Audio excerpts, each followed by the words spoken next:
Global Namaste.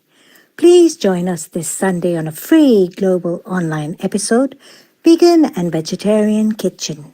Achieving good health gastronomically.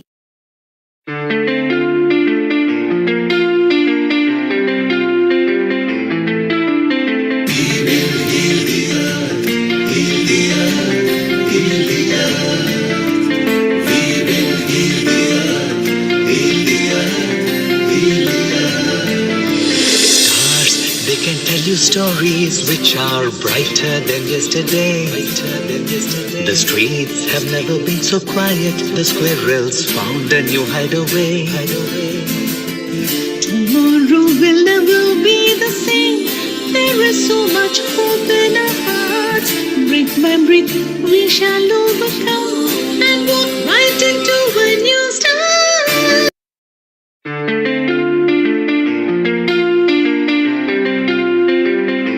Global Namaste. Please join us this Sunday on a free global online episode, Vegan and Vegetarian Kitchen. Achieving good health gastronomically.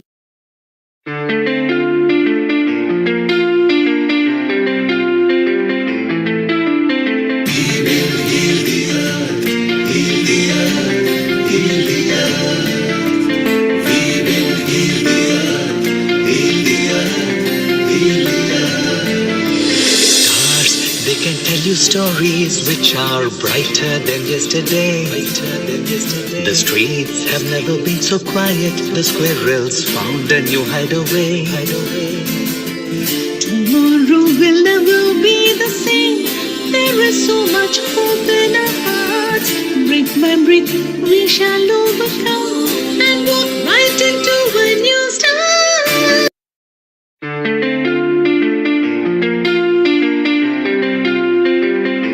Global Namaste.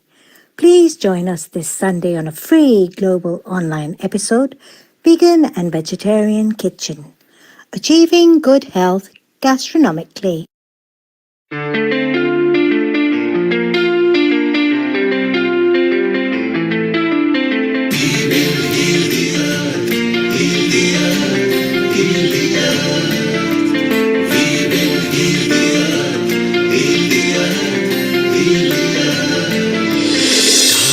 They can tell you stories which are brighter than yesterday. The streets have never been so quiet. The squirrels found a new hideaway. Tomorrow will never be the same. There is so much hope in our hearts. Brick by brick we shall overcome and walk right into a new start.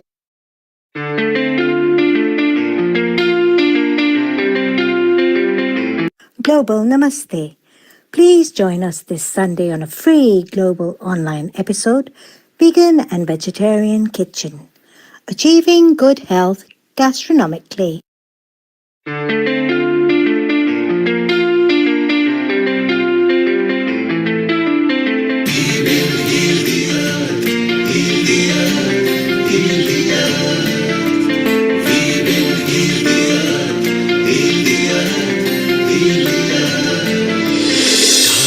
They can tell you stories which are brighter than yesterday.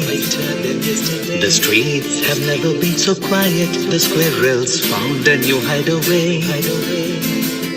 Tomorrow will never be the same. There is so much hope in our hearts. Brick by brick we shall overcome and walk right into a new start.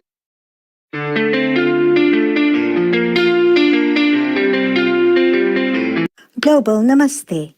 Please join us this Sunday on a free global online episode, Vegan and Vegetarian Kitchen. Achieving good health gastronomically.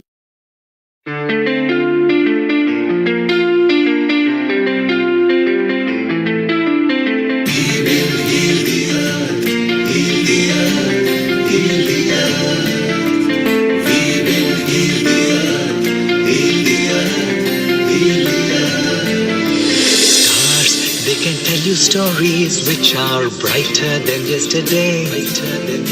The streets have never been so quiet. The squirrels found a new hideaway. Tomorrow will never be the same. There is so much hope in our hearts. Brick by brick, we shall overcome and walk right into a new start.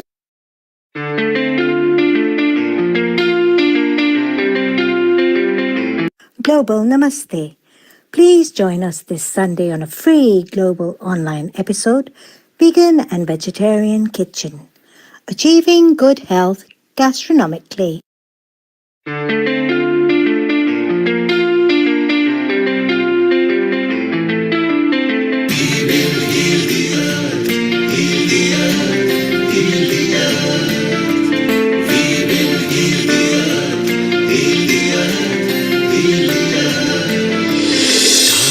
They can tell you stories which are brighter than yesterday.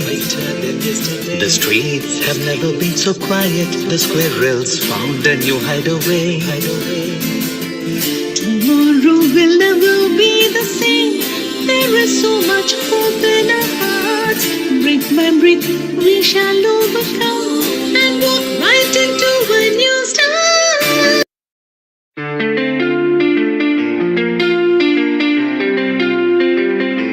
Global Namaste. Please join us this Sunday on a free global Vegan and Vegetarian Kitchen, Achieving Good Health Gastronomically.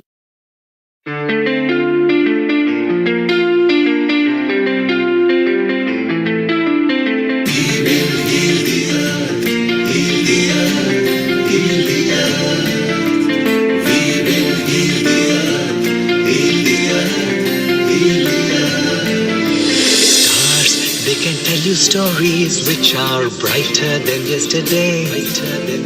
The streets have never been so quiet. The squirrels found a new hideaway. Tomorrow will never be the same. There is so much hope in our hearts. Brick by brick, we shall overcome and walk right into a new start.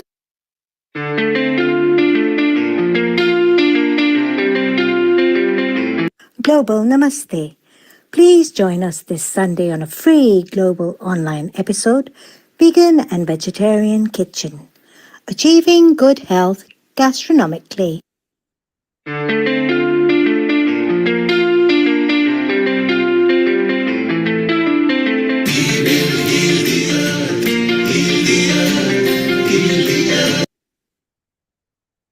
Ten, 9, 8, 7, 6, 5, 4, 3, 2, 1.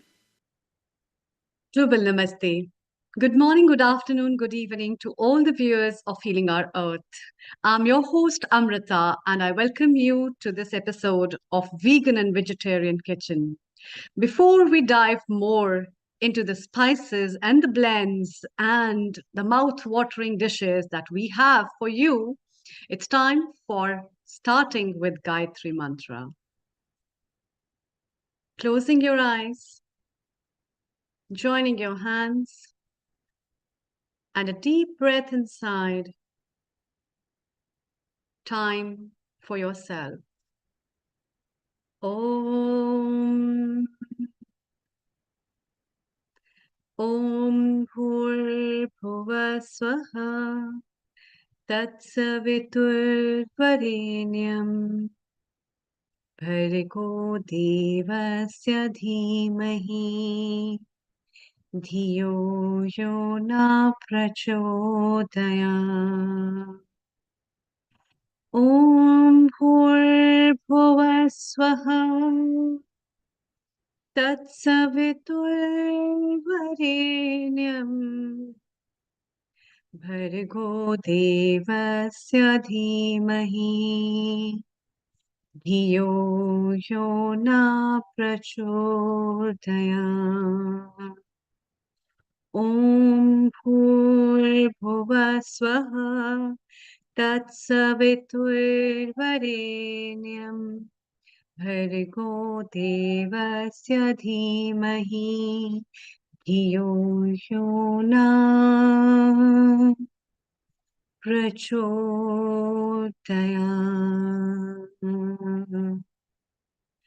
Om Shanti, Shanti, Shanti.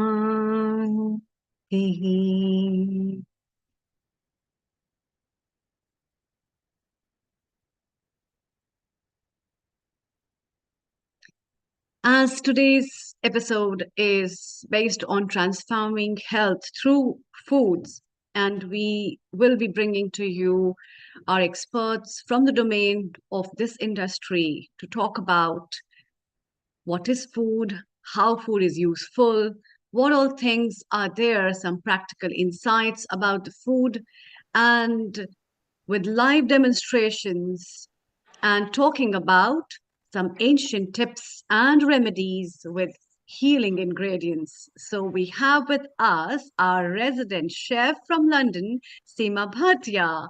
Global namaste to you.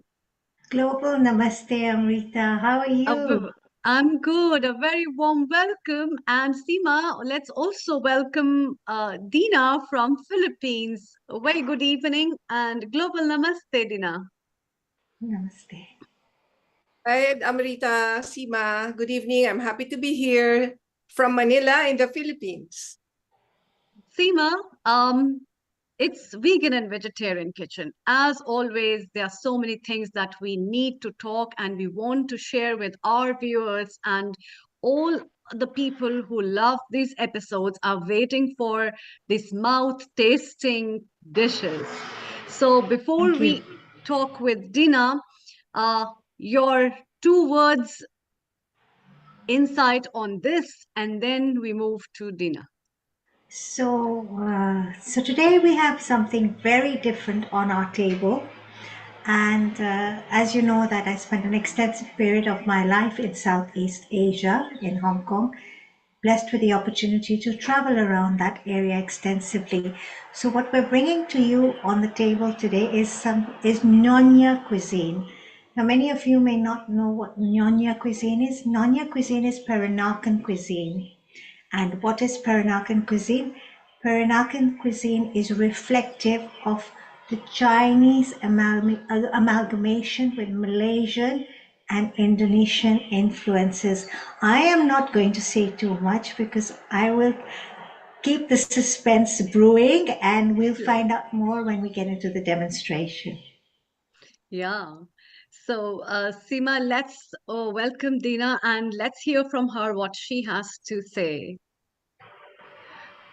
Over to Right. you, Dina. When Neil invited me to be part of this episode, I told him, Neil, is it possible for me to do something other than cook or talk about food? The last time I participated here, I think I shared something related to food, etc. But this time I said, may I speak about nutrition or food in relation to sleep? Because I am an energy management specialist for sleep and burnout. And I thought this is something that's right up my alley and probably something different for your listeners and participants. So, and he said, yeah, go ahead and, discuss about the topic. So here I am. Wow. And I was also excited, Dina, because it's apart from food, the topic that you have touched is so important. So please go ahead and tell our viewers what are the special things that you're going to share with us. Yes, of course, because this also, I believe your organization is focused not just on healing the earth, but also healing us, right? The people who populate this earth. And one of the pillars of good health is, of course, good sleep.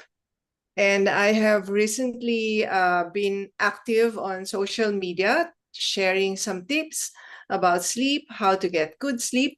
And I often get asked some questions. So one of the things that I have not shared yet on my account, but which I will do after this, is how food affects sleep.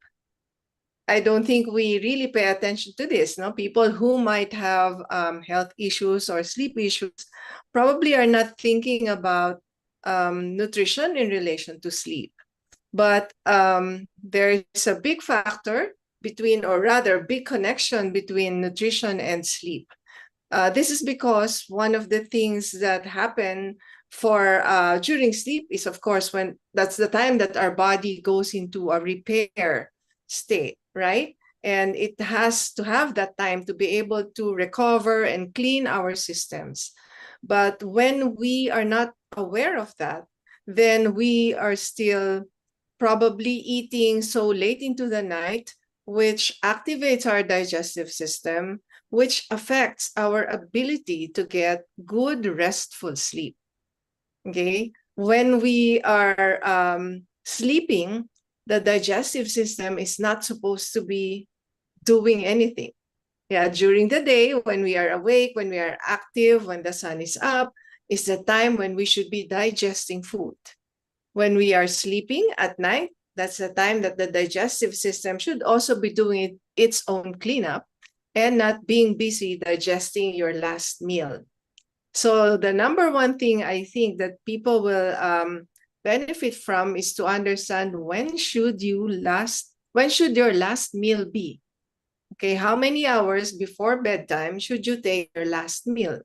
Because often, we go into parties, or in Asia, we like to eat a lot, and people eat in the streets. If you go to, I'm sure Sima knows that, having traveled in Asia quite a bit, street food, Hong Kong, Indonesia, Singapore, Malaysia, Thailand, Philippines, people are eating way into the night.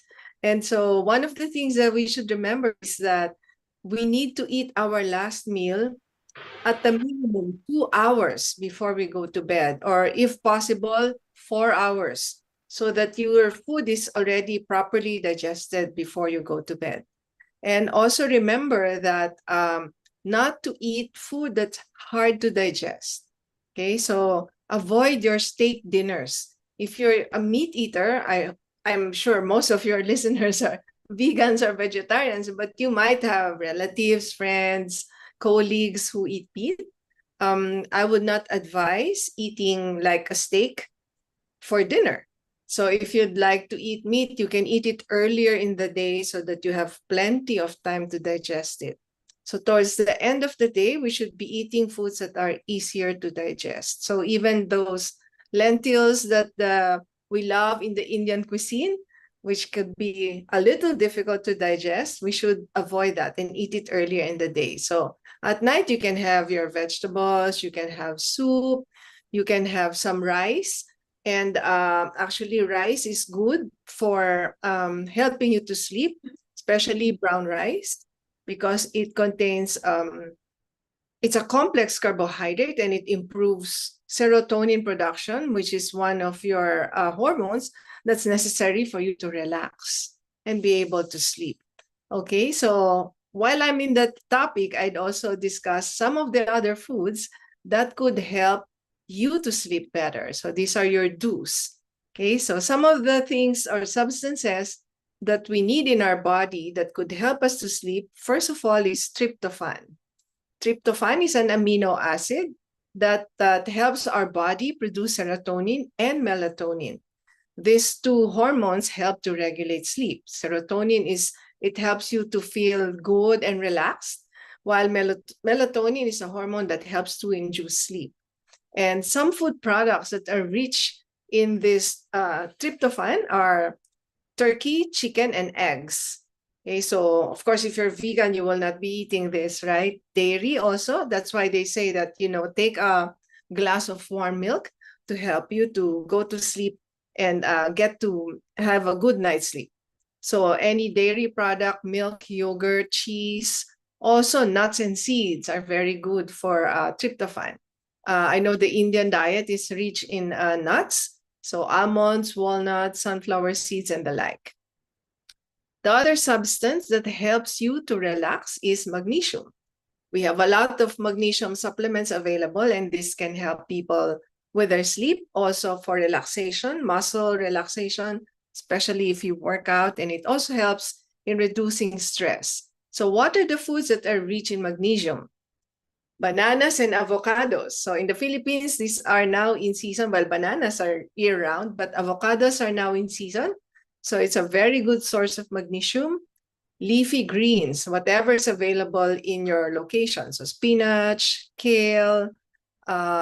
Here we have pechay or bok choy. This is very good for magnesium. Also, again, nuts and whole grains like quinoa or brown rice. And I mentioned earlier about melatonin, which is a hormone that helps us to sleep better. And melatonin is actually produced by the body through our pineal gland. To help stimulate melatonin production in our body, these are some foods that you can eat.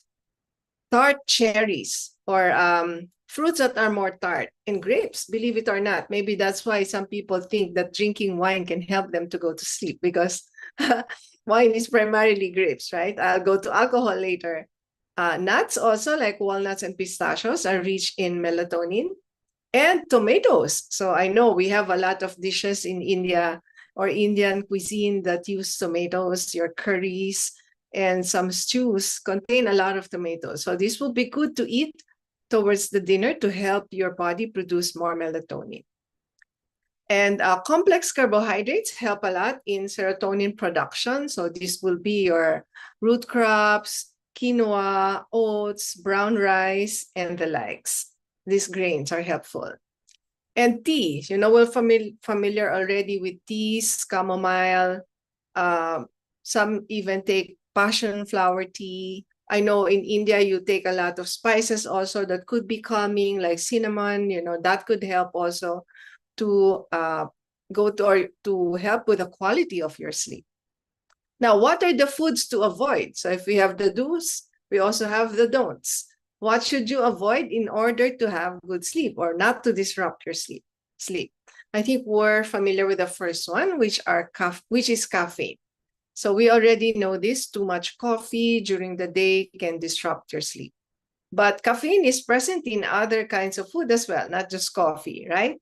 Black tea, for example, green tea also contains caffeine, sometimes much higher than coffee. So I know in India, you like to eat or like rather drink tea.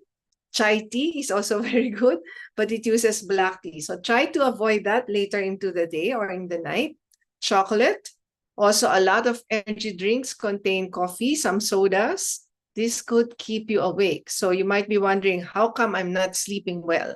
Maybe you're taking too much soda, right? I was mentioning to Nishit earlier that I get a lot of comments from my followers or viewers who work in the BPO industry here in the Philippines about, because they usually work at night, especially if they're servicing other countries. And yeah, so this could be one of the things that help to keep them awake while at work, but it also keeps them awake even when it's time for them to sleep. High sugar food can also disrupt your sleep. So try to avoid desserts late into the night, cakes, chocolates, candies, because it can spike up your energy and crash it also, which could make your sleep very restless. Maybe you will feel sleepy because your glucose dips down, but it might not be such a restful kind of sleep. The third one is spicy and acidic foods. Okay, so let's avoid a lot of chilies and all these hot spices late into the night. So when we prepare food that we will eat for dinner, let's make the spice not so strong. So really light, especially if you already suffer from heartburn or acid reflux, because when this attacks, then it will be very difficult for you to sleep. The next one is alcohol. Some people feel that, okay, I'll take a glass of wine because it helps me to relax and it helps me to sleep. Maybe it will help you to fall asleep faster, but your sleep will not be restful. That means you will not be able to go into deep sleep, and you might be having sleep-wake cycles during the night, and you wake up feeling tired, even if you stayed in bed for a long time. Okay, the next one is high fat and fried foods. Okay, I know we love our samosas, we love our ghee and all this very high fat or rich food in our cuisine, but this could cause discomfort and indigestion at night. So eat something light, maybe something boiled or steamed or lightly sauteed so that we don't get indigestion or we don't feel uncomfortable when we sleep. Maybe some of you have experienced waking up and feeling like, oh my God, my dinner is still here in my stomach. And I was already asleep for a long time and the food still feels like it's here. Yeah, so that means it did not digest fully because, again, the digestive system is not very active at night. The last one, which I think you should avoid, is processed food. Processed food. So this is not good for us in at any time of the day, right? Not just at night. So these preservatives and the chemicals in the processed food will also disrupt our sleep patterns. So these are some of the do's and don'ts in terms of what food to eat, what food to avoid, so that you can have a more restful sleep. And also a reminder to eat your meal at least 2 hours before going to bed, or if you can, at least 4 hours. So if your bedtime is around 10 p.m., you can have your last meal, your dinner, at 6 p.m. And you can observe, just give it a try. If you are a late eater, see how eating earlier will affect your sleep. And if you have to work and feel like maybe, oh, I'm hungry and I'm going to bed, but my stomach is making a lot of these sounds, then maybe you can try eating a banana or a cup of milk, and that could at least address your hunger, your hunger pangs, and also not disrupt your sleep. And if for example, you could not avoid eating a heavy meal because, there was a party, an event at home, etc. And you feel like, oh, I'm about to sleep, but I feel like my food is still here. I'm going to share a technique that could help you to digest your food faster. This is an energy management technique. We call this the navel breathing, which could help to activate your navel. And when your navel becomes active, it could also stimulate your digestion. Okay, so I'm going to share this. And for those people who are watching us live and who will be watching this later, we are going to do a mudra. I'm sure you're familiar with the term, right? So you place your left hand over your right hand like so, right? And then you put it on your belly with your navel in the center. I'm going to stand up so you can see where oh my God, it did like, because I'm using a virtual background, right? Okay, so this is my navel and it's right in the center. Let me see if I can fix that. Oops, okay, it got worse. Anyway, I'll sit down and let's see what happens if all right, I think this is better. Okay, so yeah, so the navel is there. Anyway, you can just rest your hand on your belly. The sides of your small finger and your thumbs are touching your belly. You may or may not close your eyes. Just breathe in and out through your nose while you focus on the navel. Okay, so you can just breathe in and out, focus on the navel. We can stay here for a minute. And you can do this with me.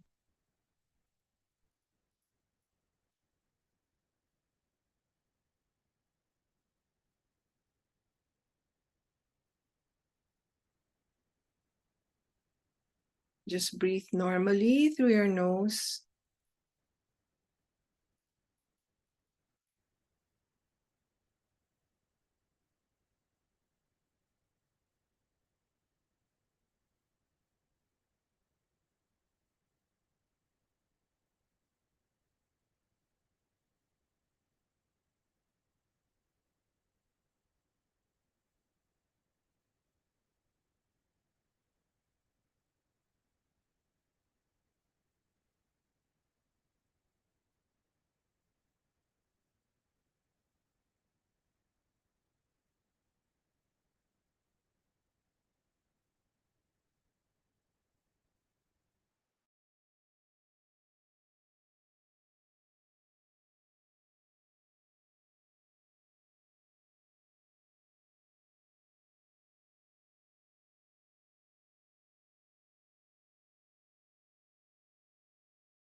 I think we lost her connection. Yeah, it was a really wonderful session she was taking on sleep in relation to food, which is so important. And I think these kind of aspects we hardly think about. They indeed are so important because we never bother about what to eat, what not to eat. Will that be affecting my sleep or not, regardless of what is there? And we just eat. Isn't it, Seema, what she has been talking about? It was actually, it was very big, very eye-opening for me. Some of the things Hmm. I was very aware of, and there was a lot of new introductions. Like she spoke of, even if it's on the non-vegetarian side, turkey. I wouldn't have known that that is a sleep-inducing food. Hmm. And Hmm. I didn't know grapes were were high in melatonin. I mean, I've always celebrated cherries for the melatonin content, but I never would have thought of grapes. And she's how beautifully she tied it in with the red wine. And now I understand why I Hmm. see so many people around me saying, "Oh, I think I'll have a glass of red wine and I'll sleep better at night." Hmm. Hmm. It was very interesting. The other point that really came to my attention is she mentioned milk. Yeah. Now, Yeah. and you know, ancient wisdom has been so naturally intelligent on the context that our moms would give us haldi wali doodh, that's turmeric milk, which is known as golden milk, with Hmm. cardamom and nutmeg, which induces sleep. And then she spoke about nuts being sleep inducing. Hmm. Almonds, Hmm. our grandmoms would cut a few almonds and pistachios into it and Exactly. adds saffron. Yeah. And a nice cup of hot golden milk at night. So very, very interesting, and I think lots of things to take back home with me and implement Yeah. Yes, lifestyle. yes. Yes, yes, definitely. And I also think that these kind of things, what in every tradition, the foods in relation to before sleeping that is given by our grandparents as a tradition to know and to take, in every country has its own relevance with regards of these kind of things that people aren't aware about. And Yes, yes, I agree. You know, uh, Amrita, I want to ask you one question. She said something very, very interesting. She said not a lot of spicy food in the evening. Now, you're an Ayurvedic expert. Can you throw some light on that? Is it because it increases our rajasic qualities? yes, yes, that is also a reason, and there are many other reasons as well. Let's hear from our founder and director, Neil Kumar, what he has to say, and then we chit chat. Over to you, Neil Kumar. Global Namaste. A very global namaste to you, Amrita in India and Seema in London here. Dina is back again. She's trying Yes. because the signal is bad. Let's go back to Dina and then I'll come with my comments. Seema, meanwhile, your preparation camera, if you could make it landscape, is gone portrait again and we'll be with you shortly. Uh, let's welcome Dina. Dina, yes, you are back again. And we were discussing. Hi. Hi. Hello. Hi, Dina. Dina, can you make Apologies. your camera landscape, please, while we talk to you? Oh, landscape. Okay. Yes, if we just make it, yes, perfect. So it's Perfect. beautiful. So we were just summarizing and discussing some of the foods you said, and Seema posed an Ayurveda question to Amrita in regarding to spicy food. Of course, late spicy foods are not good because it causes acid reflux, and acid refluxes are not good for the body. You can even choke on it in an extreme circumstances. So she was explaining that. And Dina, let's continue and talk and chit chat. So, what are your thoughts about Sure. sleep-inducing nuts like pistachio nuts at night, which are lighter and yet good mood setters for night? Yes. Yeah, of course. What helps us to sleep faster and maintain good quality of sleep is one, we are relaxed. We have the right environment for sleeping, good temperature, it's dark, it's quiet, and, avoiding habits that could disrupt our sleep. Because sometimes we have maybe two general types of sleep issues. First is we cannot fall asleep, or It takes us time to fall asleep, even if we're in bed for quite some time. And the second one is we might fall asleep fast, but we might be waking up in the middle of the night and cannot go back to sleep. Some people wake up, go to toilet, and then come back, sleep again. But for a lot of people, once they wake up, then it takes them time to come back and sleep. So we want to avoid those disruptions by, for example, limiting the activity in our digestive system, because that will really disrupt our sleep. I'm sure Amrita will have the same perspective from Ayurveda, right? Yeah, yeah. But I am very happy to hear from you, and these are things that are very essential. Please go ahead, Tina. Yeah, yeah. So those things, and some of the things that we have intrinsically are those hormones that help us to relax and fall asleep, like melatonin and serotonin. And we can help the body to produce this by creating the right conditions and eating the right food. Melatonin, for example, will be easy to produce if the body knows that it's already evening.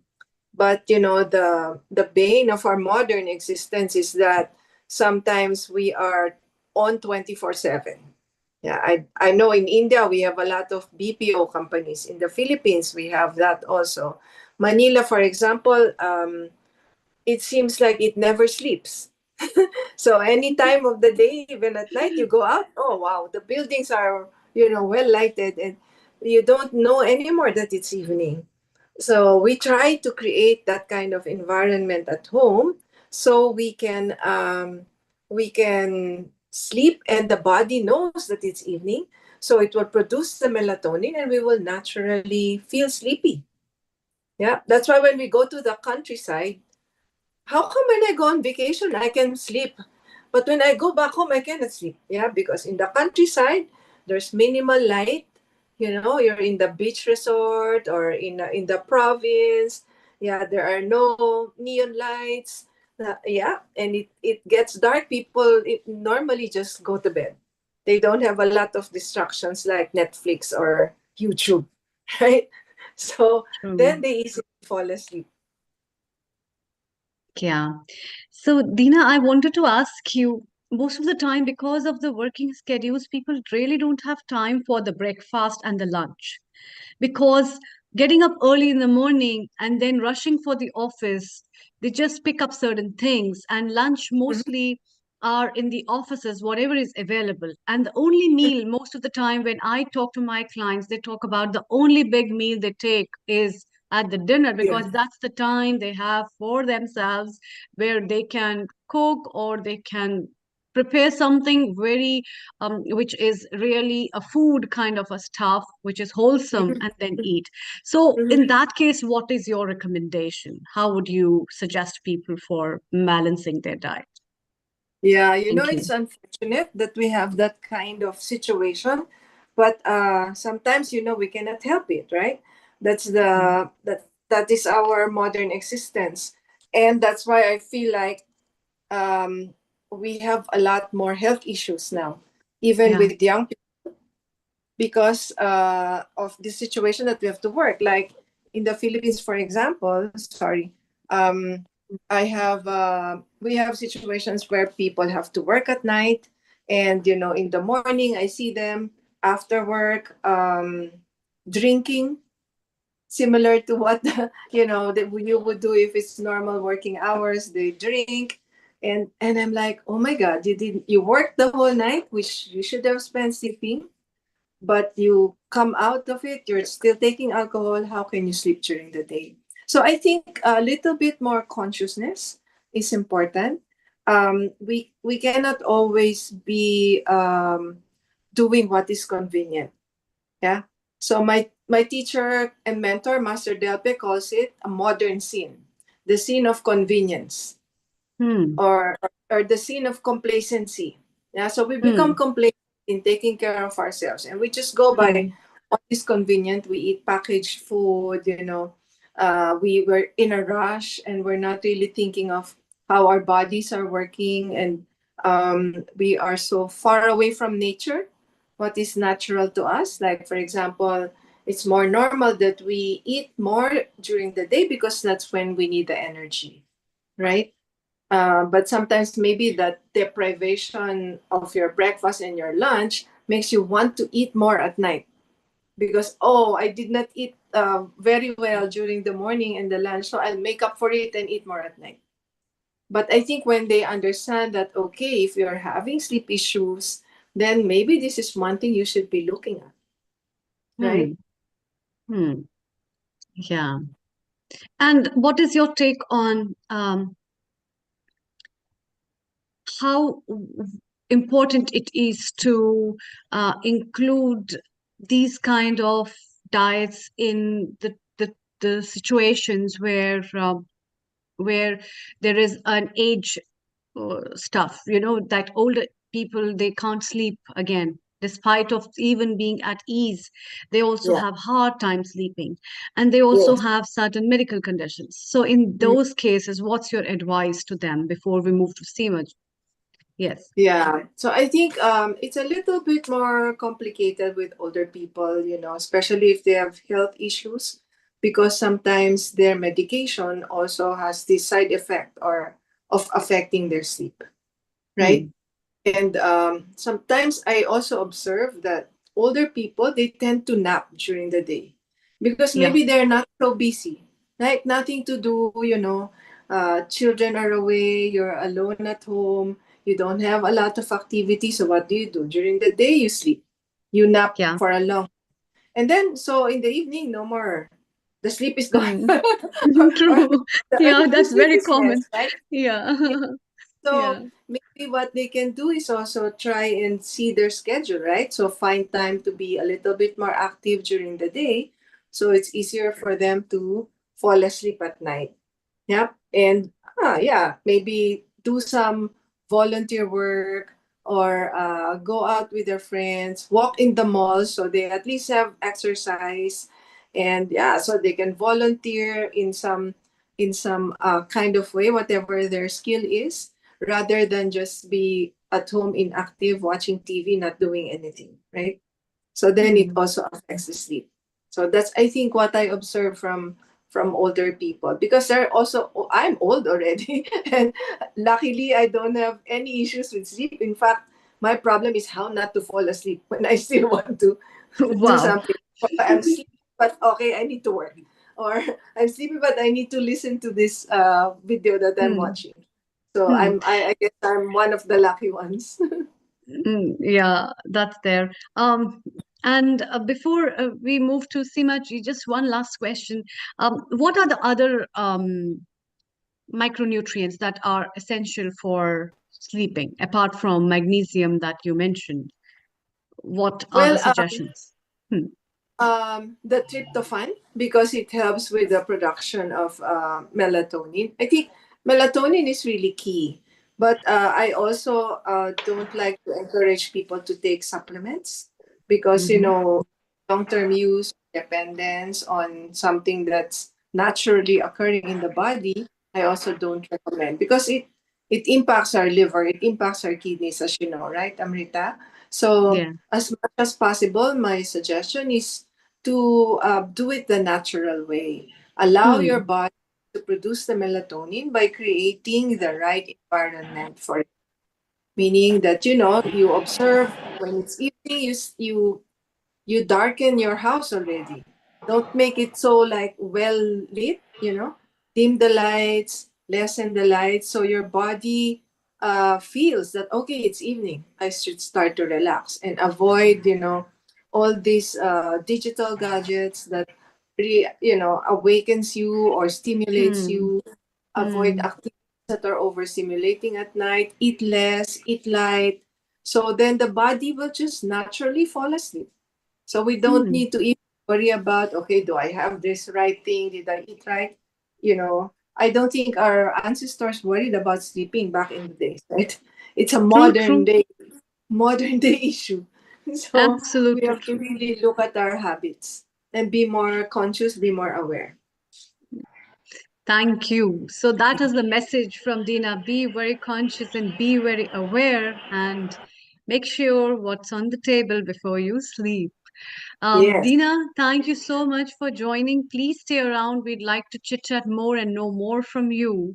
And it's time to move from Philippines to London, and we welcome our resident chef, Seema Bhatia, again to join us Thank and you. share with us this lovely recipe that she's going to prepare.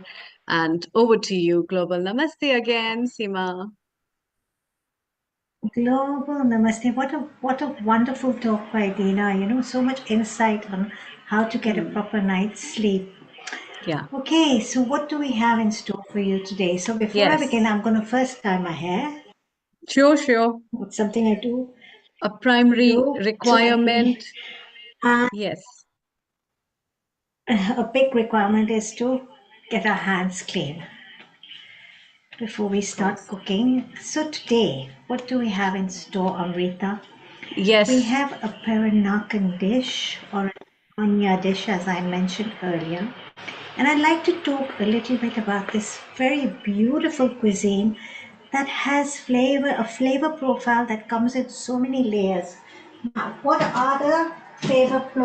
is the flavor profile of Peranakan dishes by and large?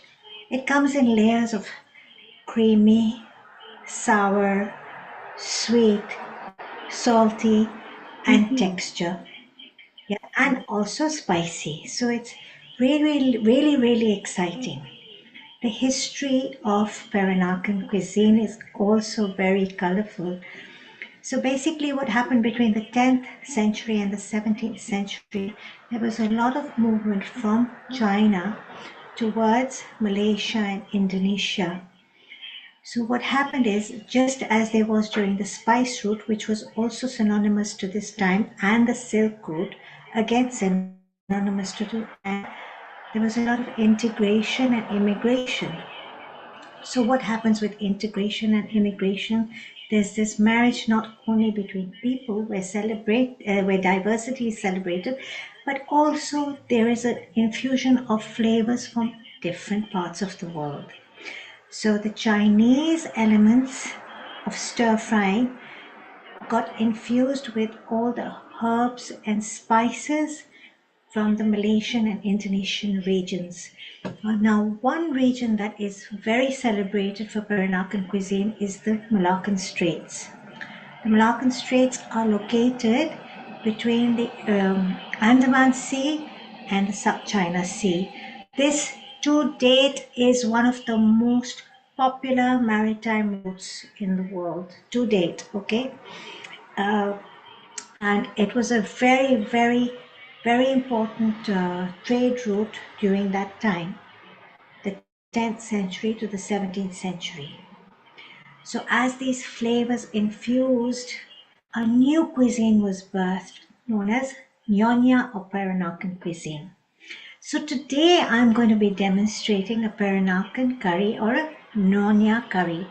It's a vegan vegetarian version. However, should you be a seafood eater, squid, clams, shrimp would work wonderfully in this recipe. Should you be a hardcore meat eater, you can use chicken, lamb, fish, other kinds of shellfish, etc. So I'm going to start with each ingredient one by one. As you know, a key to any cooking class, as said before in my classes, is having everything mise en place. Most chefs, will prepare everything in advance. There are a couple of ingredients that I was not able to source in the UK, so I have provided substitutes. One such ingredient is known as candle nuts, which you can find in Malaysia and Indonesia. I could not find them here in the UK, so what I've done is I've used peanuts. Just the simple pink peanuts, as you can see, raw. A handful, as you can see, it's literally just a handful. My mother would say just a mutti of nuts or a handful. Another ingredient that you do find it, but it's a hard find. You have to go to certain areas. Is galangal, which is a very fragrant rhizome, very much like ginger. But lucky enough, whenever I go back to Asia, I buy myself a nice big kilo of galangal powder. It works in the same way as fresh galangal would.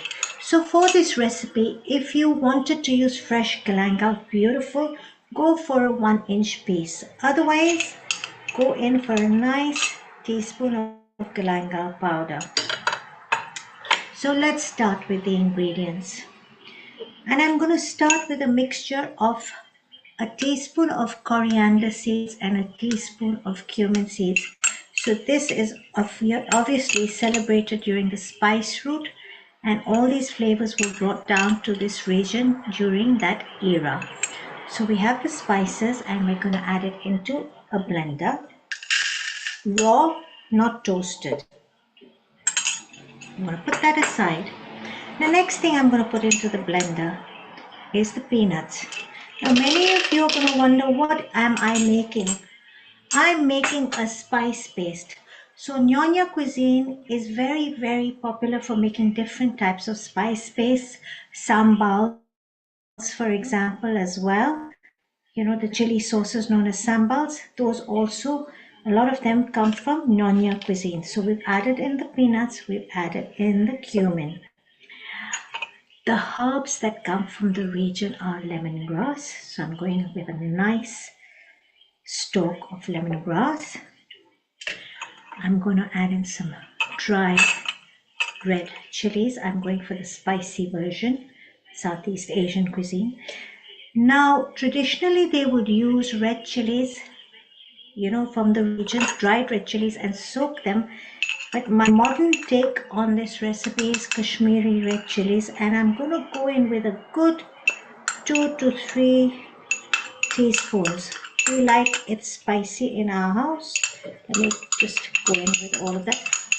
Go with your intuition. If you're not able to tolerate a lot of spice, you can avoid the dried red chilies in this recipe because Kashmiri red chilies aren't very spicy. 1 kaffir lime leaf. I'm going to go in with the galangal, just all of it inside. Now, one of the things I found very interesting, and this is the very Chinese element that has come into this recipe, is white pepper. Chinese cuisine employs the use of white pepper extensively. So that is one of the very strong Chinese elements in this recipe. Seema ji, how much And this amount of recipe these is traditional. things you're using? How much amount? Good. So, good question. So I've used about a teaspoon of galangal, a teaspoon of white pepper, 3 teaspoons of Kashmiri red chili powder, 1 cafe lime leaf, half an inch stalk of lemongrass, a handful of peanuts. So far we have that, right? And the recipe with call for, now if you're going to make a traditional nyonya curry, it'll ask you to use fish sauce. But we are a vegan vegetarian kitchen. You could opt for vegan fish sauce if you have some, or soy sauce. But I find that this Maggi sauce, which I often carry back with me from Hong Kong, works beautifully in this recipe. I've tried it time and time again. And what I'm going to do here is I'm just going to add in about let's say just a teaspoon. Okay, not too much because it is quite salty. And it kind of works as a great substitute for the fish sauce. Should you have vegan fish sauce, that would work beautifully well as well. Okay. I spoke about the flavor profile being in layers. So one of the very, very, very important, and please don't skip this, because this is what brings this whole rempa or spice paste together, is palm sugar. And look how beautiful this is. I want to share this with all of you. This is palm sugar actually from Indonesia, and it comes in this little, comes wrapped in this little leaf. We call this kikapu in Swahili, and they set it in this. So I'm going to go with a nice. I like things sweet. Now play around. Go with your intuition. If you don't want very sweet, you can go less. A nice heaped teaspoon to a half of palm sugar. You're going to add this all in. And last but not least, shallots. Now, this is the thing with Southeast Asian cuisine. It's very similar in ingredients to many parts of India, the cuisine in many parts of India, but they use shallots. Now, we're not going to, this is one big banana shallot. It's about this size, let's say, and we're going to use half. So that's 2 big pieces, okay? I'm going to add that. Yep, that should do it. So half a banana shallot, okay? And last but not least, the aromatics, about 6 to 7 big, huge cloves of fresh garlic. No ginger in the recipe, you've used galangal, which works well. So you've got all your ingredients in this. You could go for the longer traditional method and use a pestle and mortar if you wished, or a little bit of water just to bring this all together.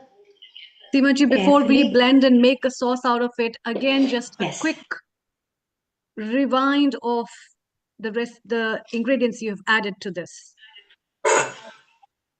Ingredients: half a stalk of lemongrass, 3 teaspoons, generous teaspoons of Kashmiri red chili powder, optional true dried red chilies, a teaspoon of galangal powder, a teaspoon of white pepper powder, a nice generous teaspoon of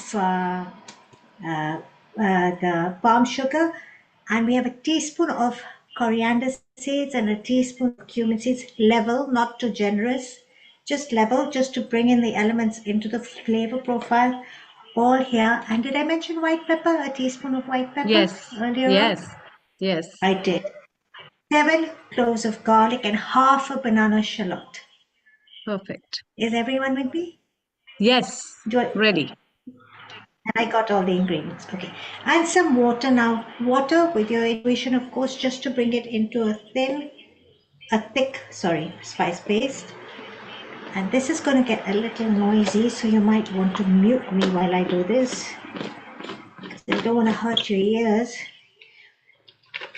And you're going to bring this into a nice.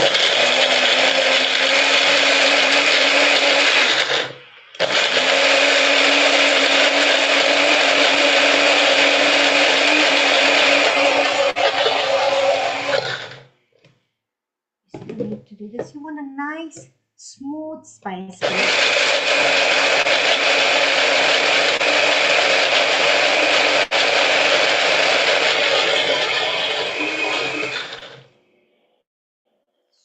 Open that up and see the texture.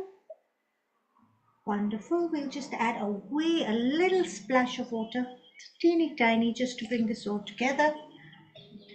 It's very similar to Thai cuisine in the sense that we're making a spice paste here as well. So in Malaysia, they have a rendang curry as well, where they make a rendang spice paste. So they have all these beautiful, fragrant, wonderful spice pastes that you can use with so many ingredients. I'm really impressed with that.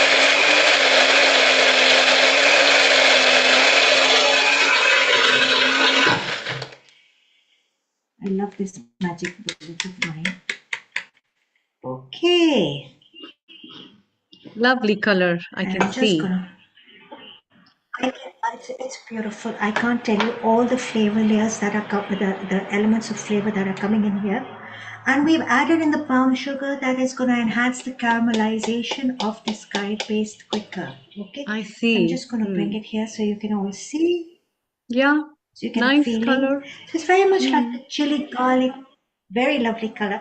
That's what the Kashmiri chilies brings into this, is the color, right? And if you don't want it too spicy, omit the 2 dried red chilies. I brought in these other chilies just to show you the variation. These are fresh green chilies. We really don't use them in this cuisine, in this spice base much, and we've got fresh red bird's eye chilies. You may want to substitute the dried red chilies with the fresh green chilies, but I still feel that the dried ones give a better flavor. So I'm just going to get this all together and get this out of the way. I'm working in small spaces here. Please bear with me. I'm going to take this to the side. Now I want to add one more thing. There is one very important ingredient that we are now going to bung in, and that is fresh turmeric. So this recipe has a lot of anti-inflammatory benefits. It's got the white pepper, it's got the galangal, it's got the lemongrass, it's got garlic, and it's got fresh turmeric. Please I can do see not it's rich in omit this. antioxidants. It's very, very absolutely, because let food be thy medicine and medicine be thy food. Now you're going to bring this in together really well.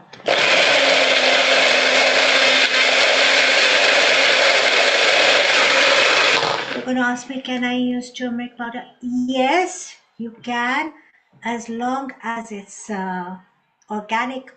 How much turmeric have you put into this recipe? I put in a nice big knob of turmeric, about an inch knob, a plump, fat, healthy one. Should you have to replace it with turmeric powder, half a teaspoon. Organic turmeric powder, preferably the one from Meghalaya.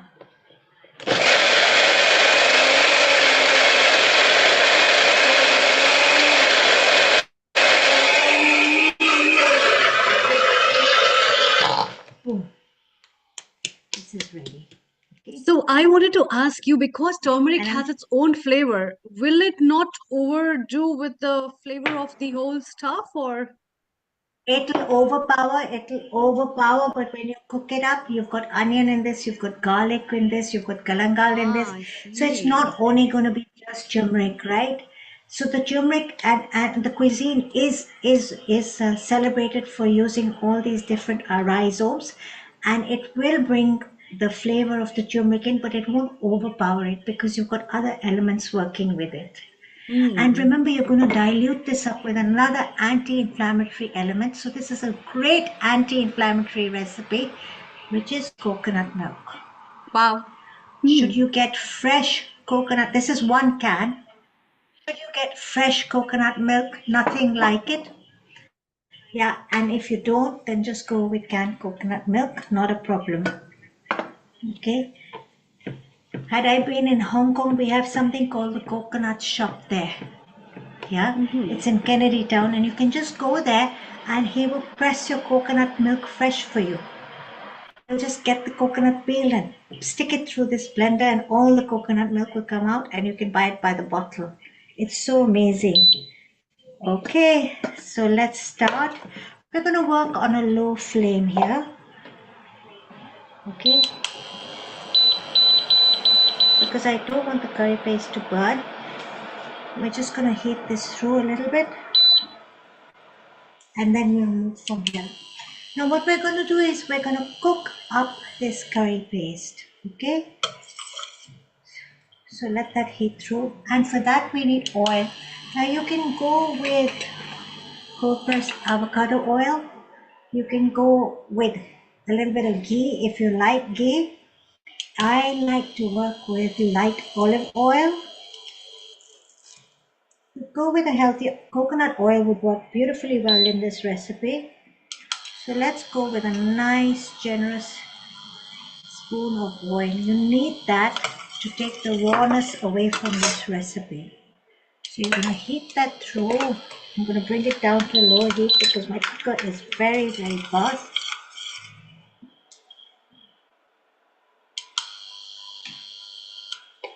And you're going to add in your curry paste.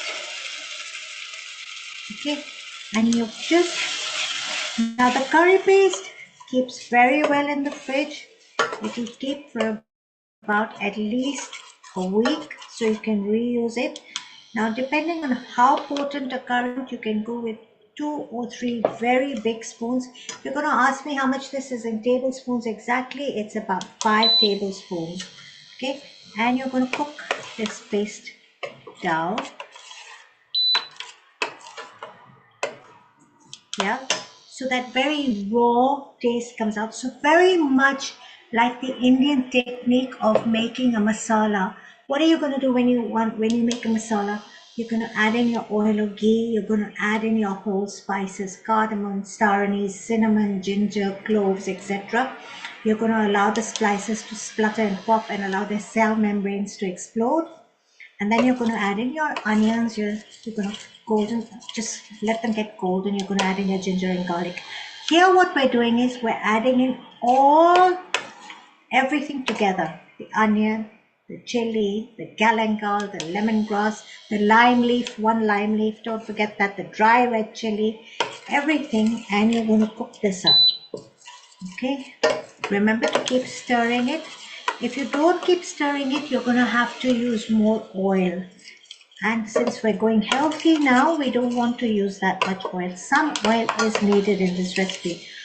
Should you want to keep this spice paste in your refrigerator and have it last and ferment for at least a week and a half, then what you need to do is add some oil into the grinding process as a preservative. But I would say make it fresh, let it last you 2 or 3 days and move from there. So this is cooking, bubbling, as you can see. I don't know if you can see this. May I bring the camera down a little bit? Is that better? Yeah, we can see very well. And you're going to keep smelling it so the raw flavors disappear, okay? Yeah. It's going to take a bit of time. Now, should you want to really go the traditional way, I'm going to show it to you, but I don't recommend you do this because it's not so healthy. You can add a little more oil. And you're going to wait for the oil to cool up on the sides of the pan. I am not using non-stick cookware. I'm trying to avoid it. And I'm trying to go with pure stainless steel cookware now. If I had my way, I would love to cook in mitti ke bartan or clay. The traditional way, like my grandmother used to. Okay, now I've done this for you to see. The oil is cooling up very gently on the sides of the pan. Cooking it a little more so those raw flavors go out. I can smell the turmeric, Amrita. It is there. You're very, very right in saying that. But with that is coming the garlic and the galangal and the lemongrass. Yeah. So looking at this, you're going to say, oh my God, it's so much turmeric, which it is to a certain extent. Lower the heat. Now what I've done is I've taken the round eggplants here and I've just taken one, and what I've done is I've lightly sauteed it. Just cubed and sauteed it in there. I'm going to add in some okra. You can add this in later if you want it crunchy, so let's keep that crunchy. To get that beautiful brothiness, we're going to add in mushrooms. Mushrooms. These are, wow. yes, 8 mushrooms, and this is going to give a very brothy flavor to this Brothy curry. flavor, right. You know, play around with your vegetables here. You can add in potato or sweet potato if you want to. Potatoes, right. Sweet potatoes, beautiful in this recipe. I've gone with potato. And we're all rabbits in our house. So we love pak choy, and what we do is we'll end up cooking up all the tender bits first. So I'm using the stems in this recipe because I'm trying to go zero waste here. Yeah. Okay. And a little bit of carrot. We're not big into carrot. Now, if you want, you can, and if you don't want to, you don't have to. You can use salt, but I'm going to go with an OXO low salt stock cube. Just bung that in. Okay. Okay. We're going to coat this all up beautifully. Okay. Mix it well. And you're going to mix it really well. Okay.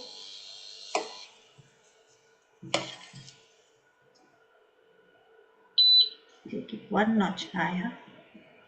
This is a beautiful curry that you can have with quinoa, You can have it with brown rice, you can have it with millets, you can have it with red rice. Hmm. And we're going to go in with Coconut coconut milk. milk. Lovely. Okay. Now you can see that the okra is bending. I want to put that in at the end because I don't like the soggy, slimy okra. I like it a little crisp. Okay. And what you're going to do is you're going to lower the heat. You're going to first bring this to a boil, okay?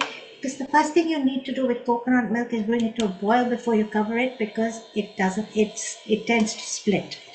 So let's take this up a notch.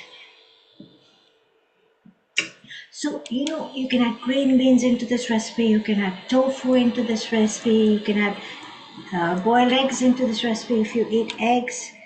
So you can really, really play around. Now, what I'm going to do is, I'm going to taste this sauce.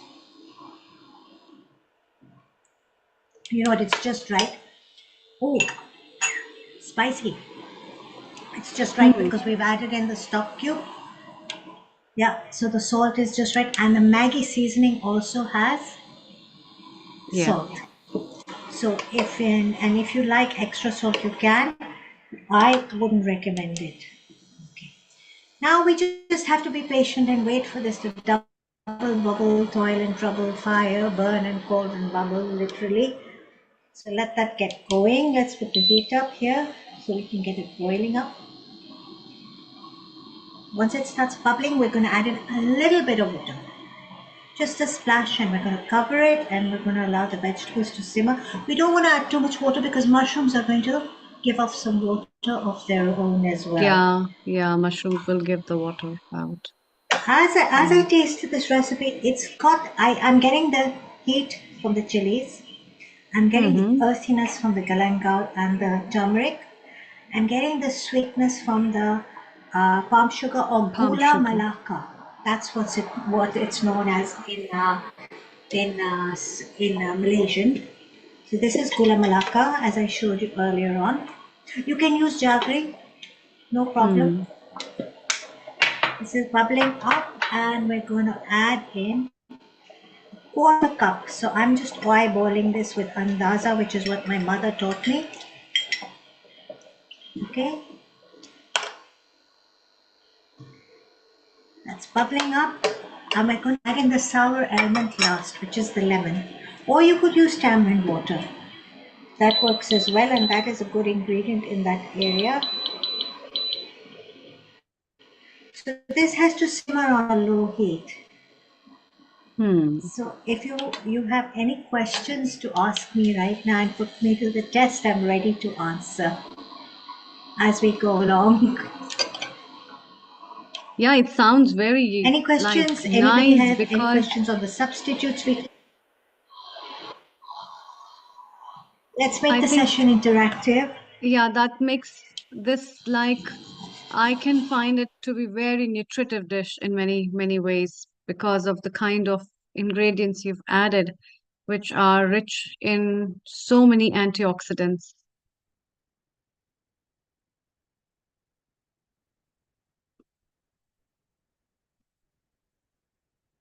You can see it boiling up.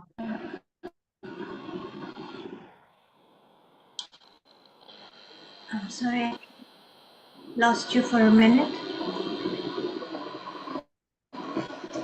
Yeah, I was just mentioning about the ingredients being rich in antioxidants, and so that's perfect.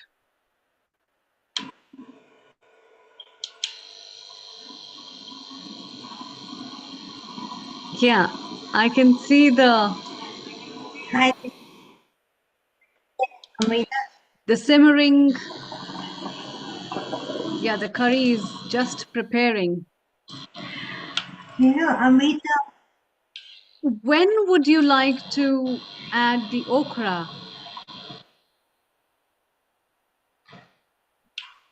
I am going to add the okra in about 2 or 3 minutes. Now, one thing I do want to share with you is a beautiful ingredient in this recipe is drumsticks, Ah, I moringa see. drumsticks. which are now celebrated as superfood. They go beautifully in this recipe. Really, really well. So this is cooking up. I'm just going to check up just as the potatoes tend to tenderize, and they are. Just a few more minutes, let the potatoes soften and tenderize. Then we can go in with the okra at the end, give it a cover for a few seconds, and we'll be ready to roll. Now, many of you are going to wonder what are you going to do with the leftover paste. So actually, let me show you, okay, what you can do.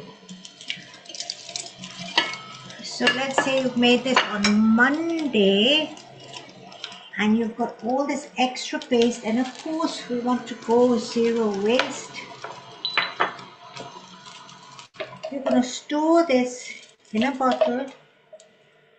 This will last you around a week.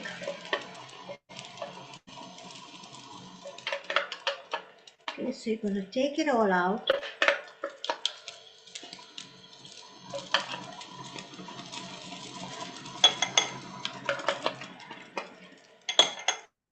And what you're going to do is, because you want to store it longer,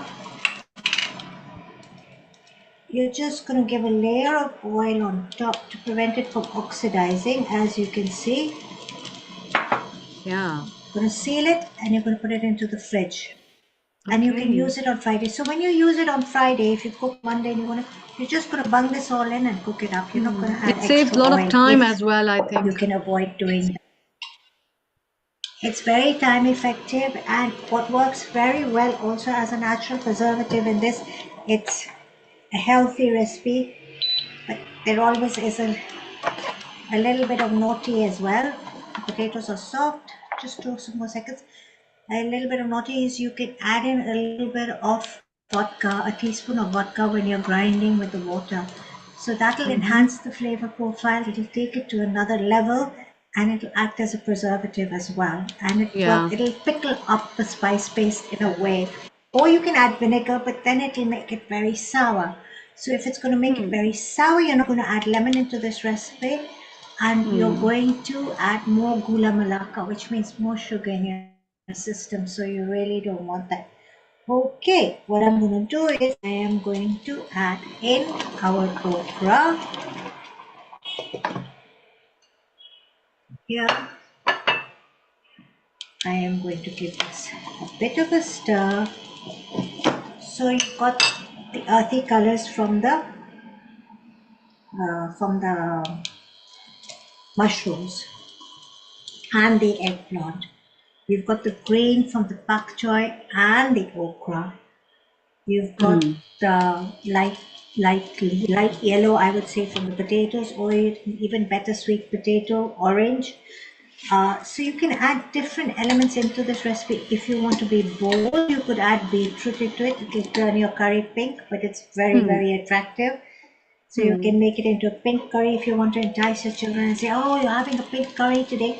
But of course, you'd want to reduce the amount of spice in the recipe for the children. So there is so much you can do. You can have this with noodles. It's beautiful. So if many of you have had laksa is actually nyonya, Peranakan cuisine, and it works along the very similar flavor profile as well. Lots of garlic, lots of ginger, some turmeric, red chilies, etc. Okay, I'm going to switch this off. I like my eggplant really my okra really crunchy. So I'm just going to show you how to present this dish. So what I'm going to do here is just going to move my lemons there. I'm going to move this curry here. It's quite quick to make once the spice paste is done. I'm going to add it. I've got the red rice. Oh, nice. Such a lovely presentation, Simaji. Thank you. Bless you, Amrita. Thank you for saying that. Some potato, some carrot. We've got the orange of the carrots. We've got the root vegetables here. Go in with some more sauce. And now we want to make it even more attractive. And The this is something coriander that I is. love to do. And these are, we have coriander as well. These are And spring onion. onions. So Yes, spring these are onion. the ends of the spring onions. So you cut them really thin and soak them Hmm. in water so they get all curly and beautiful. Nice. Okay. You're going to bring in the sour. Now, I like to do this at the end. So what I've done is I've cut half a lemon, put it in a cellophane. You can use muslin cloth and poke it a bit, and then you can just squeeze in the lemon for that sour profile. Or you can add it into the curry, but I like it really fresh. And I like lots of it because I'm from Africa, Kenya. Some lemon. And now this is something I have learned as I've gone along the way. I take some dried parsley flakes because I feel the flakes look very attractive, and I'm going to add one more element into this, which I feel is going to really uplift the dish, as a few chili flakes, just to give that delicate speck of gemstones, and a Lovely. wee bit of coriander if you Coriander. want. And there you are. Oh, that The looks dish so is yummy. ready. Yeah, And dish see, it's is healthy, ready. Amrita. Very healthy. Don't say We have healthy. we It's have them very with healthy, I would say. chopsticks. Yes. It is healthy. It is healthy It, because it's very anti-inflammatory, and of course you've hmm, got red rice, which is very high in fiber, and hmm, anthocyanins, which are very heart healthy. So it true. works in so many ways for you. So this is a very healthy recipe. Have it Absolutely. with your quinoa, have it with your millets, have it with your brown rice. Even basmati has a low glycemic index, so you can have it with basmati rice, Yeah, and your yeah, dish is ready. yeah. Hmm. Wow. Yeah. So we have Neil Kumar as well. Please, Let's hear learn from this. him. Neil Kumar, this dish Yes. is so yummy. It looks so good. So when are you going to take this? So Over to you. yeah, it's a lovely dish. Seema, if it's not hot, the plate, can you bring it to the camera? That's it, bit more. A closer. And if you tilt it slightly without dropping any food, yes, a bit more tilt. Yeah, tilt down so the lemon or lime goes down, lime end goes down, and come bring it near the camera. The lime end drops down, yes, and now bring it to the camera. Bit more to the camera, yes, stay there. There you are, viewers. You can capture this. Look at that garnish over there. It's beautiful dish. It's simple. This is something you can eat at night as well because it's got a self sleep inducing rice. Is that right, Amrita? Yes. So it's very good. Okay, Seema, you can put Now, it back there. That's may I add beautiful. something? Should you have a peanut allergy, you can substitute the nuts, the handful of nuts, with cashew nuts or almonds.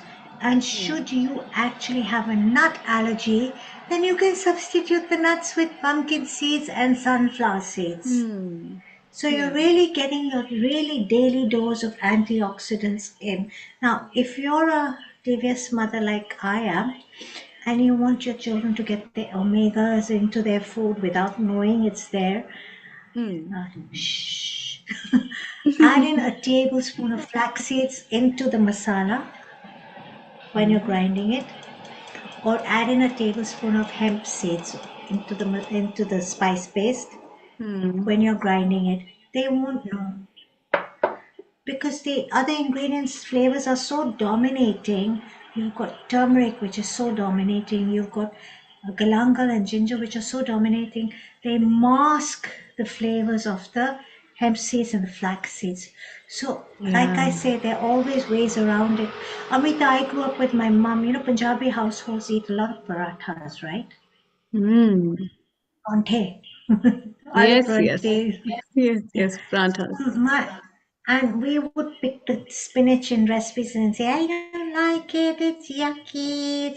So my mom used to do is she used to make her kitchen very exciting.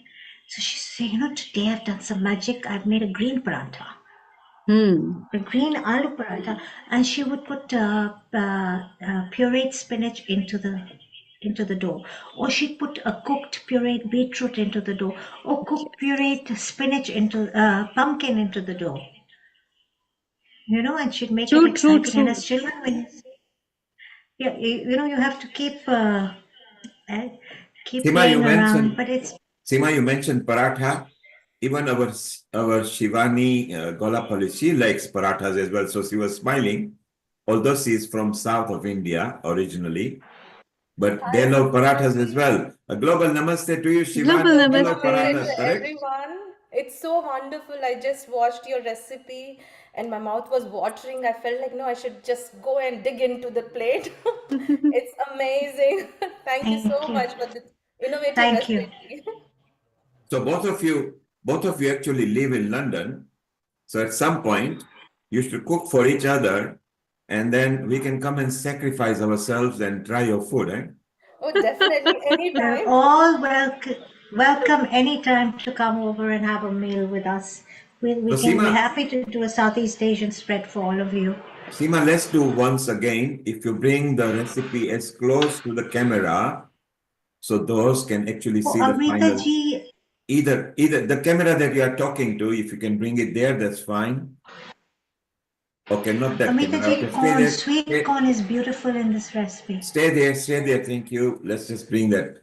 Okay, so this is the camera, and keep Yeah. it keep it close. We are just going to remove the speakers and ourselves so we can just see it. Look at the color of the red rice, like this, with the blend of yellowish green tinge of the lemons and the same tinge with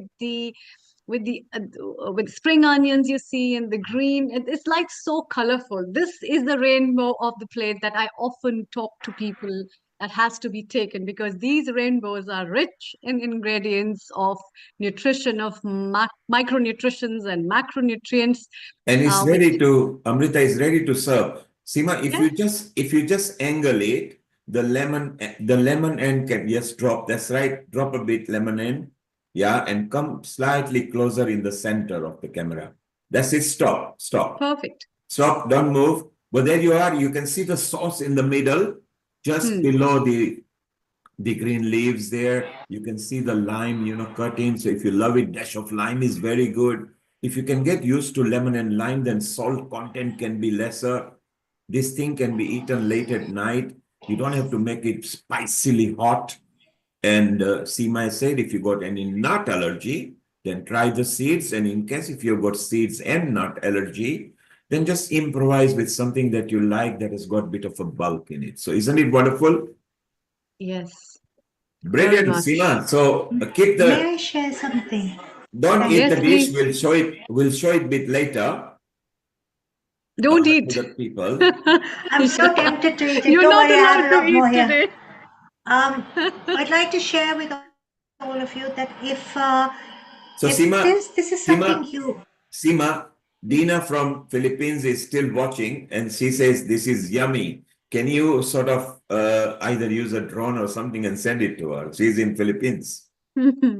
I wish I could. I'm virtually sending it to you with lots of love, Tina.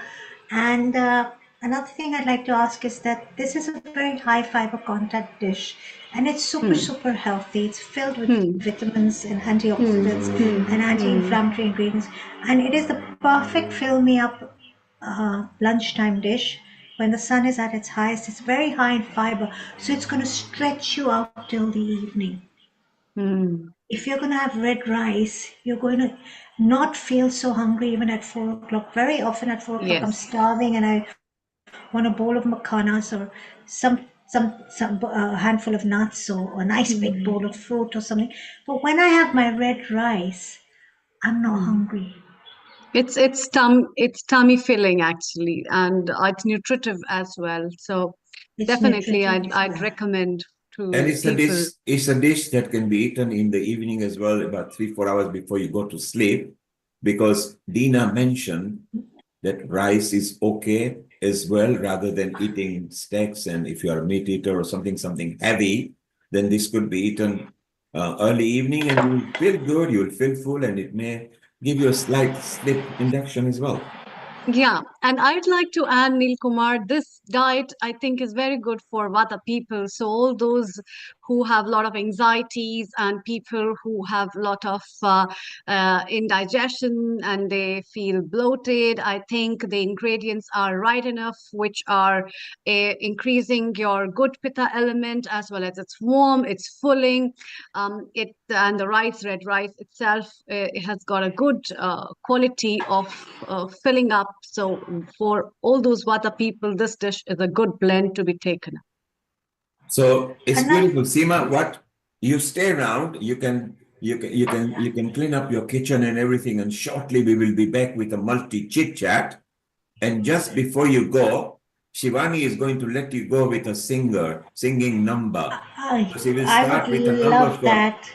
she will Yes, start with a yes. number for all of us, and then she is going to show her preparation to us, which will be very exciting to watch as well. So, Shivani, what you're going to sing to us and then get into cooking mode?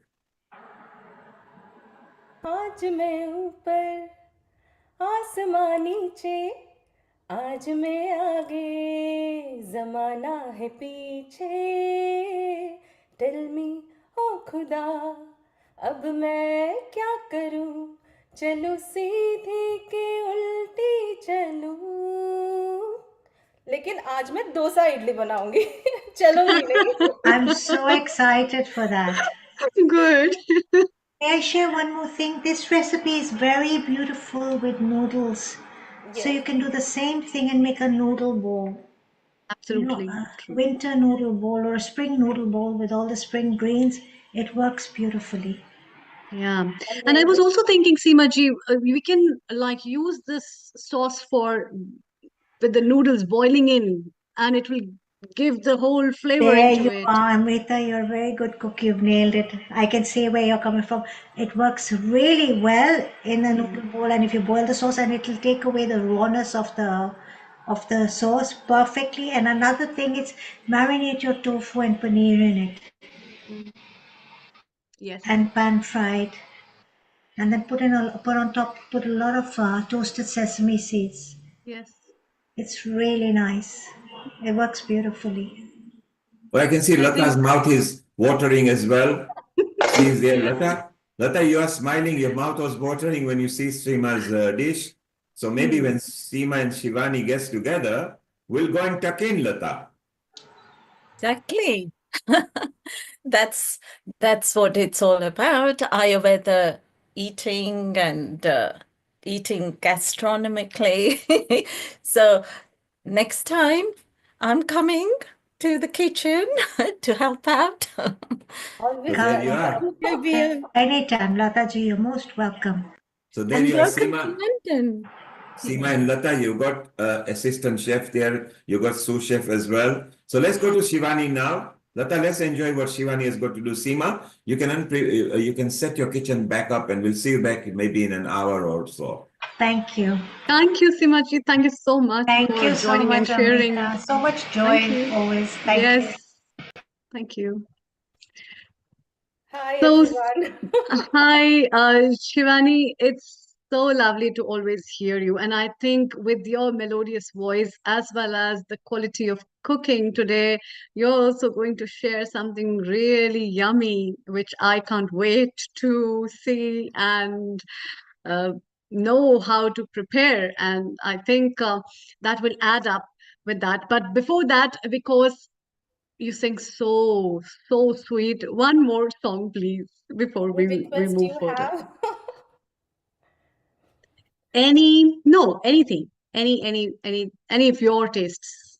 Hmm. लग जा गले कि फिर ये मुलाकात हो न हो, शायद फिर से जन्म में मुलाकात हो न हो, लग जा गले से ये सिर्फ मुलाकात की ही बात थी. बिल्कुल गले तो लगना ही पड़ेगा जब आप when you prepare such a lovely dish, then we have to hug each other. That's very important. Well, today I'm going to tell you a simple batter. With this, you can make numerous varieties and Okay. you can be very innovative. So, to Hmm. start with, I'll show you some ingredients I have, Sure. how to do it. Hmm. Okay, I'll go there. Mm, So one batter and many recipes. yes. And that serves a very good purpose because we don't have time. It saves time. So, this is idli rice and Okay. this is urad dal, lentils. Yes. Hmm. So the proportion would be one of urad dal and three of idli rice. So you need to soak them for 4 to 5 hours, and then Mm-hmm. after that you can grind it separately, urad dal and idli rice, and then you Mm-hmm. get a batter something like this. So, Okay. and it has to ferment for 8 hours. So if it's little colder place like London and all, I would prefer 10 to 12 hours. Have you added some anything like curd as a Uh, fermenter or something else? no, because No. it ferments on its own. This Okay. idli Perfect. rice has that quality which ferments. It is soft Hmm. in nature. So, and urad dal is good in protein and fiber.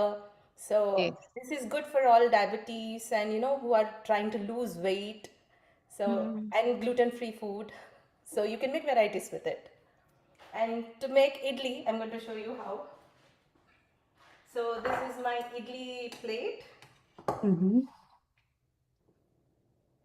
So I'm going to add some batter to it. Do you apply oil to the base so that it doesn't stick, or is it fine?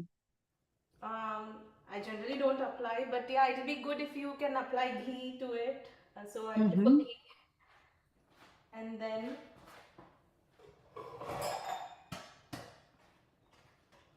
okay, this is my idli steamer.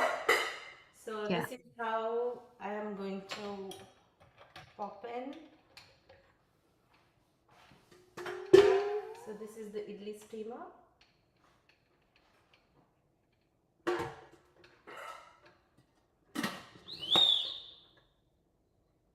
Okay, can't see here. So can we Can you turn the camera towards the gas actually flame a I little have more? one more camera here, the third one. Okay. Okay. So that one is not switched on. So Oh, Shivani, if you could put the third camera sorry, on sorry. Yeah, I didn't. and bring the speaking instrument slightly nearer so we can hear you. Perfect. Yeah. So this is my idli steamer. So it'll take 10 to 12 minutes to steam now. So I'll switch it on. So in the meantime, to accompany with idlis, I'll show you how to make chutney. So this is okay. I can show you. Roasted chana dal. Right. Yeah, and along with it, I have some coconut and tamarind and green chilies and a little bit of 1 to 2 cloves of garlic. So I'm going to put everything in a blender. So Shivani, if you could bring the other instrument nearer so we can hear you clearly, okay? Okay. Yeah. Can you hear me? I think I've switched on only one, Yes, it's better now. It's better. but I have to stay here. Yeah. How much amount of roasted chana dal we need per I've gram? just taken a cup of roasted chana dal. Okay. Okay, this side is good. Okay. And then to this, I mean, like quarter cup of coconut would be good. And chilies according to your taste. Like, Taste. yeah. So if you have more chilies, then accordingly you have to increase the amount of tamarind. So it balances. Tamarind. Right. Okay. Yes. So I'm going to just make a paste out of this. I'll And grind. how many cloves of garlic have you added? For this much amount, I prefer only one. Okay. For 1 cup, this one is enough. Few people they add ginger also, and Mm-hmm. I'll be adding uh, half a teaspoon of cumin seeds along with this, and salt while grinding. So Okay. I'll just grind and come back. तब तक आप कोई गाना सुना सकते हैं मेरे लिए? Let's do antakshari. I well, we can talk a lot more about these things Or in diet yeah, you in you can talk relation to about, that, yes, you can talk and you about can, the fermented batter, which is good probiotic for health, gut health. So you yeah, can yeah, give me some definitely. ideas about that. So I'll Yeah, just come yeah, back. definitely. Why not? So these kind of recipes which are shared in different parts of the countries and different parts of the world, they all have their own relevance. And because these are certain fermented recipes, so definitely they help in the gut microbiota increasing.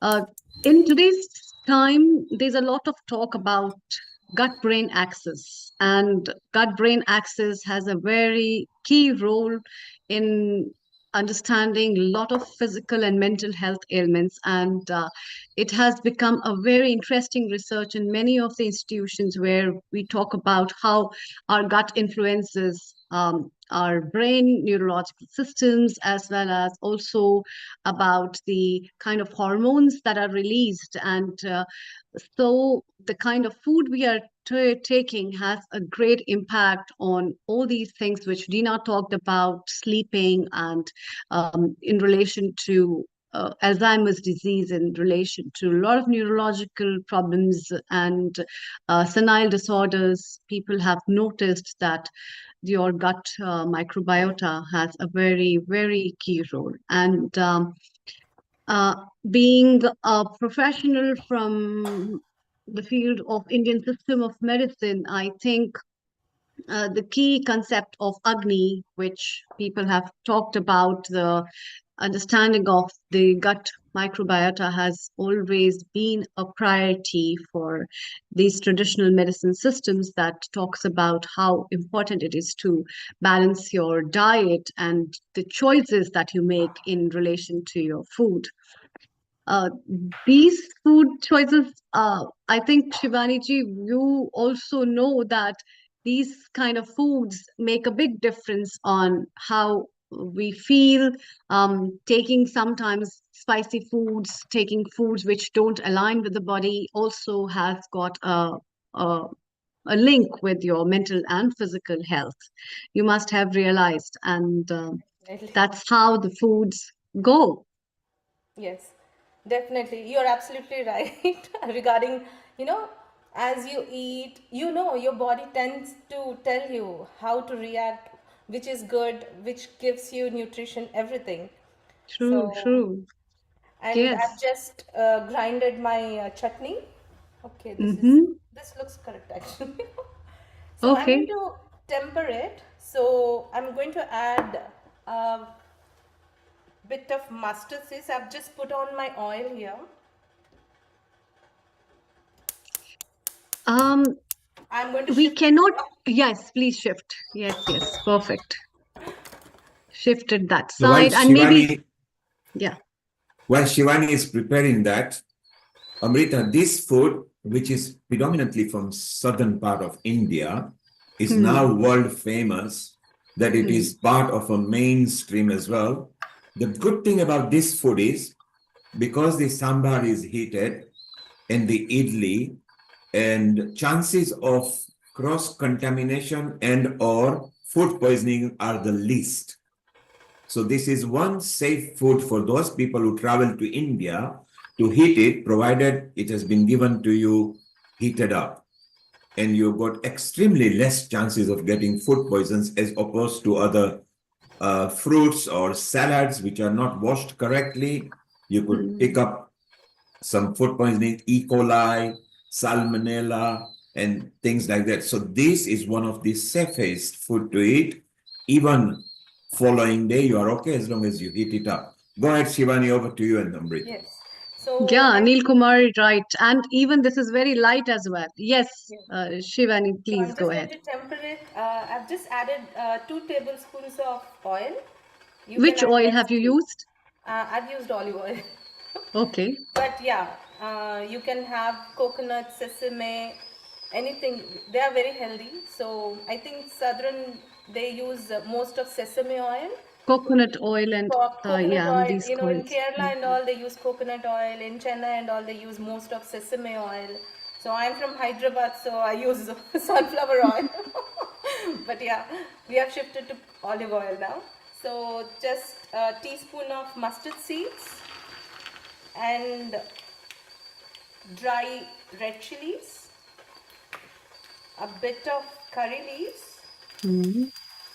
and a pinch of asafoetida. Hmm.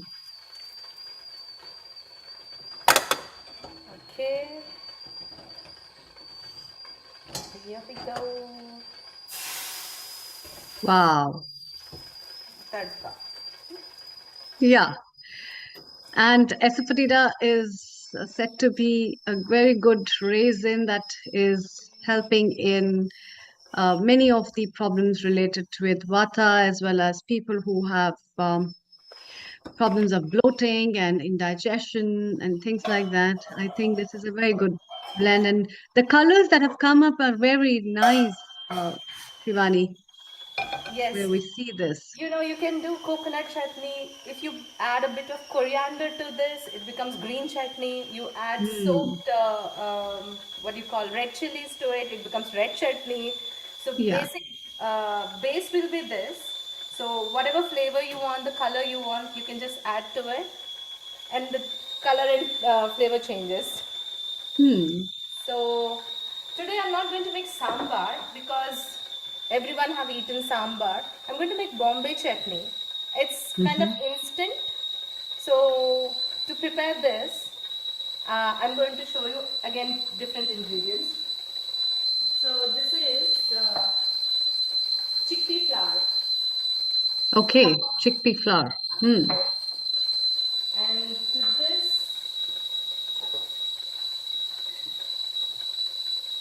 I'm going to add some water. So, Shivani, you are again from the speaking instrument. Yes, I'm coming back. And for the viewers, if you are listening, if you can hear the bit of whistling at the back, is because the idlis are being prepared. And the Yeah. cooker is telling us that shortly I'll be delivering fresh Oh, idlis. it's done. Oh, now be Yeah. careful. Whenever you open it, make sure the steam is let out before you open the Yes. top. Okay, I'll just keep it aside for a minute. Shivani, the container is slightly at the Wobbly. edge, so please bring it. Yes, that's it. Make sure that it's safe. Yes. What a wonderful thing. So this live idli is being prepared for you. This food you can eat almost any time. Even if the sambar is not extremely spicy, then at night, 3 hours before you I go to can show sleep, you you are the safe. idlis. Okay, here they Oh. are. Wow. So earlier you're prepared and this is what it looks, correct? Yes. So I'm going to plate it after I do all my chutneys accompaniments with it. Now, I can see there is enough for about 50 of us to suddenly turn up. I can Yeah. make for n number of people. I love cooking. Yes. So always welcome. So to this I'm going to add bit of water, chickpea flour. Hmm. Yep. How much water? I need a thin consistency because when we cook, chickpea flour has a tendency to come close, right? So it Hmm. thickens. So a pouring consistency would be good. So we have to beat a bit so that there are no lumps in it. So Shivani, if you could put it where the pan is, so it will be banging. Okay, yes, fine. Oh, It's okay. Okay, we can, it's fine because we are shortly going to put it in there. Yeah, that's even better. Now we can see everything.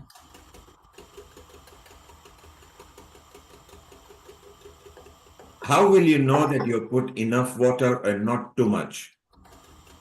for this, I mean like 1:4 would be good. And I'm Okay. used to it. This is my measuring bowl. So, Oh, okay. so this is, So there you are. It will help. yes, Approximately 1 into 4. Maybe yes. start 1 into 3.75 and see if it's not too So overdone. I'm adding a bit of oil to the pan, And what oil is that? olive oil. I'm using all olive oil today. And this olive oil is a cooking oil. It's got a high resistant burning power. Yes. Okay. So the viewers And must remember, don't use the dressing oil for olive. Use the Yeah. one that yes, is for not the cooking. dressing olive oil, it's cooking olive oil which has fire, what do you call, fire resistance? I like a spice box, Shivani. Can you bring it to the camera? Oh, Yeah, that's very cute. I Ah, also wanted to Bring say it the the other same way thing. around so we can see. Yes, there you are. Look at that. I Yeah. love it. This is a bit of different one. Yes. Hmm. And it's transparent. The best thing is this. You can I see. know when it's finished, so I can refill it. Yes, and you can also see that the ingredients have not mixed up because if the methi seeds fall in there, they are dangerous until they are cooked. I'm going to temper it now with a bit of roasted chana dal. This is Okay. Okay. a little, a quarter teaspoon, and again we come with mustard seeds Hmm. Amrita, your mouth is already watering, isn't it? Oh, yeah. Shortly, you are going to serve the family a meal as well, aren't you? and bit of Yeah. cumin. Serving, I've prepared a Himachali dish well, but then thinking Oh. of preparing this for the next coming 2 days. So I have Idlis. added chana dal, urad dal, cumin seeds, and mustard seeds. And again, I'm going to have a bit of chili, red chilies, 2 or 3, and bit of curry leaves, and again Hmm. asafoetida. So that's the skinless urid dal, is it right? Sorry, It's a Yes. skinless urid dal. skinless urad dal. Yes, it's white. Okay. And to this, I'm going to add nicely sliced onions, ginger, and green chilies. There comes the tarka.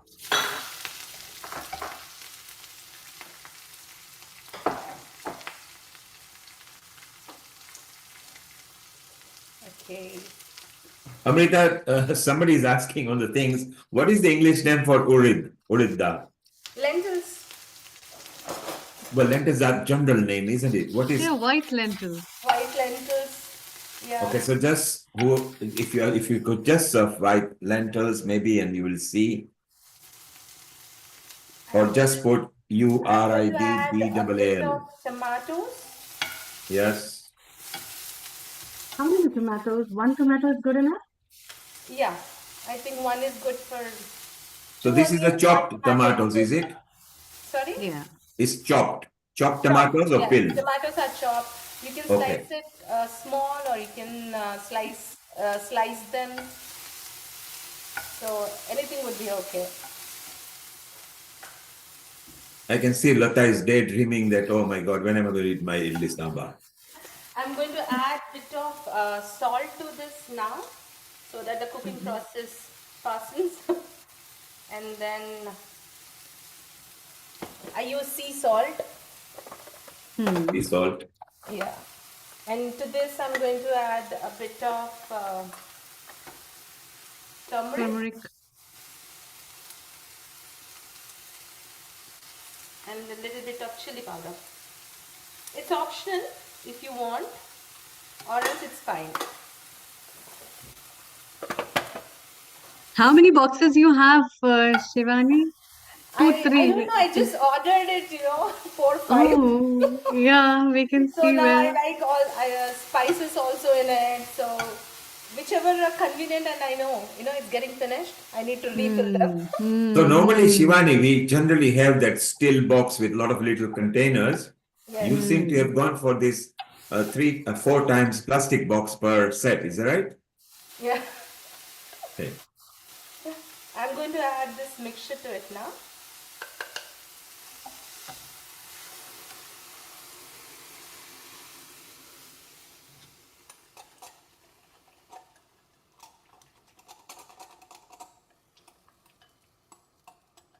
The chickpea flour is the besan, what we call in Yes, India, Hindi. basin. Okay, got it. So if you see, this is a south version of one kind of chutney. You go Maharashtra, they make pitla, pitla bhakri. So this Hmm. chickpea flour is quite diverse, and that it is used in different parts of India, and it's quite Hmm. healthy. You don't need more oil to this. Still, it's a whole meal in itself. It has so much of protein in it. Okay, it's coming closer. So I need to add bit of more water to it. It thickens fast, it cooks fast. Yeah. So we want to have it a little pasty kind of stuff, right? It's like chutney, so you can dip and eat. Hmm. It shouldn't be Hmm. watery, Hmm. watery, or it shouldn't be very thick like sabzi. Yeah. So Yeah. it should be like chutney. Yeah. So it depends upon the quality of the flour, chickpea flour, how good Yes, it is. yes, yes, yes. And moreover, when you put it on the flame, actually, it gets more denser and you really need to work on it. Yes. Yes. So we have to Yeah. keep stirring it continuously. We have to give this a bit of time. Hmm. So I think I might need a little more salt to it.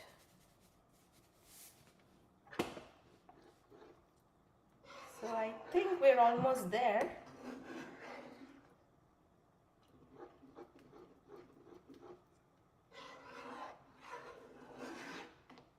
This part is very important, Shivani. I think so. The kind of blending you are doing, otherwise it will make, Yes, it yeah, becomes lumpy and lumpy. the Exactly. consistency won't be correct.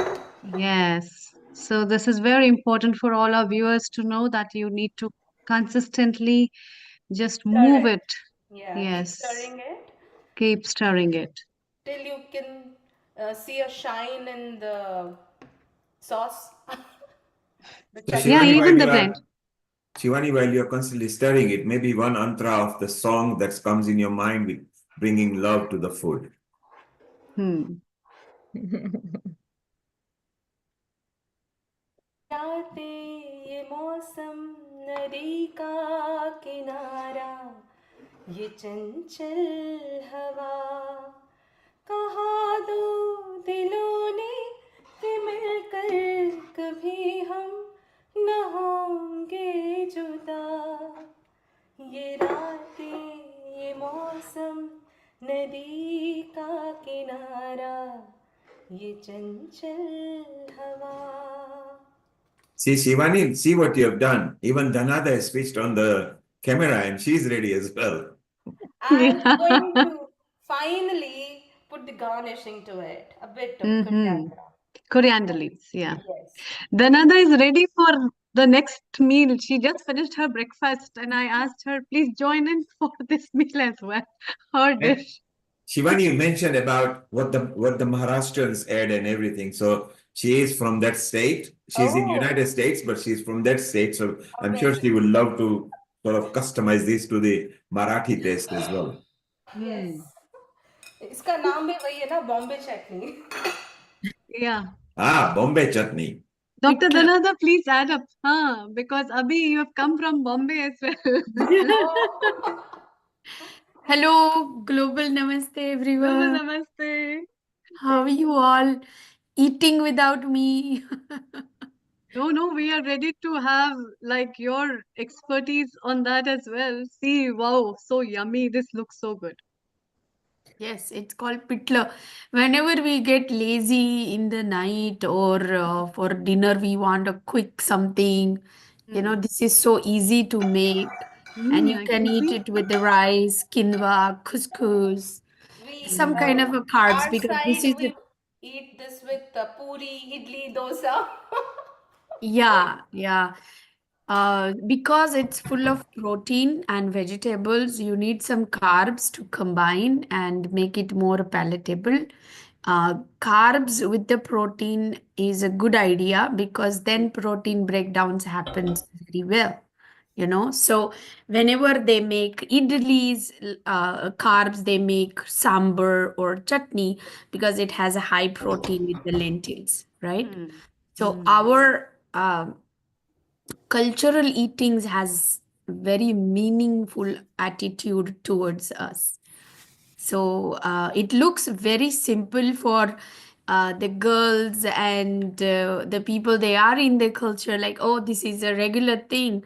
But if you look at the nutritional attitude or nutritional aspect of bringing Ayurvedic principles in it, it has a lot of nutritional and functional value. Plus, Yeah. they says jaisa ann vaisa man, which means Mm.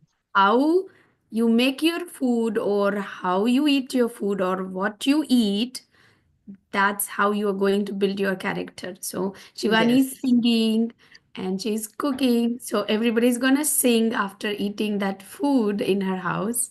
So she's bringing such a joy to all of that. Yeah, look at that. This looks so good. After seeing so many chutneys with the nyonya vegetable curry from Sima, and now with this chutney, And what? Amrita, remember the theme for Shivani is one better, many recipes. So Yeah. she's showing different recipes over here. What is going on now, Shivani? What are you going to do So now? now I'm going to show you paniyaram. We call it guntapongnalu. So Mm-hmm. for that I'm doing a different batter with the same batter. So this is what I'm going to use for this. Aha. I also have it. I just cooked it yesterday. Good. You know, if you use ghee for these, of course, olive oil works as well. Yeah. But if you use ghee for it, oh my God, their Yes. taste It must becomes be tasting. Yes, so yes. That's next enhanced. level. Clarified butter has a very unique taste. Yeah. Yeah. Yes, and ghee goes so well with Nutrition. the gunta pangul we call gunta Gunta pangul. ponganalu. Ponganalu means fluffing up. Yeah. Oh. Ponganalu. So So it's in this batter, is it visible? yes, Yes, yes. yes.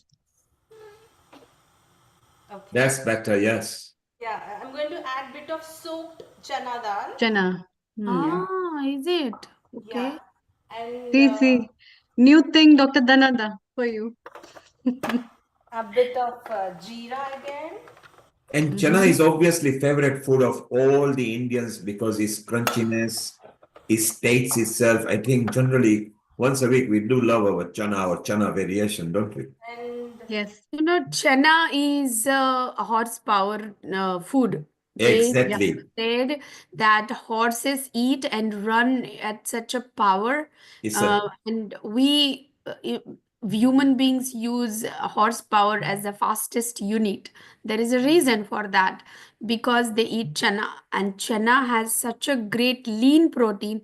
Rather than saying animal protein, the plant-based protein has a lot of value to digestion. You know, it digests better on your system, yes. and Yeah. it removes the toxicity.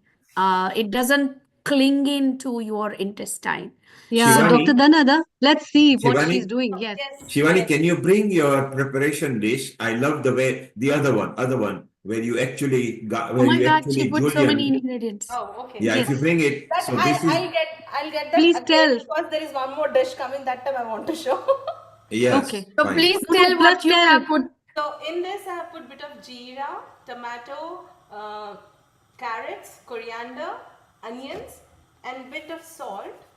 Mm-hmm. And I actually add green chilies and ginger to it. Mm-hmm.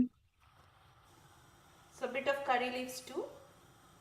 So for Okay. those people who are connected to us on YouTube, Facebook, and a website, she's preparing a batter, which she is now going to dollop into this special dish where you can see there. So, Shivani, what is the utensil called as? How can people buy this? What they need to It is tell? paniyaram dish. That's what they Okay. call it, like pan. It's because paniyaram is Tamil name. For us, it's guntaponganalu. So Mm-hmm. I think even Chinese people use this. They make all They do their dumplings, don't they? dumplings. Yes. Dumplings. Okay. So you just season it with a little bit of oil, and then once it's bit warm, then add your batter to it.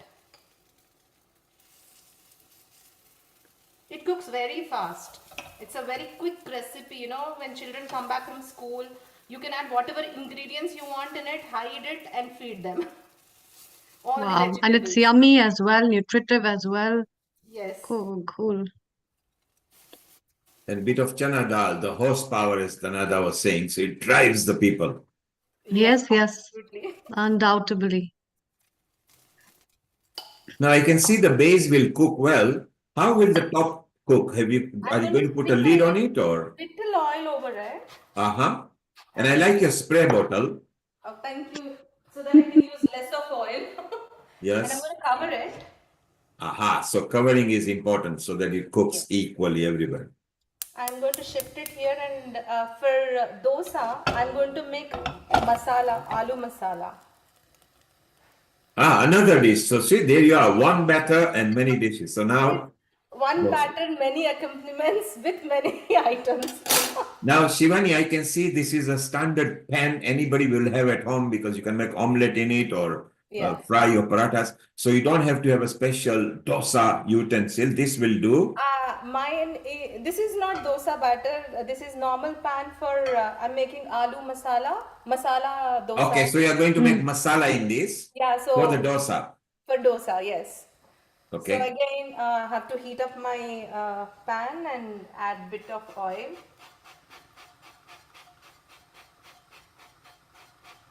And same, the ingredients goes the same. All the tempering, urad dal, chana dal, and mustard seeds and cumin seeds.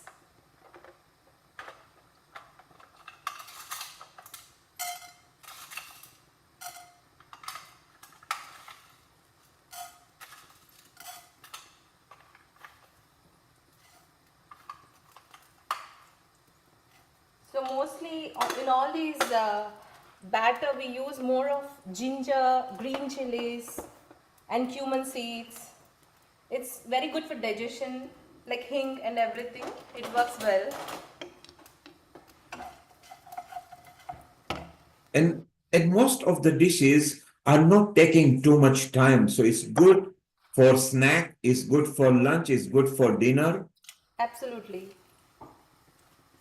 So the tempering goes same for everything. Yes. You can make it in advance and you can just pour it in all your dishes.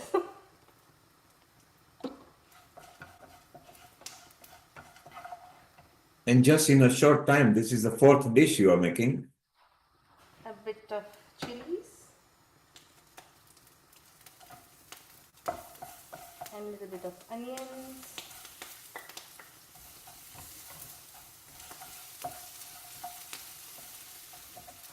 A little bit of salt so that you can fasten cooking.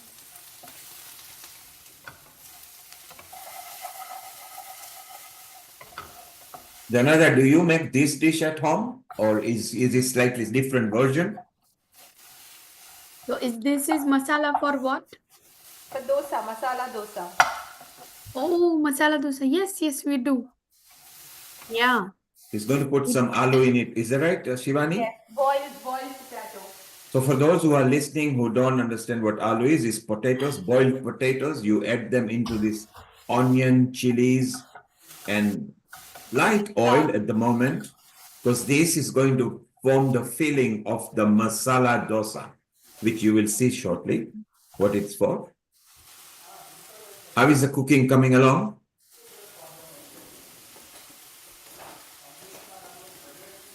See, this is how I'm going to turn it. It's working. I can see they are lightly brown, so they are cooked over there, and now we are turning them.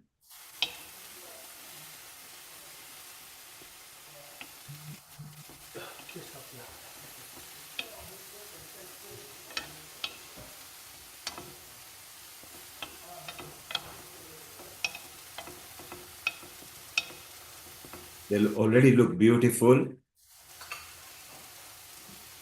So almost there. I can imagine them with the chutneys. They would be so good.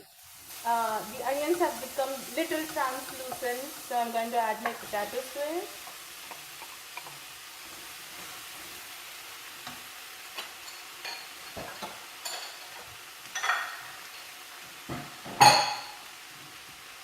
And to this, I'm going to add a bit of I think the aroma is so good. Everybody in the house must be waiting to tuck into.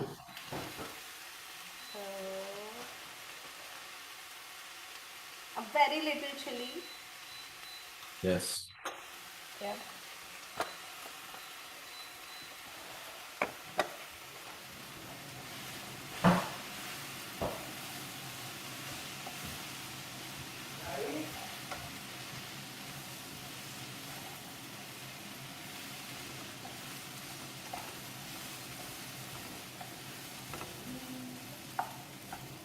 एक दिन आप यूं हमको मिल जाएंगे, फूल ही फूल राहों में खिल जाएंगे, मैंने सोचा न था एक दिन आप यूं हमको मिल जाएंगे, फूल ही फूल राहों में खिल जाएंगे, मैंने सोचा न था. I think I need to add little water because it looks little dry to me. It hasn't Yes, so come you can together. mash very well. Yes. So I can use a masher now. And you can even sprinkle lemon or lime juice as well. Yes. I mean, like, you can use lemon to it, but I like to add it in the end. Yes. I don't like to cook lemon.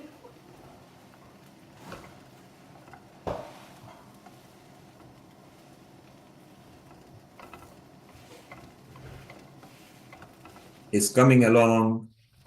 Yes.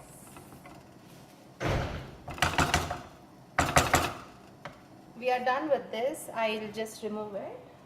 Yep.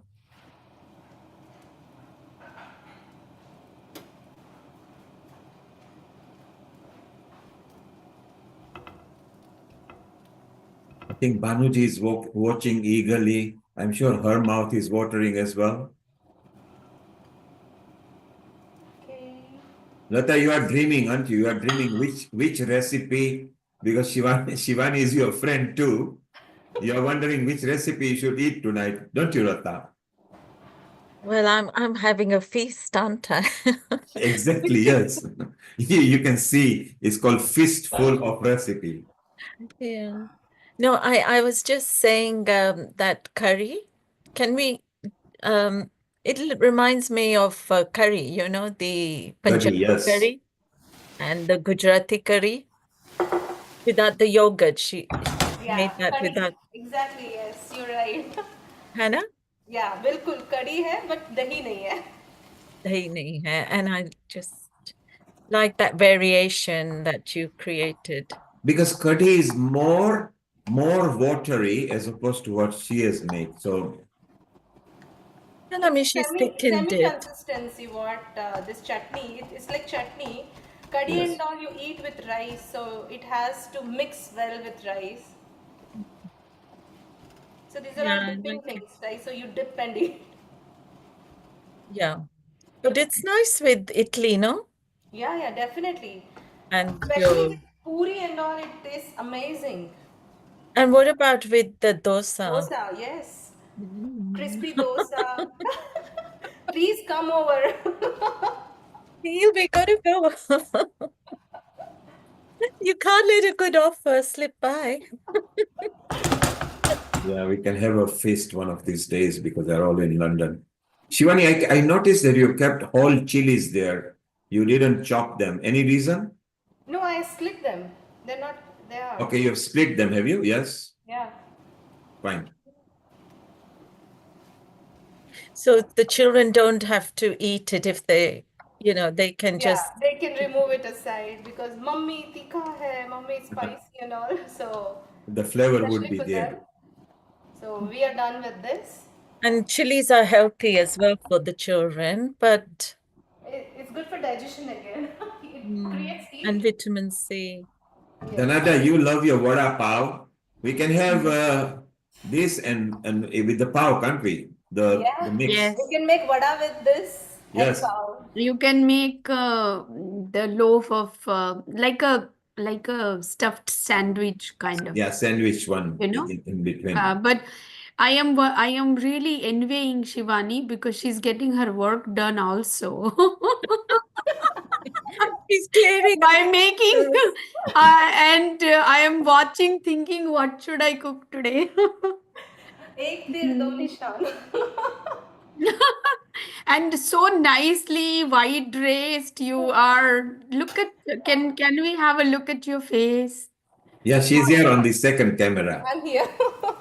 Yeah, yeah. you Good. know what? We can't see you because it's a blurry. There's a light Oh, on Yeah, top, ceiling blur. light. If you can remove the blur. The light behind you, you know the ceiling actually light? this is Yeah, ceiling if Huh? you light. switch Yeah, it off, switch it off. Okay. then you will be okay just for a For a while. second, yeah. So Danada can look at you and smile so she knows who it is.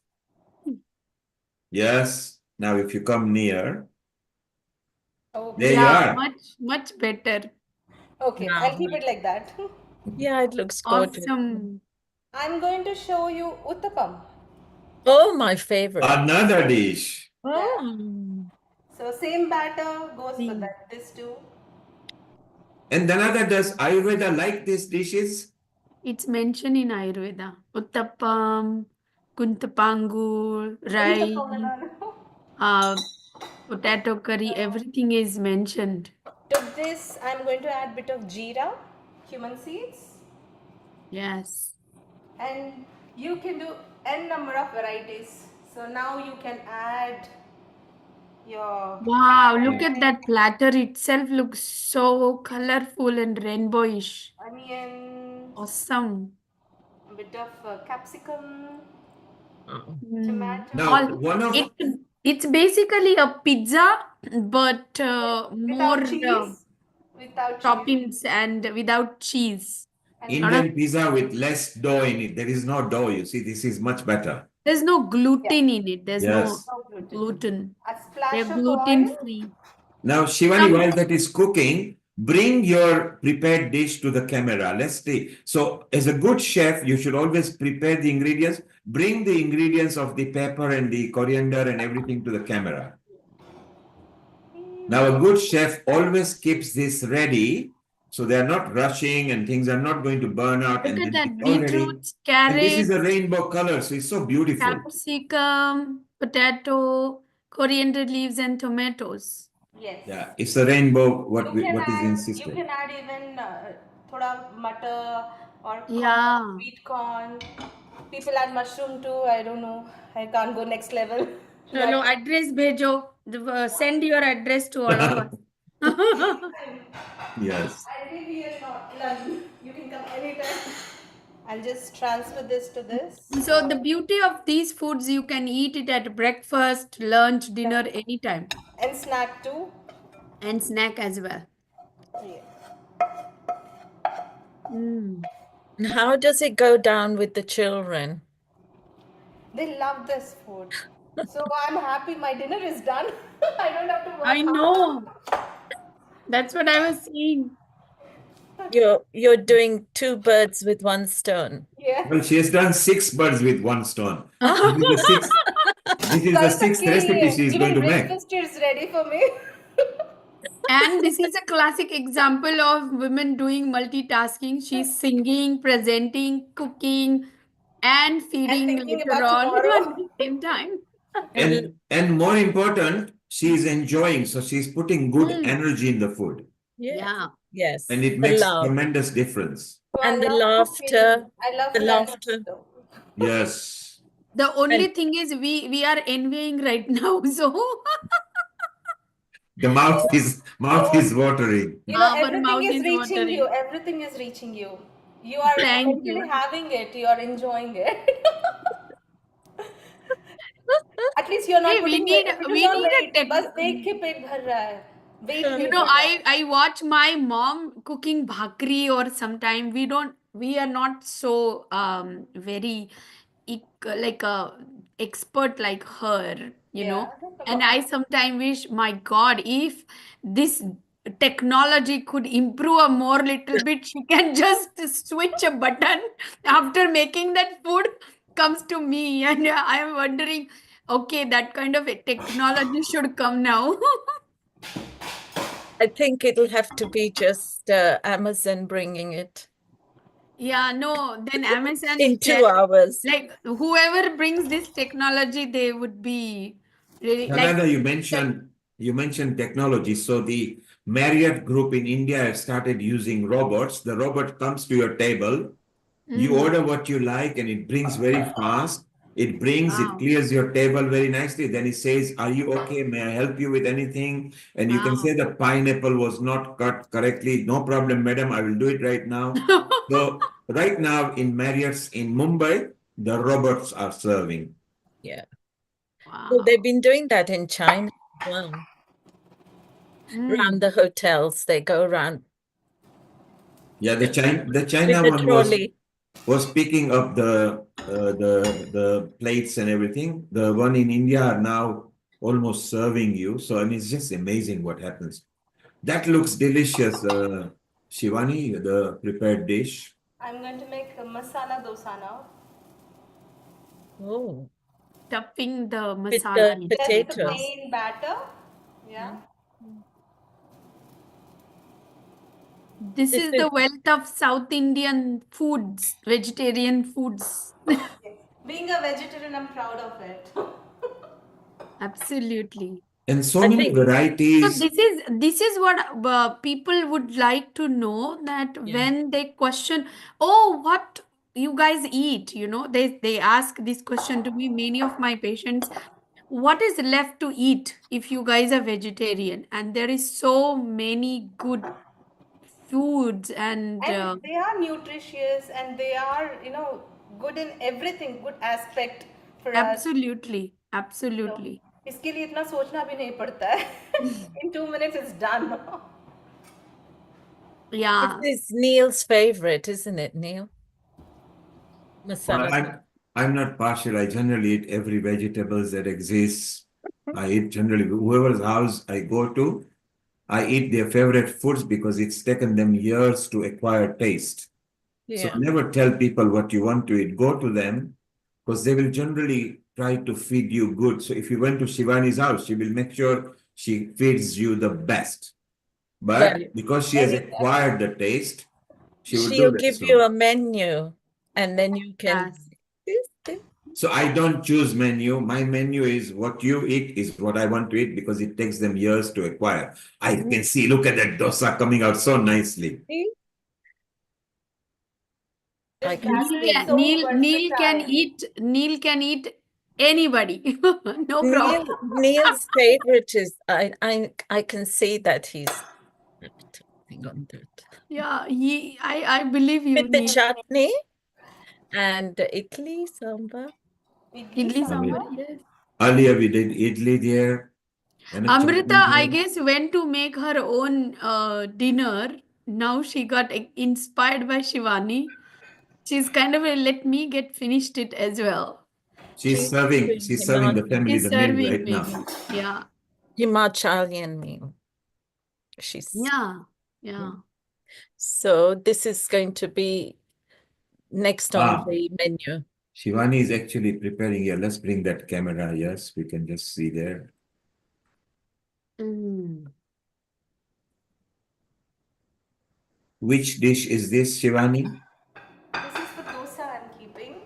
Yes. Goes with everything.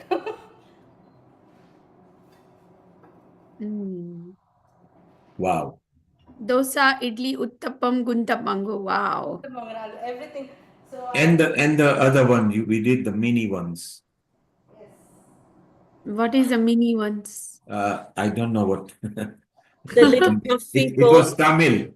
That is Tamil dish. guntapangul. Guntapangul, they call it. Bunta parmor? Never heard. Mhm. We'll just call it mini dumplings, so it's easy to remember. Mini dumplings, yeah. South Indian mini duck. Yeah. Wow, so many dishes.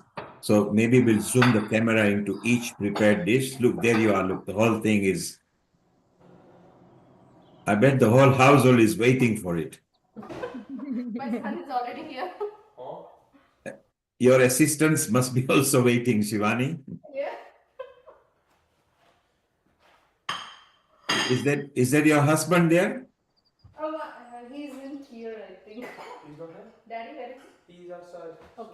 gardening today. He got time for gardening finally.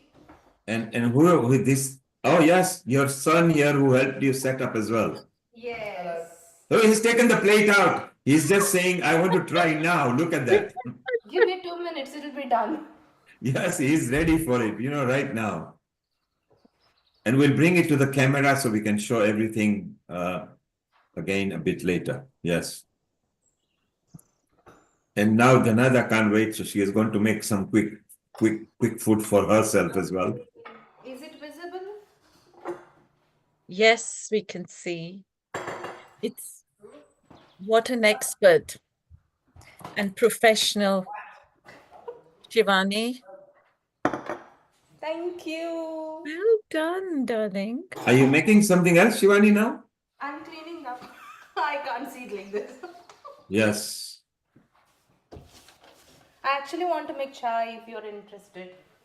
Let us show to the camera all the finished dishes. Okay. If you could bring it to the camera. Yes, beautiful. And pick each one by one and tell us what it is. Bring it to the camera. Okay. Yes. This is idli, and this is the roasted gram flour, no, not gram flour, roasted chana dal's chutney, and this is gunta ponganalu with mixed vegetables, and this is the masala dosa. Here is Yes. the stuffed masala dosa with Bombay chutney and same roasted chana dal's chutney. And very nicely you've kept as well. So gastronomically it looks appealing. And which is this dish? And this is uttapam, mixed veg uttapam with Bombay chutney. It's delicious. Okay. So wonderful. And then all this you've done within just literally 45 minutes. Yeah. Variety of it. Of course, you have kept the batter ready. But it's so amazing. Just a minute. Bhanuji, you are there. You have obviously got experience of cooking as well. Your mouth is watering as well. What do you think? Which Banuji? Are you talking to me? Yes, the one who has opened up the sound. I'm cooking myself in my kitchen now. Areva, what are you cooking? Well, my Gujarati food. And what is it? What Gujarati food are you making? Guar dhokli. Guar dhokri. Kya Yes. baat hai. So the East Africans, they really love guar dhokri. And with the green salad and everything. Yes, but I like this cooking, what she's doing now, because I'm making also sometimes idli, dosa, sambar, everything. But her is maybe different way. Mine is a bit different way. yes, But I everybody always has got. Tasty, I'm sure about it. Yeah, but I'm always looking the recipe, when I'm cooking also. Oh, Yeah, I always look the recipe, what they're doing, how they cook. but everyone has their own personal touch. Oh, yes. Everyone. But it tastes nice. I like the idli dosa and everything. Oh. I like I it. like dal dhokli, I like dhokla, everything. I make that too. I thought, let me make dal dhokli and Goa. Thank you to talking to me. Thank you. So stay around. We are now going to chit chat Ayurveda and its values. And we will be showing a kanji recipe as well. And the kanji recipe will be doing quite well. And maybe Dr. Naveen Gupta might be coming from the ship. He's traveling at the moment. So Shivani, what is your favorite dish? Mine is crispy dosa, onion crispy dosa, rava onion crispy dosa. Rava onion crispy dosa. Yes. And Dhanada mentioned that Ayurveda actually mentions some of these ingredients and the dish. And from the Ayurveda point of view, Dhanada, how healthy are these dishes? Because she didn't use too much oil. We were watching. She was in fact spraying and not wasting too much oil in it. Because I give credit to this my iron cast pan. Yes. Because it keeps the heat consistency proper, it's not like non-stick and all. Garam ho gaya and ye kafi der tak garam rehta hai. So this one. Yeah. Yes, It's and thick. it's nice. It keeps things heated up Warm. Yeah. faster, cook slowly, so you're not overheating, not carbonizing the food, which was so beautiful. The way you laid everything out nicely clean. So from health and safety point of view, that was beautiful. The way you have garnished, Shivani, because it's nice to garnish food, it gives Yeah. this mouth-watering feeling and you feel good. And if you can eat slowly and consume slowly, then the digestion improves as well. Isn't that right, Danada? Of course, of course. See, regular meals you are eating, they should be fresh, seasonal, and freshly cooked meals. Plus, Shivani has added spices and herbs like turmeric, cumin, coriander, and many of the vegetables.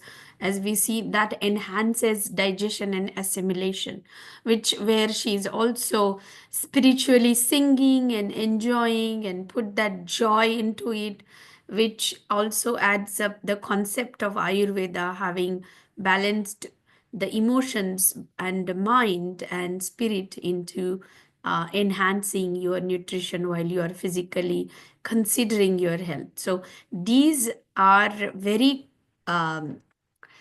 comprehensive outcomes, or you can say benefits, of how we putting it all together in the vegetarian diets. Shivani, do you ever get angry or annoyed that you are having to cook, or do you really love it always? Oh, not for cooking. बाकी सबके लिए गुस्सा आता है. बाकी गुस्सा आ जाता है, but like when you do food, so that's so No, beautiful I that you are love cooking. feeding your family with love. Yeah. After all, I the family I think belongs to maybe it's in you. the genes. My grandma is also a wonderful cook. She used to make, Mm. ऐसे 5-6 kilo ऐसे ही बना देती थी.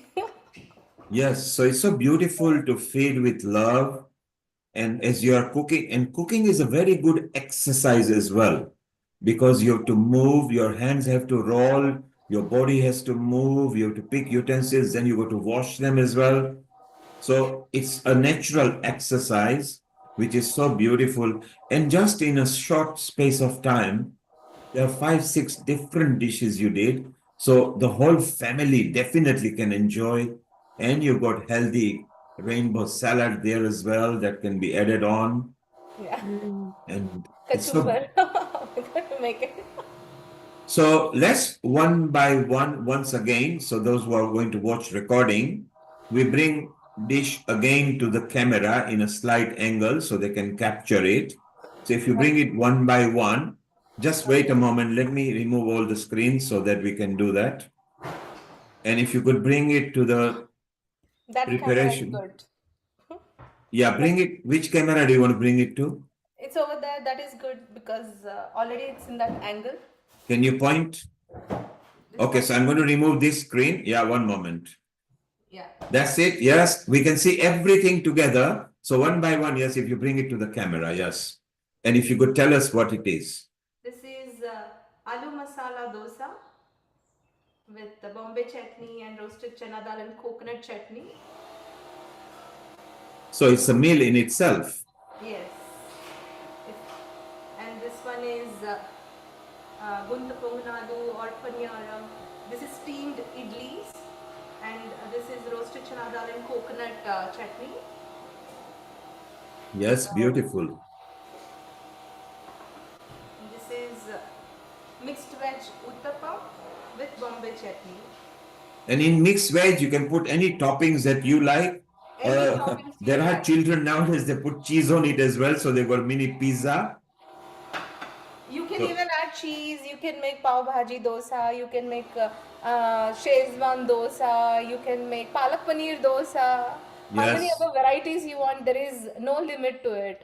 So that's why one batter, many dishes. it's purely amazing. And even in idli also, you can add all those vegetables and steam it up and add bit of ghee to it and eat with any chutney powders. I have same roasted chana dal and coconut and red chili powder. So we eat with that too. Wow. Now I can see your son really enjoying. He just cannot wait. So Tell him what is his favorite food. What's his name? what's your name? Hello, I'm Yeah, hi. What's your name? I'm Ritwick. And I can see you've got a big smile on your face. So were you waiting for mom to finish all the dishes? I mean, it looks all really good. And how good a chef mom is? Good enough to open up a restaurant. That's what I would say. Yeah, it's amazing, isn't it? Look, everybody loves mommy's cooking. Yes, really good. Shivani, you were going to show a chutney to us. Were you showing a chutney? This is same again roasted chana dal, coconut, a bit of garlic, chili powder, Aha. salt. So, That's it. so it's something you sprinkle on, is it? Yeah, you can sprinkle on dosa, or you can add bit of ghee to this powder and eat like chutney, dip it and eat. So we make so many different chutney powders like this. You know, that gun powder, Yes. and dhania jeera ka powder, and curry leaf powder. So this is like always we'll be having like haldi and chili powder at our place. So look, your mouth was you made mouth watering dish, so Dhanada couldn't wait, so she's gulping something and say before I speak up, let me feed myself. So Dhanada, your points to Shivani, and then let's get into the Ayurveda part of a kitchen in the cooking. Oh my God, she got 100 out of 100. Thank you. And she did it with love and fun. Mhm. So before we start with you, Dhanada, now Shivani, now that we are happy and all the food is done, any full number that you want to sing of your choice, Aram se baith ke, any one you want to sing for our viewers. अखियों के झरोकों से मैंने देखा जो सावरे, अखियों के झरोकों से मैंने देखा जो सावरे, तुम दूर नजर आए, बड़ी दूर नजर आए, बंद करके झरोकों को जरा बैठे जो सोचने, बंद करके झरोकों को जरा बैठे जो सोचने.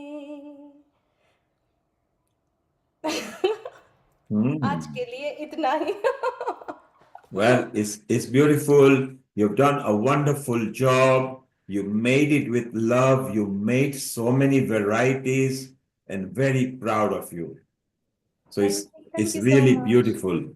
Thank you, Neil ji. Thank you, Lata ji, for always, giving me this warm and loving welcome and, itna pyar sab. And so I'm happy to come anytime. And So let's Amrita take is so a lovely. And let's take a Janada tea. Shivani, let's take a quick comment from Seema, India, and we've also got Dr. Naveen Gupta, who I think is traveling on a ferry at the moment, and he might quickly talk about kanji as well, and then Dhanada and everything. So, Dr. Naveen Gupta, if you can landscape your camera. Seema, what did you think of all the dishes? You can see it on the camera. Oh my, what an elaborate spread and done so fast and with so much love, skill, and perfection. Amazing. Thank you, Shivani ji. Thank you so much. So, Seema, you Really, started really everybody's lovely. mouth watering with your such Yeah. a wonderful recipe, and it was rice based as well. And then in comes Shivani, 6 recipes with one batter in just 45 minutes. So, isn't it amazing? You know, I was just thinking that Penang, Peranakan Nyonya curry would go well with idlis as well because it's coconut Stew. based. Yes. You know, Yes, it's yes, like yes.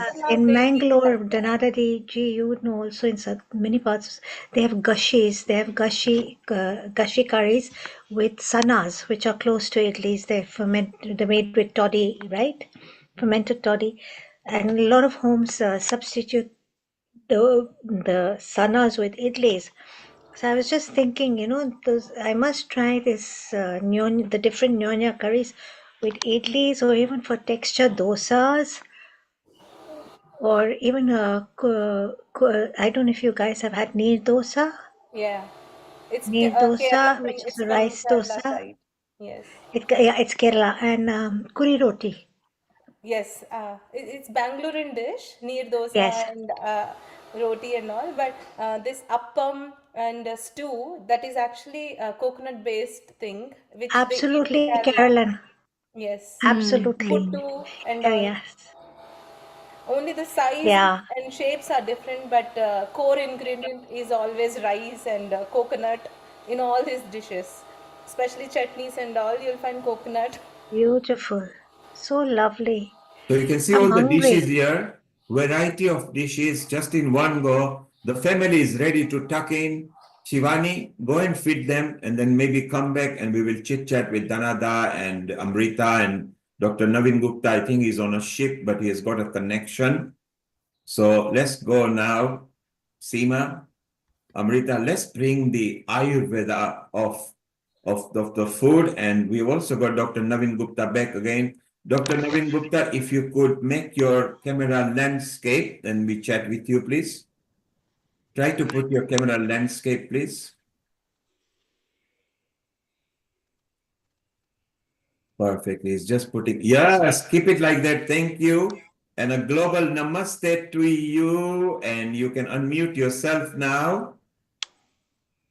Have you landed in Paris? Are you in the Calais now or are you still in To the all of you. ferry?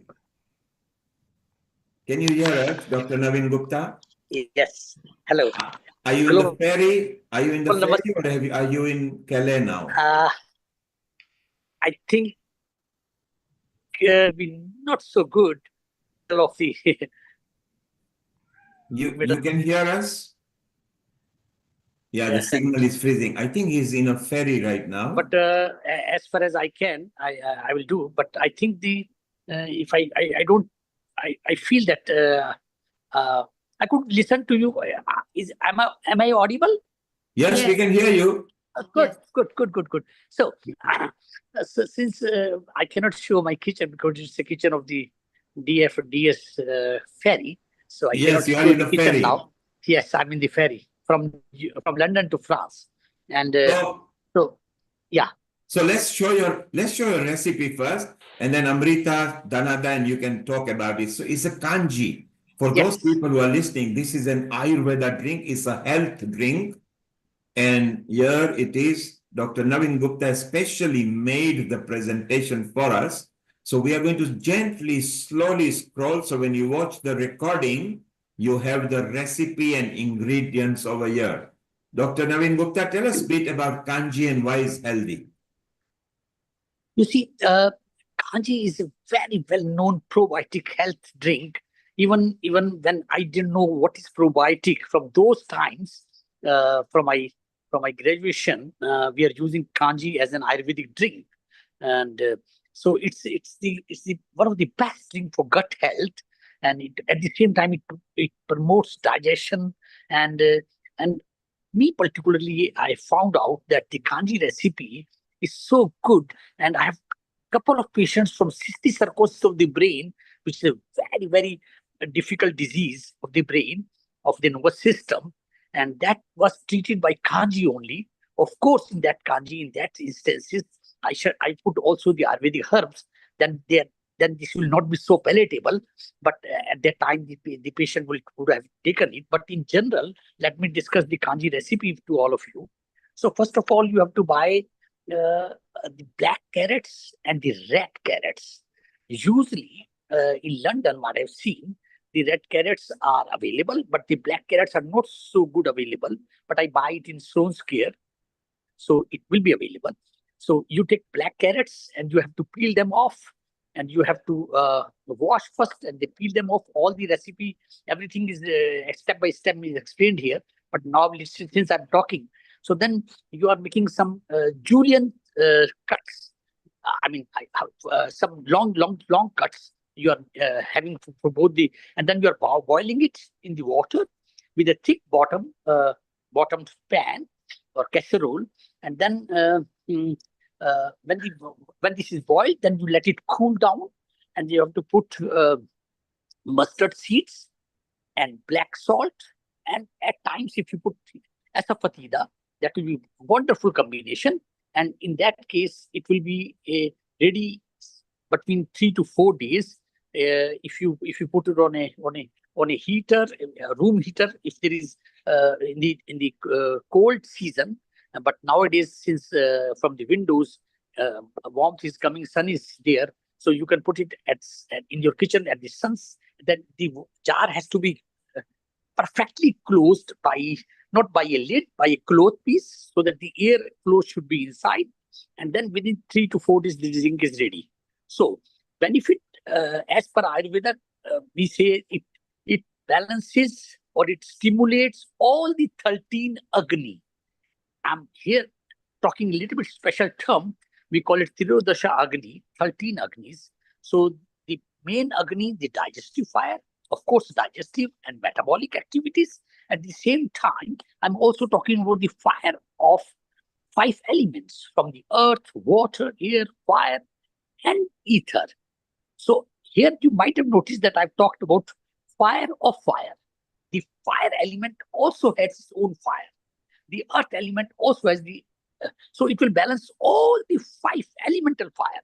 And at the same time, it will also stimulate 7 fires from the 7 basic tissues, which we call Saptadhatu. And that is lymph, blood, muscle, fat, bone, bone marrow, and the reproductive tissues. So in males, we call it semen. In female, we call it menstruation. So all the 7 dhatus. So that's why 7 tissue, fire of the tissues, 5 fire of the elements, and 1 fire of the digestive system. So it will balance all the fires, rather stimulate all the fires, because in Ayurveda, we say Agni, and that's linked to this drink. That's why I'm a little bit more explain about Agni. So Agni is the first syllable on the whole earth, on the whole universe. Its first syllable. And its first syllable is A, which expands to the whole cosmos. So that means the kanji drink will work on the Agni and with your own micro self, microcosm. It will work on all tissue cellular level in your body. That's why we can say that it works on the gut-brain axis. So it's one of the wonderful drink also for immune support. Please. I just wanted to say, for the layman's perspective, Yes. Kanji in Ayurveda can be considered very similar something drink as a sangria. How many of us know sangria? Have you heard sangria? Me not.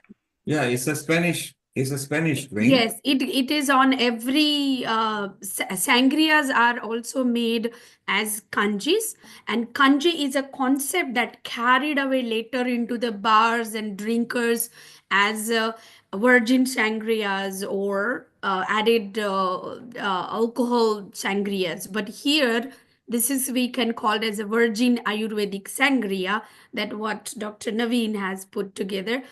Sangria is also referred in Ayurveda with fermented rice, fermented different types of vegetables, and of course, it is compared to many households a probiotic rich drink which has grains and vegetables, which definitely what Dr. Naveen ji is telling. But I just wanted to highlight that for the purpose of understanding to our audience, it can call as Ayurvedic sangria. Okay, beautiful. I didn't know this word because Spain is the only country where I've never worked in Europe, so I don't know Spanish at all. Anyway, so this drink is known in Ayurveda as Dr. Dhanaraj said. All the grains can be used, even potato you can make it, and beetroot is so good. So when you can mix the beetroot also with the carrots, and since this recipe was made by me yesterday only because I was not sure that I will be able to attend or participate. That's why I put all the ingredients in place. And if there is any question, I can answer. Otherwise, I don't know when my connection can be lost. Please. Amrita, your comment. Dhanada, your comment. Seema. The kanji. Kanji is very famous drink. Wherever Indians are settled in the world, kanji is a drink. The Gujaratis use it the most. So much so that anything that comes to health, Gujarati first thing will say, we'll make kanji for you. No, Yes. everybody uses Neil. Marathi people, South Indian people, everybody uses kanji. Whenever kids are not feeling well or they have a fever, we only give rice kanji or kanji worth of a payasam, not adding. So it's very light food basically, and it enhances the agni. That means it gets rid of toxicity basically. So definitely, Seemaji, you were saying something, and Lataji also. Seema, you are in Kenya? Yeah, over to you, So Simaji. yeah, so when you speak about kanji getting rid of toxicity, does it work on such a deep level that it can actually help eliminate ama, like scrapers, like ginger Yeah, yeah. and turmeric, help as you know, from our Yes. shrotras, from our energy channels?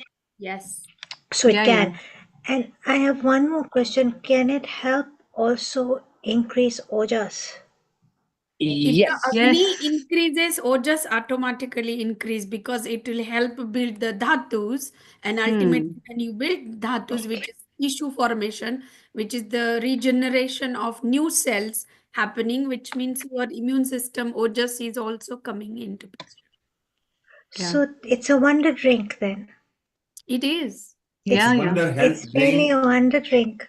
It's a wonder health drink used Seemaji, by Seemaji, I would like to add two more words. You have spoken about ojas so beautiful. Ji. And I will add that it enhances the prana. And it's one of the best thing for tejas. So you can count on prana, tejas, and ojas, the aura. And it's so beautiful May drink. I ask? Yes, please. May I ask? Even though it's fermented, Yes. and this is my limited knowledge of Ayurveda that I have in a small nutshell, that everything that you consume should be made within 4 hours of production to keep the pranic level of the item that you consume very high. Now, kanji is made and fermented, right? Yes. So in a literal sense, it's not consumed in within 4 hours of production. So it still enhances prana. So that is so fantastic what you said. Is it because of all the elements it has that it works on the ama, and it works on the different types of digestive fires, etc.? That's how it increases the prana. Yes, that's one. And when you are saying about ama, I will also make it, I will emphasize it here. It also uh, treats pratiyama. There is ama and there is essence of the ama, not in a good way, I'm talking, in a bad way, in a more toxic way. That is pratiyama. So it treats the pratiyama also, because this is the drink. It's just not the probiotic drink as we can see very easily. As I was saying already to you, that it works on the great gut brain axis, and then I mentioned about all the 7 dhatus. So that means it will support all the dhatu system, all the tissue system. That's it. and Lata, That's so fantastic. you had a So question, Lata? Yes. Global Namaste, Naveenji. Well, that's true. This is a beautiful thing. I think Seema and I are learning something new. I've heard about kombucha tea, the other version of probiotic and good for the gut. But this looks like a much more healthier way of increasing and energizing. And also, how is it safe to drink every day a little bit? Yes, it is Yeah, yeah. 250 Sprinkle. ml is safely to be, but you have to take care of the seasons. So usually it's a spring and the drink for the summer season. So Yeah. this season, if you take 250 ml to 500 ml every day in the morning, so it will be wonderful. So when you are ready with the kanji, so you have to make sure that the next lot is also ready for you. So that's why when we say like this, that all automatically means that we are talking about that it can be used every day freely. And also for the benefit beneficiaries of other people who are watching this on different media, I will tell that even me, I mean, I'm talking about myself only, in a very particular case, I've also treated the bile stones patients from this. So it has the potential to reduce the concentration of bile. And even for one patient was having a stone in the common bile duct, and patient was totally into jaundice. Even Kaji could take out the stone from the common bile duct, for which the surgery is advised. So it's a beautiful drink for all the pitta conditions, bile juice, bile pigments. Even it will increase your reproductive health and skin health and hair care. So it supports on many levels. So, So, Dr. does- Naveen ji, did you use the carrot kanji for the bile stones? I used carrots, and then of course I used also beetroot, and then I used some licorice. I used licorice. Licorice. I used, and I used also fennel seeds. Fennel seeds. Okay. Fennel seeds. You added this in the kanji itself? Yes. No. When we are adding all the ingredients which are mentioned on the paper, then I add all these ingredients As on a top of that. prakshepa dravya he has added. Yeah, As a the prakshepa dravya. And even if there is a tendency, the moment you know that there is a patient who's got tendency to develop the bile stones, because the bile juice gets concentrated. This is how, and then gallbladder does not function at all. So the moment we know it, if you start it, bile stones will not form.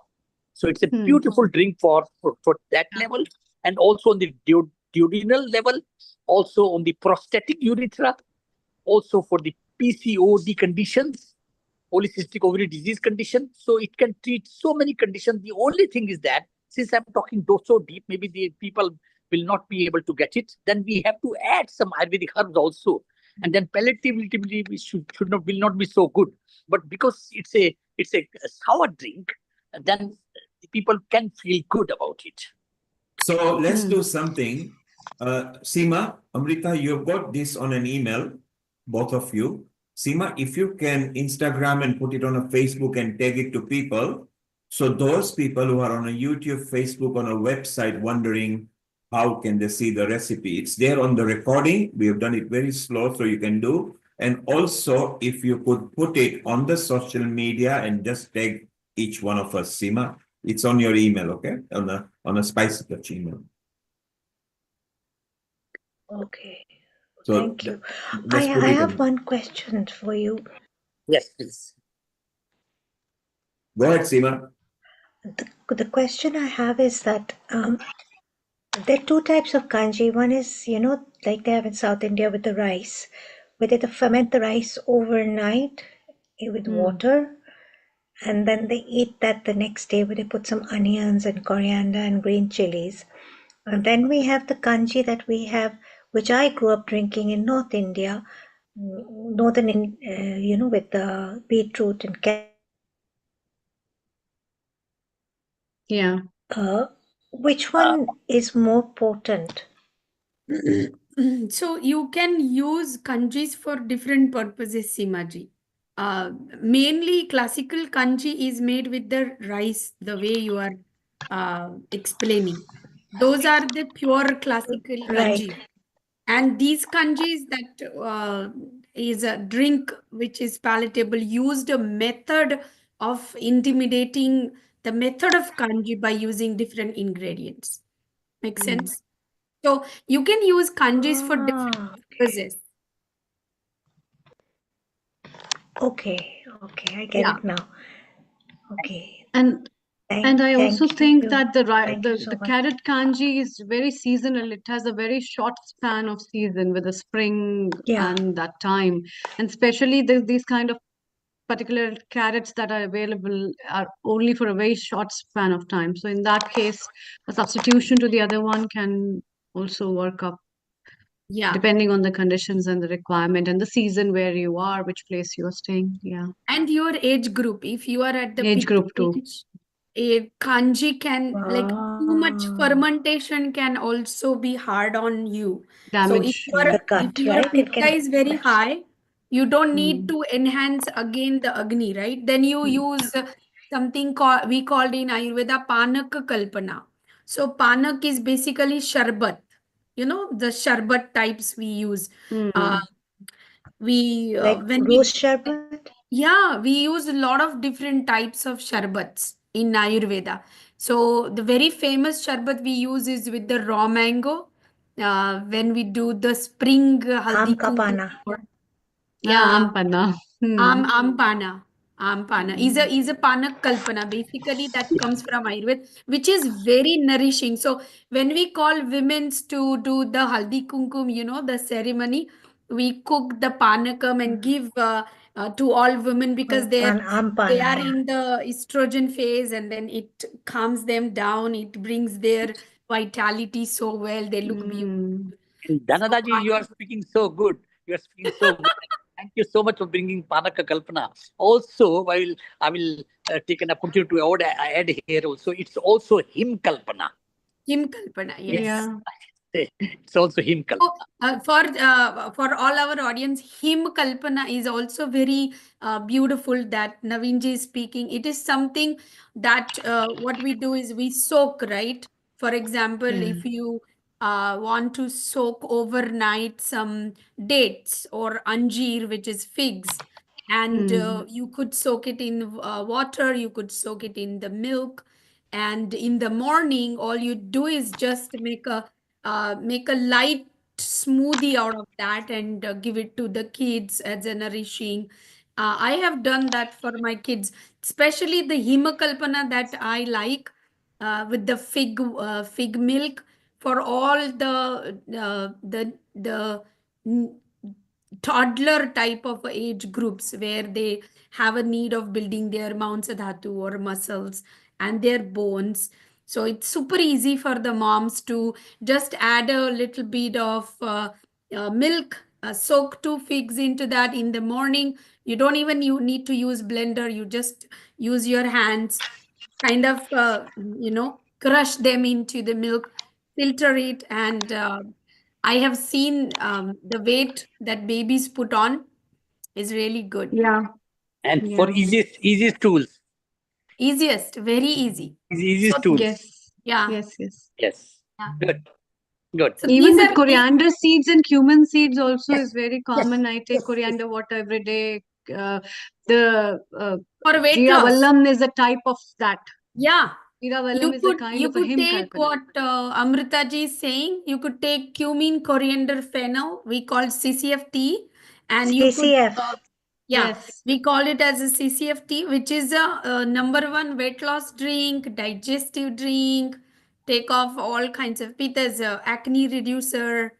I use it for all kinds of people. They have piles issues like that. So I always give them CCFT, which is a basic of starting your everything. So, Yeah. Amrita ji, I would like to take a leave now because Sure, sure. it might be possible that I can be disconnected anytime.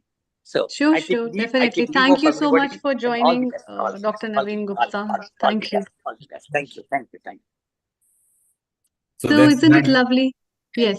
It's nice Yes. of him to find a signal in the ferry over there.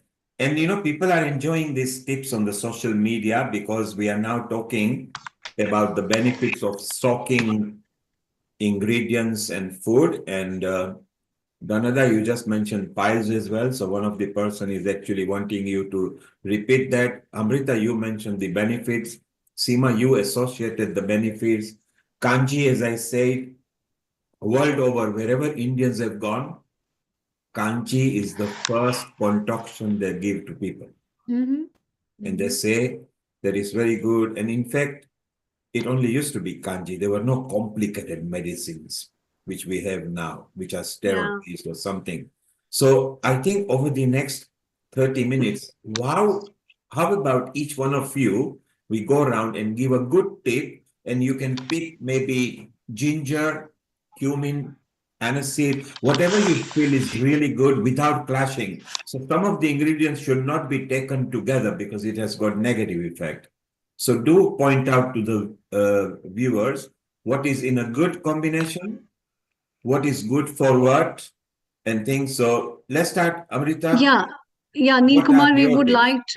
me and Dr. Dhanada would like to talk more on a little bit of Ayurveda foods Yes. in combination of what does Ayurveda talks about food. So Dr. Dhanada just start up with this and we blend the kind of ingredients of these, what Neil has talked about, the ginger and other stuff in it. Over to you. And let's go slow and let's give the tips so people can even jot it down. They can, of course, go and watch the recording. Let's cram enough tips without, because we can't, in short time, we can't put all of them. The best tips that is available in your house. First, we go to the ingredients which are readily available in the house. Then we go to the complex ones that you might have to source from your local grocers or your distributors. Dhanada, over to you in USA. Welcome and a global namaste again. Thank you, Neilji.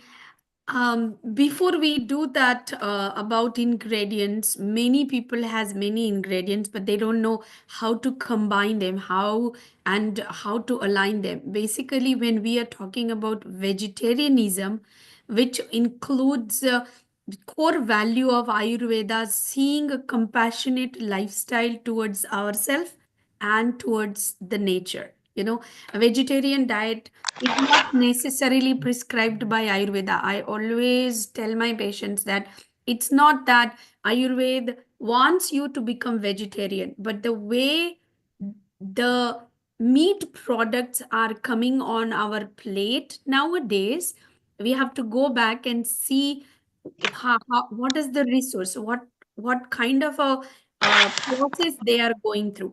And that is why when many of my patients, when they do not get results, give them first tip is to discard red meats from your diet because they are more cancerous.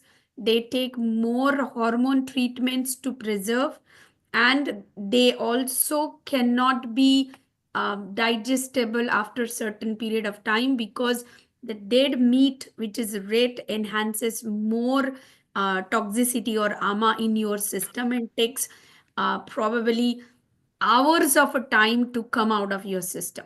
So when you are considering the ingredient, do consider they would enhance your emotions, your physical purity, your spiritual spirit aspect. They are locally produced, they are seasonal, they are very stress free of the environmental toxins, and they are warm, and you are eating fresh with the best mindset.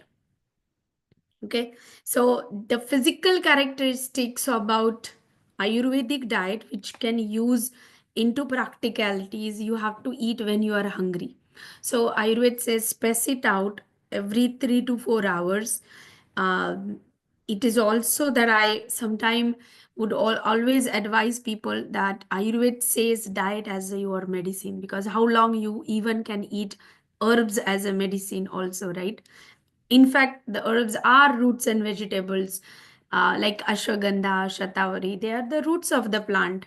So Ayurveda says use diet as your medicine. And one very uh, popular proverb in Ayurveda when it comes to diet is when the diet is wrong, medicine is of no use. And when diet is correct, medicine is of no need. So eat with the proper approach. One core principle, I will leave 4 or 5 principles with you all. One is a prakriti based diet in Ayurveda, which is your constitution. Find out with a professional Ayurveda physician, you can find out your dosha, which is your prakriti constitution. Or there are a lot of tools you can take and quiz about it. But there are three primary prakritis: vata, pitta, and kapha. Personalize your diet according to yourself, not because it's a drive through or a franchise or a one plate for all, one size of food for all. That is why we are getting nowhere into the health system. We have so many things to really hunt when it comes to the diet. For example, today we have shown in our show various types of foods. So these foods come seasonal. People are belonging to that area. If you are a coastal side, you sweat a lot. That's why you need more herbs and more carbs. And that is why coastal people eat more rice. And if you are not sweating, the logic is if you are not sweating a dime, you cannot eat rice.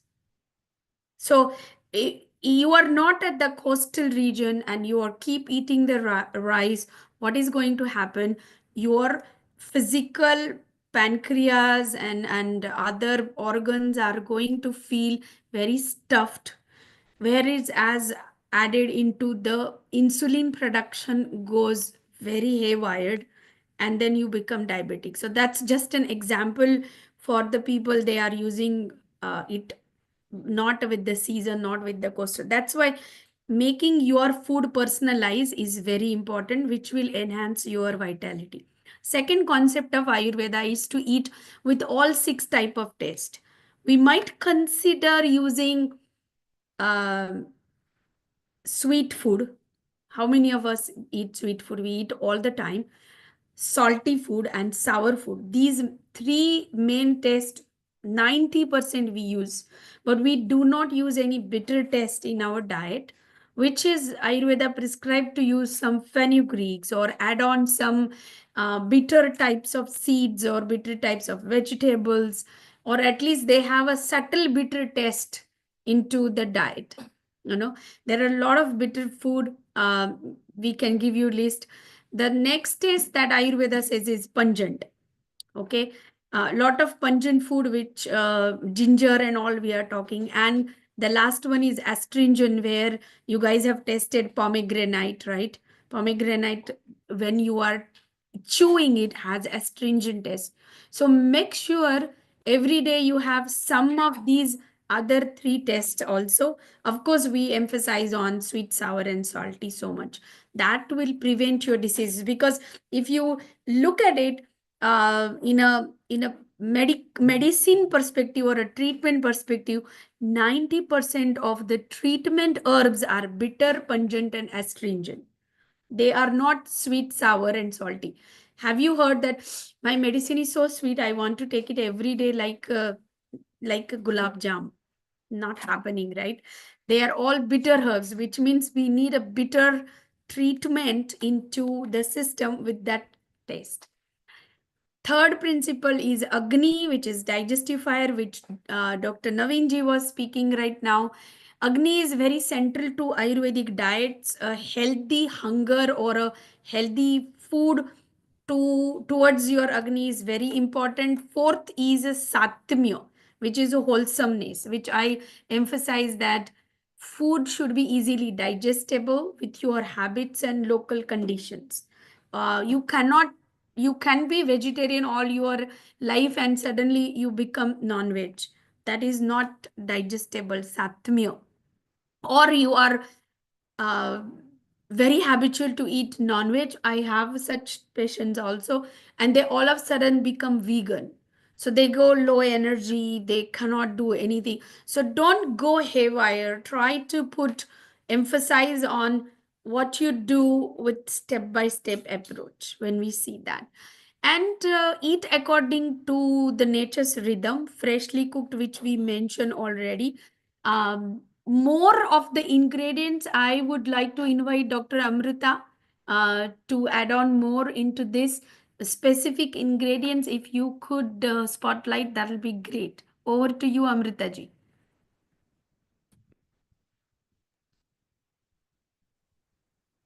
Somlit. Yeah. Dr. Danada, I think you covered up the very basic and the very important principles that Ayurveda talks about. And these kind of concepts, which were written so many years back, are so important to be fit in today's time as well, because they are the important aspects in terms of when you talk about healing and we talk about conscious healing for yourself, and diet comes up as a first medicine. And that's why the primary things that you put forward in relation to how seasonal diets are important in um,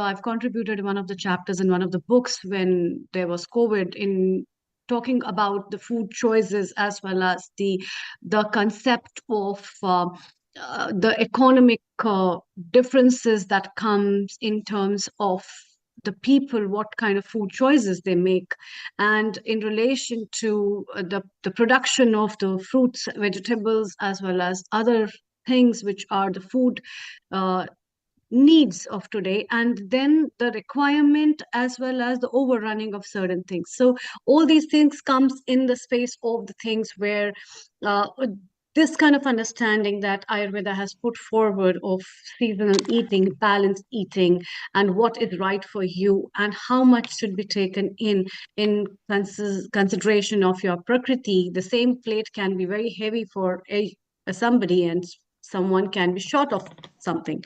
So in all those cases, understanding yourself and think and self-awareness forms the basic key of Ayurveda, to know about your Agni, or to know about your own self and what suits you best.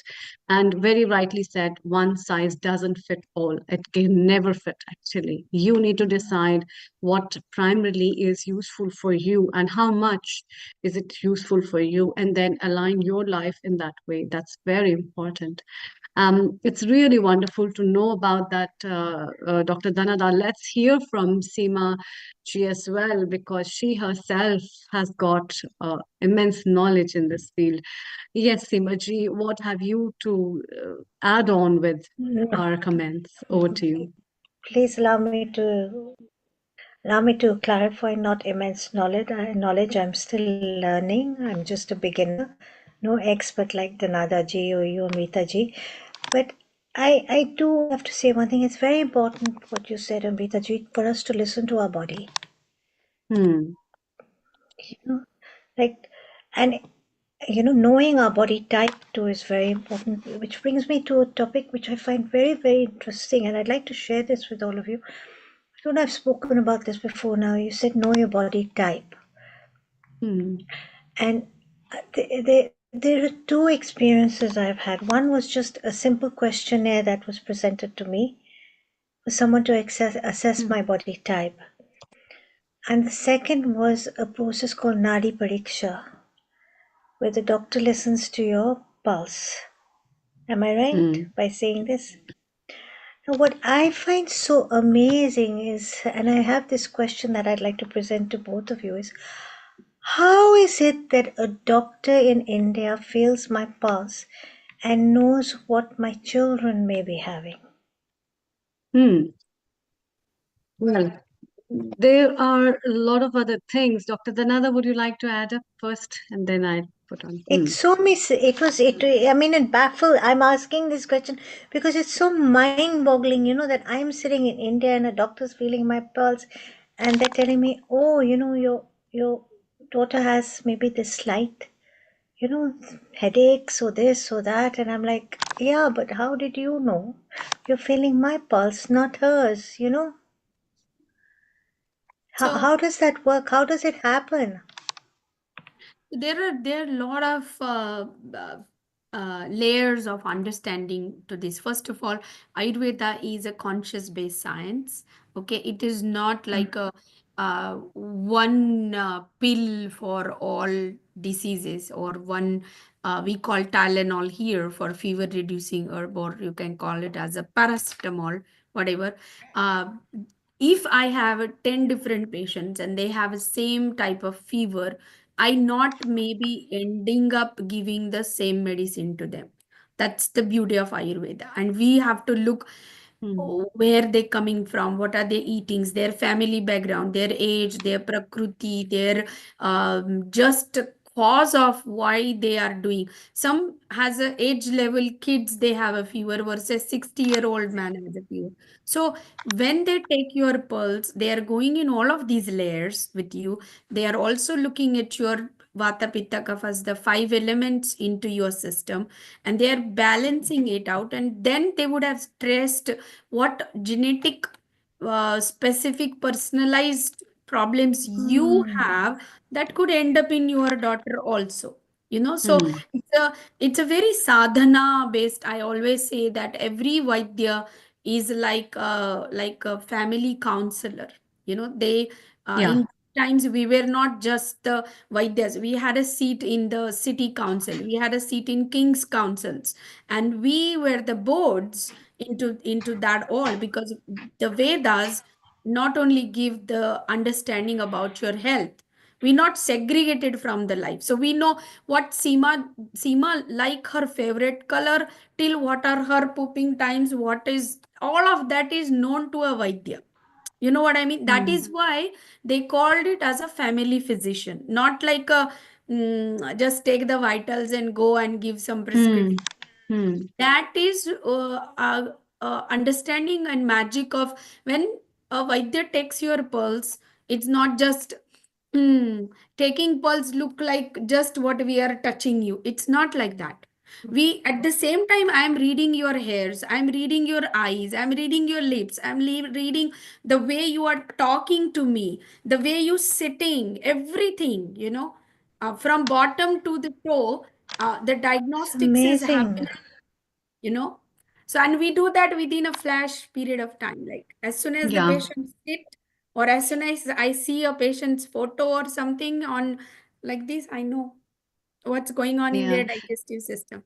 So that is how they says your pulse is your mirror of many things as a genetic.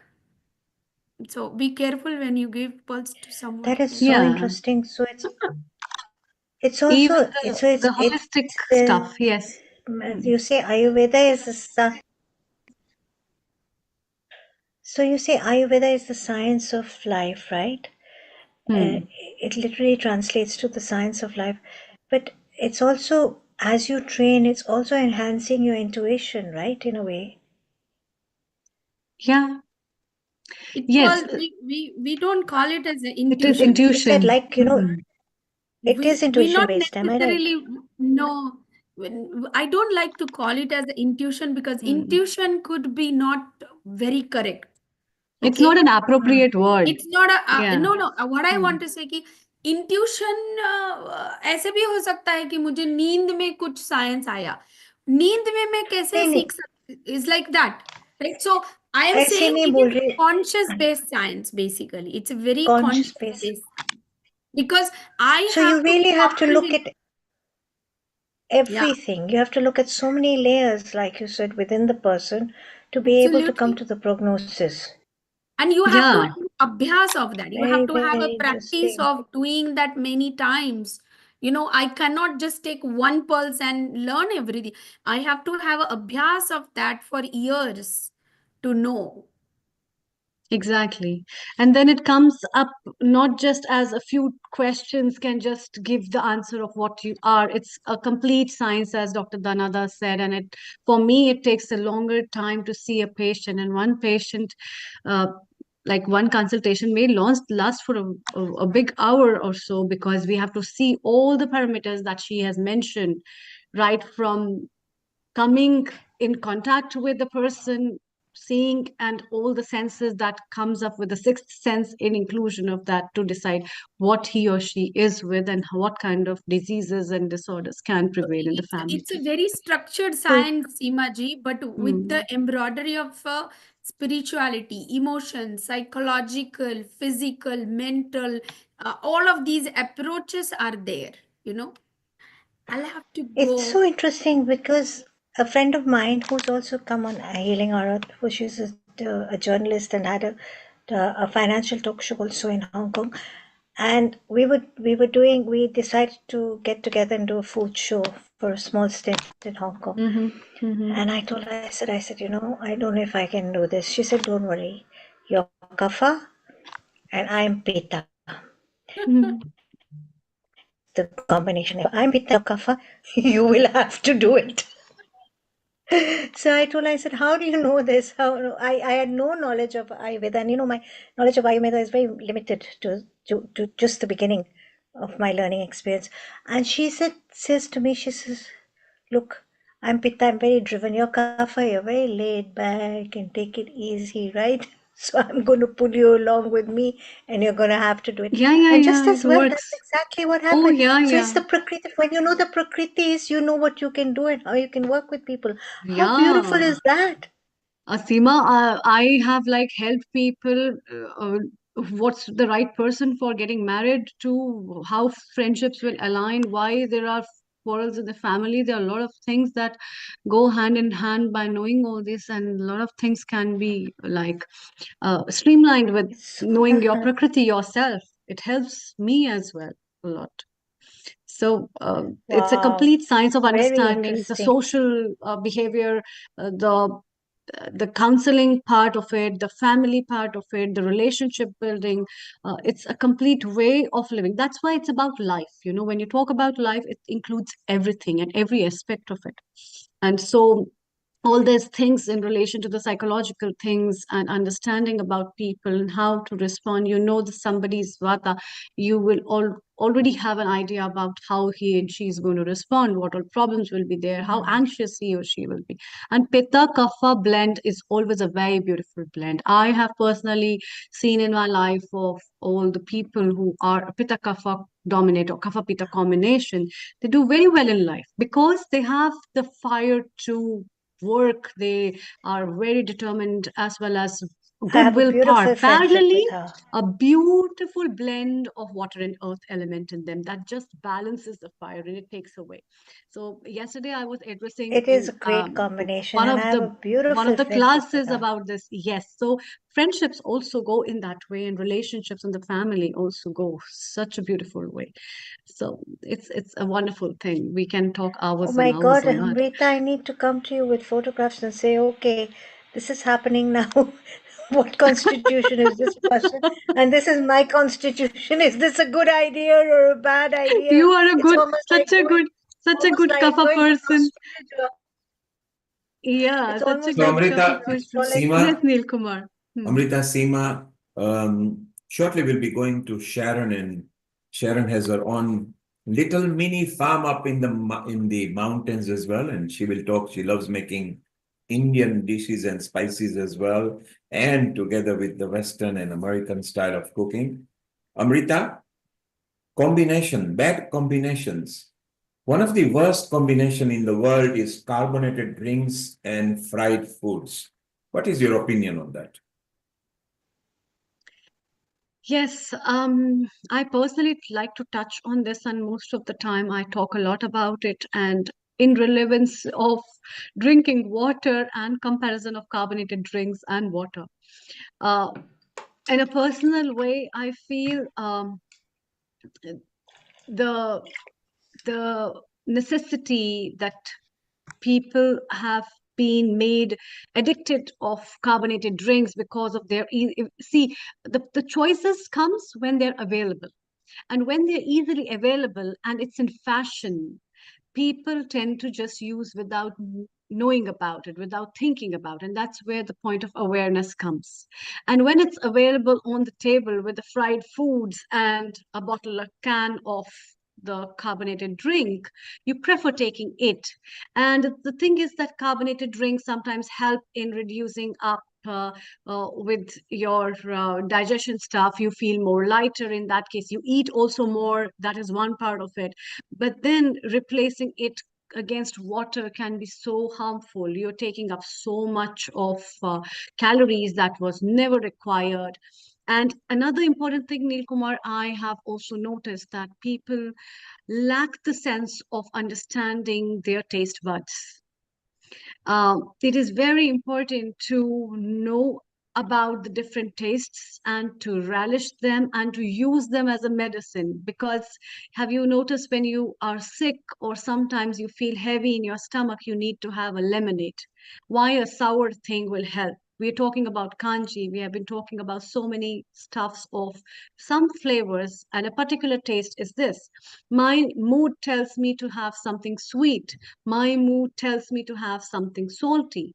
And these things are in the intelligence of mind somewhere stored, but then there are taste addictions also that people have, and people aren't aware about that. You're addicted to a particular taste, and so you include those things in your diet which aren't available, you can't even think about. So having fried food is incomplete now because you've been habituated of having carbonated drink with it as a combination, which is not healthy. And there's so many other combinations that we And have whilst used. and Yes, whilst it is not fatal or dangerous, let's remind them carbonated drinks per se are acidic drinks.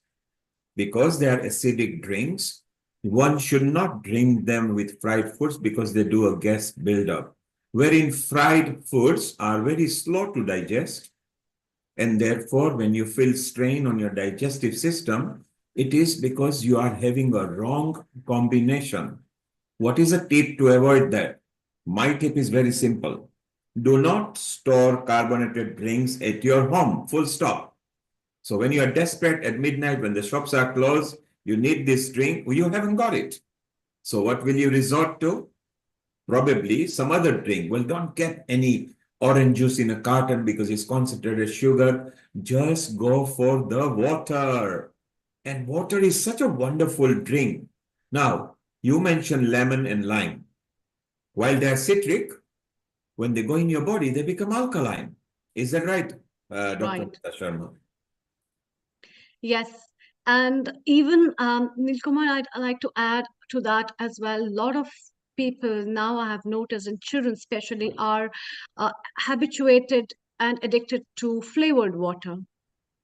And Correct. because of that, they don't like water because it's a tasteless thing. But then Yes. having a tasteless thing is a very beautiful thing rather than always getting addicted to a flavored water. So the idea of the concept of taste that Ayurveda has put forward has a very big relevance, and that has a very big connection of your slight addictions that you have, which you don't know.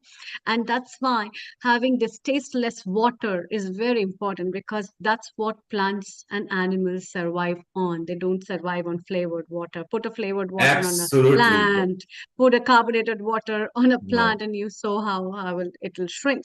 And nature And can show the beauty. Look at the beautiful flowers. They don't have carbonated drink.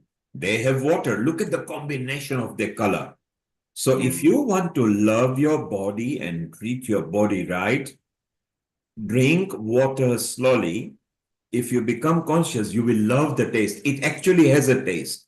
The tasteless yes, water has a taste if you know how to zoom into it. And it's very important that you do. And whenever you feel you are hungry, try drinking water first. And you might find that you are thirsty. And the benefits of the water, because our body is made of, vast majority of our body is made of water.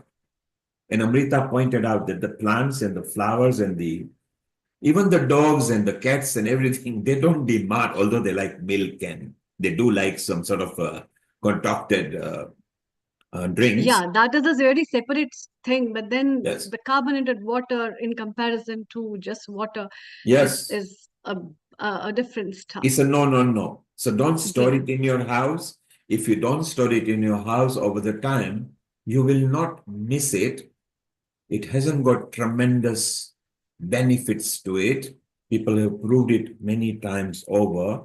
So try to love yourself, to fall in love with water, because Yeah. that drink is so beautiful. Share it with people. So in India, for several thousands of years, the first thing you are welcome with is a namaste and a glass of water. Yeah. You will never Yeah. go to an Indian house where you will not be given a water.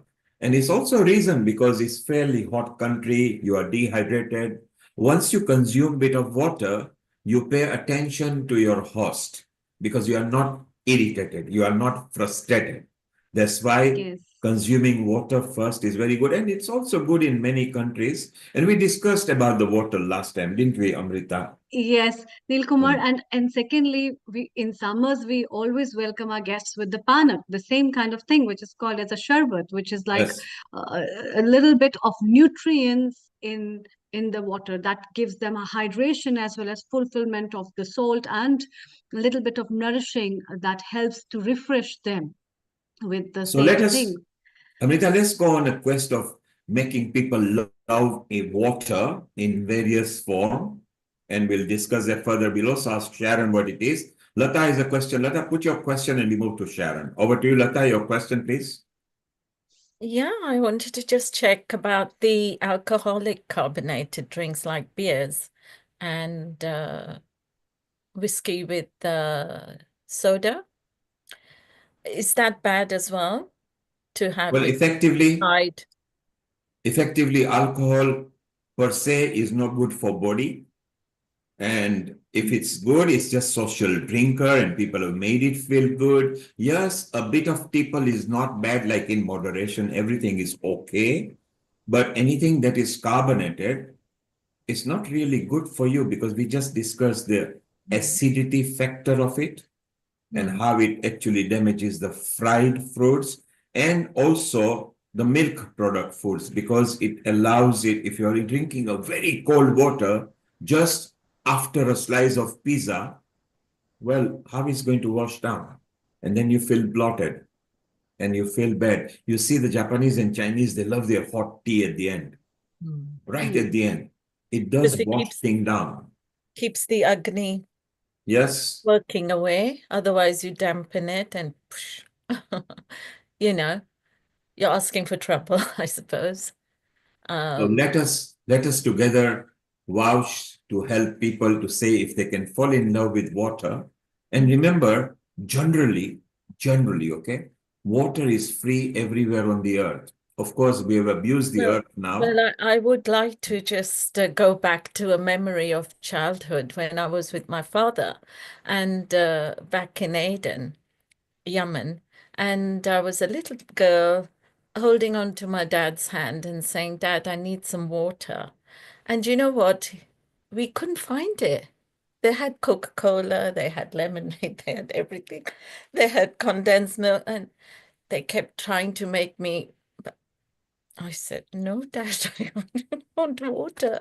So, it was funny at that young age. And that time, water wasn't even, taken seriously, that they didn't even have it because it didn't make them money. But you know what I'm saying? Yes. Is So that, commercially, water is now, once the water is started being sold, a lot of people make money. But drinking fresh water from the springs, which is unadulterated, is so good. I mean, the UK people are so lucky you can drink tap water, which is more safer than bottled water in our country. But in India, it's a bit different. I think chances are you need to filter water in India, maybe boil it. Same goes for Africa and Europe. Let's ask America. Sharon, your tap water is safe to drink? Global Namaste, Sharon. Global Namaste, Sharon. Good to see you. My tap water is some of the purest water on the planet, actually. We live up here. And does it mean all the states in America have got drinkable water? No, that's right. No. And you are in a very beautiful part of the Colorado state. Very rural, where the water is flowing off these 14,000-foot mountains. And we've had ours tested. It's like incredibly pure. That's as pure as it gets, isn't it? Yes, naturally, yes.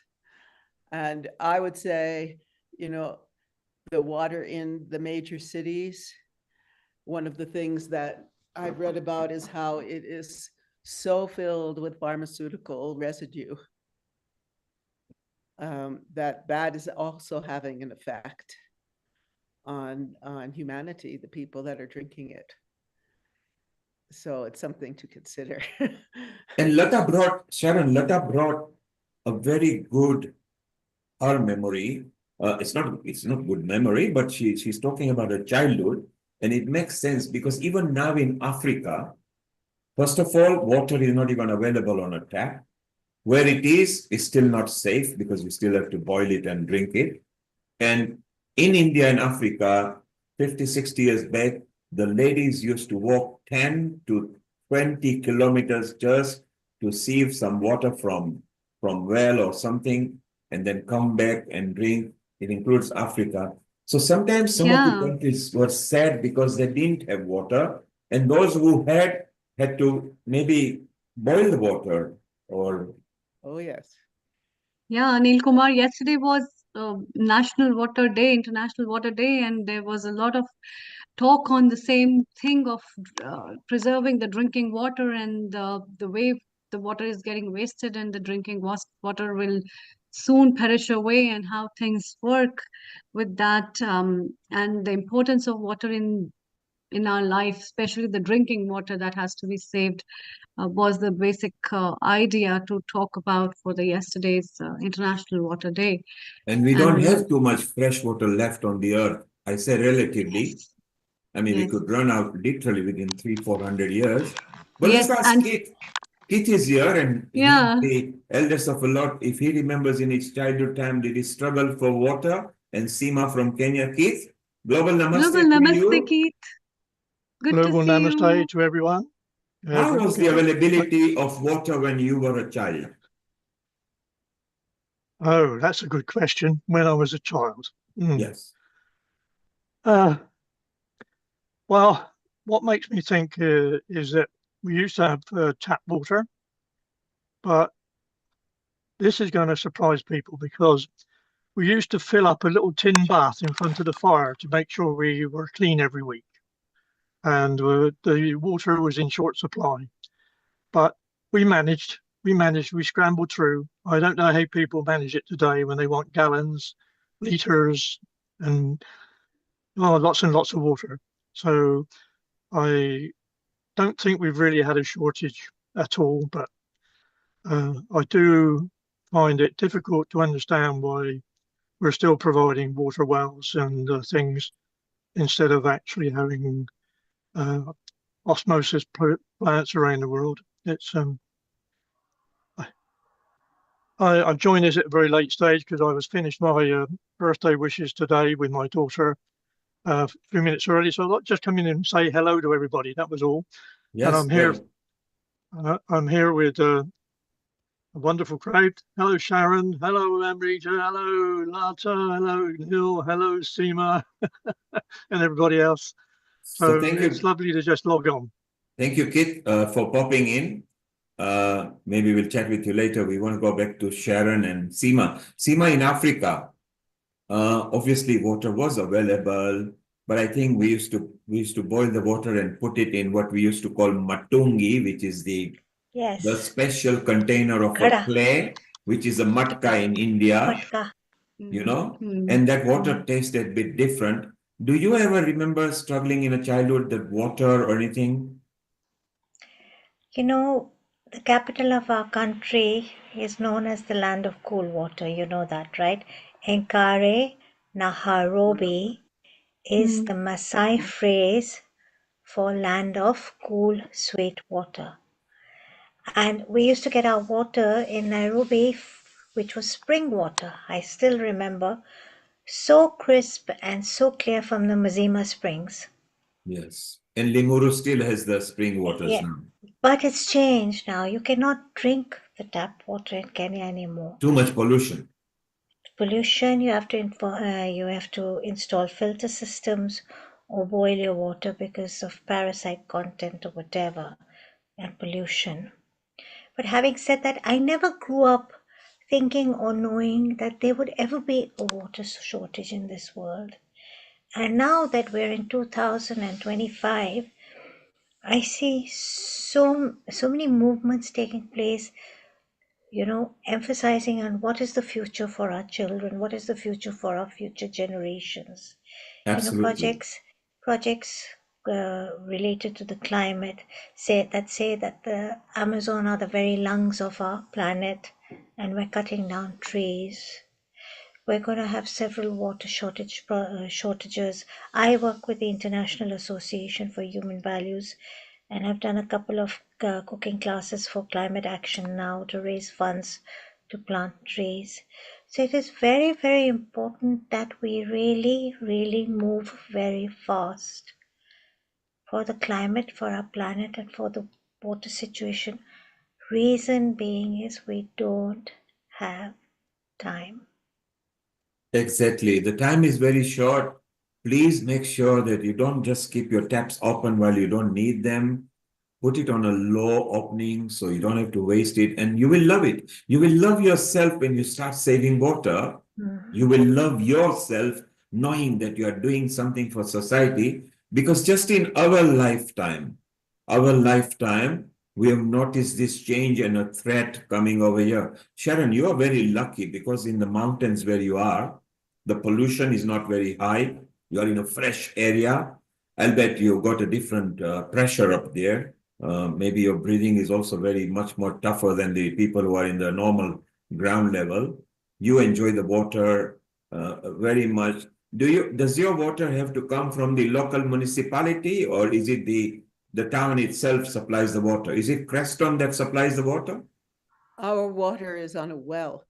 Some of the Crestone water is from the municipality, which is not as good. Okay. And many friends like John Milton come to our house with big water, gallons to Yes. take water from us and put it through, and then take it home to use it. And presumably the well has got a siphon puller. It's got a motor. Has it got a motor? How do you pull the water out? Oh, it's electric, I would think. Okay, yeah, so you got electric.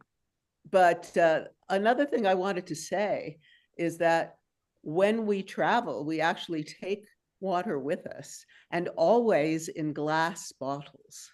Yes, plastic is no good nowadays. We have found out, particularly if you're in a hot country, definitely you should not use plastic bottles because it's not really good. I mean, if it's just for 2-3 hours, you are okay, but after hours, it would go bad. Keith, in United Kingdom, either in your young age or maybe your father or somebody, did we have wells, in UK? Did we have them in the house? I don't actually recall them because we normally had enough rain. But what I think is relevant is that maybe you don't know that I spent 2.5 years in Saudi Arabia. And of course, there is pure desert everywhere. And the investment they made was in desalination plants. And of course, sometimes they broke down, so they had to bring water in by tankers, 30,000 litre tankers from different parts of the Arab peninsulas. So I've always wondered, with the oceans around us, why the emphasis has not been on desalination plants. It's not very tasteful, but on the Arabian side of Saudi Arabia, I was looking at the maintenance of some of these desalination plants, and I looked at the transfer method from Al Kubar and Dammam to Riyadh, which is, I think, 300 miles. And they were 8-foot diameter pipes. And they were filling these up regularly and just transferring it across 300 miles. Now, I don't believe that is the answer, but it's part of the answer, where people are associated with the oceans, and investment in wells is one thing in the deserts, but the other is really getting it from the salt water and using it for daily use, such as bathing, cooking, etc. But the water I used on some plants in the little front garden I had, I said, I wonder why the plants are dying. And they said, well, you're not using pure water, you're using desalination water. Absolutely, yes. Just killed them all off. But it was fine for cooking, etc. And I mean, there were 17 or 18 million people in the Saudi Arabia, and they seemed to manage. And so they dug wells in different places, and all they came up with black oil. And they had plenty of oases as well, and then they were okay. But look, the subject, which is water, which is supposed to be free originally, is now a subject of knowing whether we might even have enough. Forget buying it. It's already expensive. A bottle of water in London, if you are there, is £3, If you are in Paris, it's £5 now. It's quite expensive, like that. So, Kate, before we let you go, you have survived quite well. You've managed your life quite well. You're quite fit, and and a bubbly personality. What is your food tip diet that you might give that you definitely know is good for people? And this may be good for UK people or generally, because you are in the United Kingdom. Diet. I'm not really into controlling much. I don't have a great deal of problems with my weight. What you don't know is that today I've been out with our daughter and son-in-law and my wife, and we've had a very nice lunch. And I'm just grateful that I've not suffered with the same as my father, who had a heart attack and killed him at 54. My brother passed away when he was 88. What do I eat? I'm not a fussy eater. I eat what I can. I enjoy most of the food. So it's a balanced There's diet in a reasonable proportion, isn't it? yeah, it's a reasonable balanced diet. What I do is I weigh myself every Monday morning to see how much I've made over the weekend. Okay, and then It normally goes up a bit, but the thing being is that I've kept it rather quiet. But my daughter was 53 on Friday, and her father was 85 today, and no songs, no happy happy birthdays birthday. from. Well, there you are, Amrita. You're going to sing happy birthday to kids now. No, please don't. Yeah, so the old Happy man is. birthday. Thank you. Yeah, so I thought I really didn't think we were going to be back from lunch until later this evening, but we got back a bit earlier, so I just thought I'd say hello to you all. Global namaste. And there are I certain think things going. Lata wants to say something. Please do. Yeah. Thank you for popping in, Keith. And my pleasure. And you know, you're welcome all the time. So once again, happy birthday to you. Lata, Thank you. your quick comment, and then Seema, your I tip, think and Sharon, we go to you. The thing I want to speak about is, I think, would be of interest to you, Keith, because when I came to this country back in 65, they didn't believe in drinking water at all. Do you remember those years when all they drank was orange squash everywhere, or lemon barley?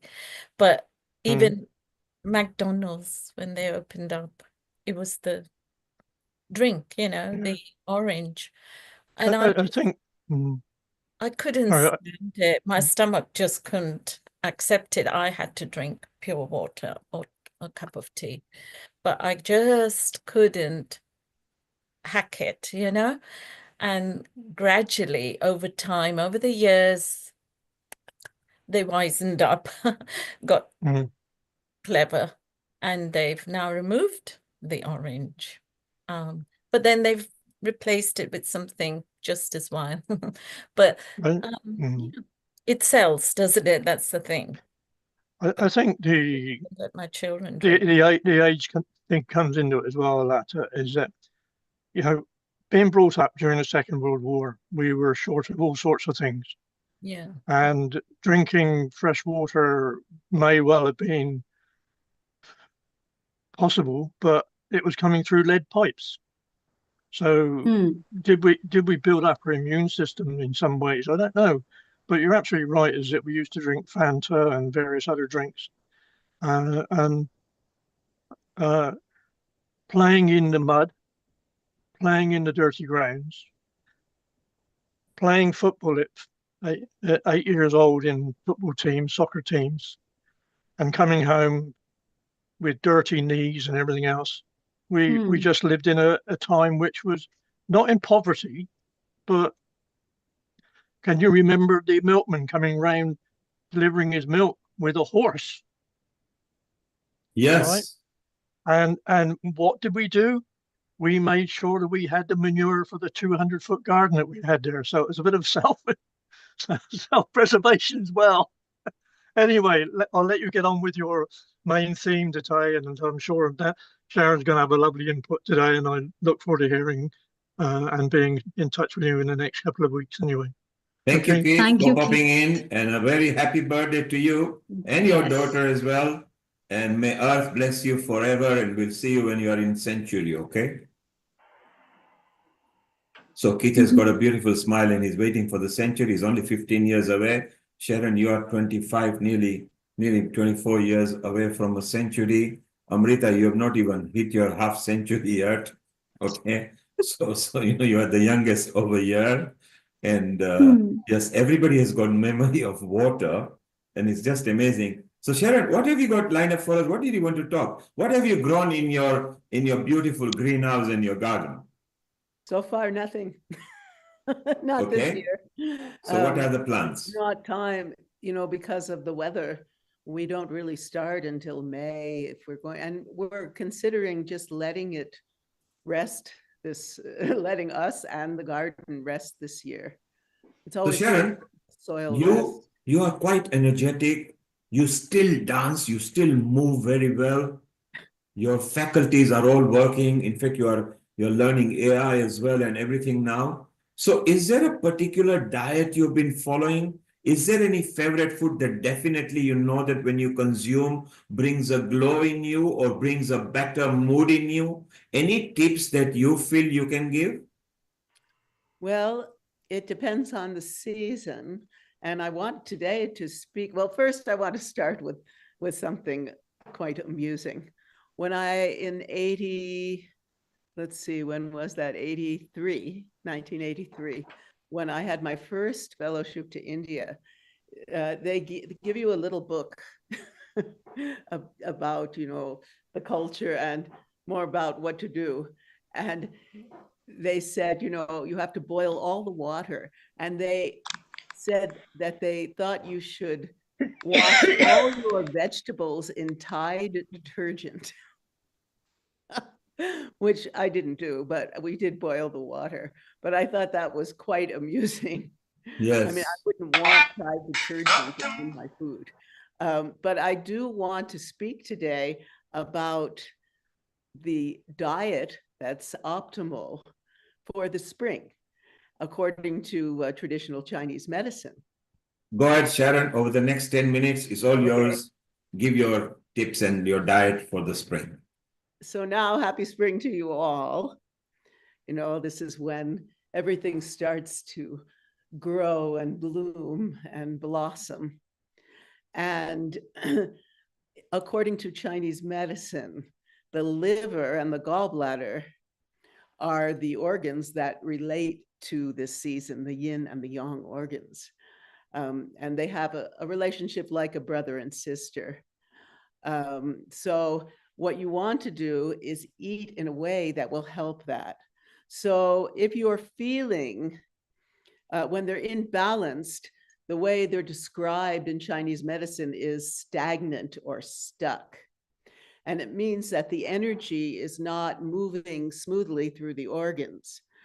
Some of the physical and emotional, and I really want to talk about the emotional symptoms because I love talking about the emotions of this imbalance includes headaches, grinding your teeth, issues with your eyes, feeling hot all the time, PMS, fibroids, prostate inflammation, irritability, impatience, hip pain, thyroid issues, toenail discoloration, and waking up between 1 a.m. and 3 a.m. feeling restless, and just an overall feeling of being stuck.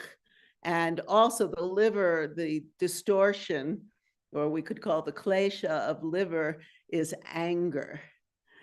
And the liver actually is known as the general, the commander of the body, because it has about 500 functions.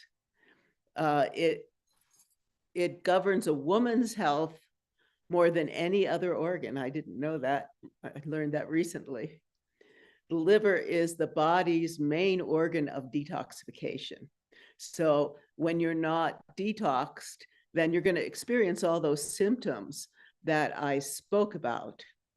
So the best thing to do right now for eating is to have a lot of leafy vegetables, such as kale, collards, bok choy. I love bok choy.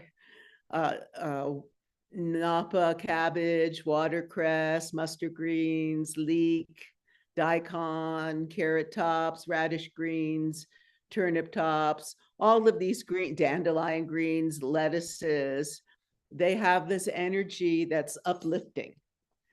And sprouts are good, mushrooms are good, and all kinds of fresh herbs support the liver. So what we want to do in the spring is actually eat more of these kinds of vegetables.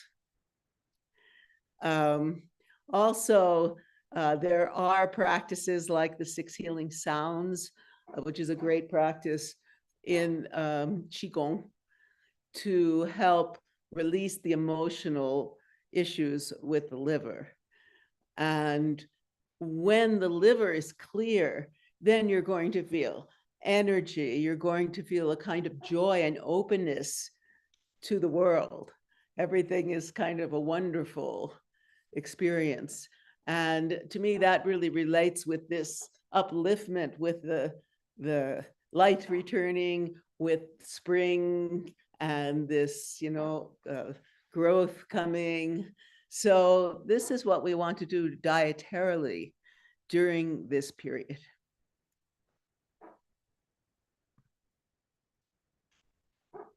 So, Lata, your thoughts on this?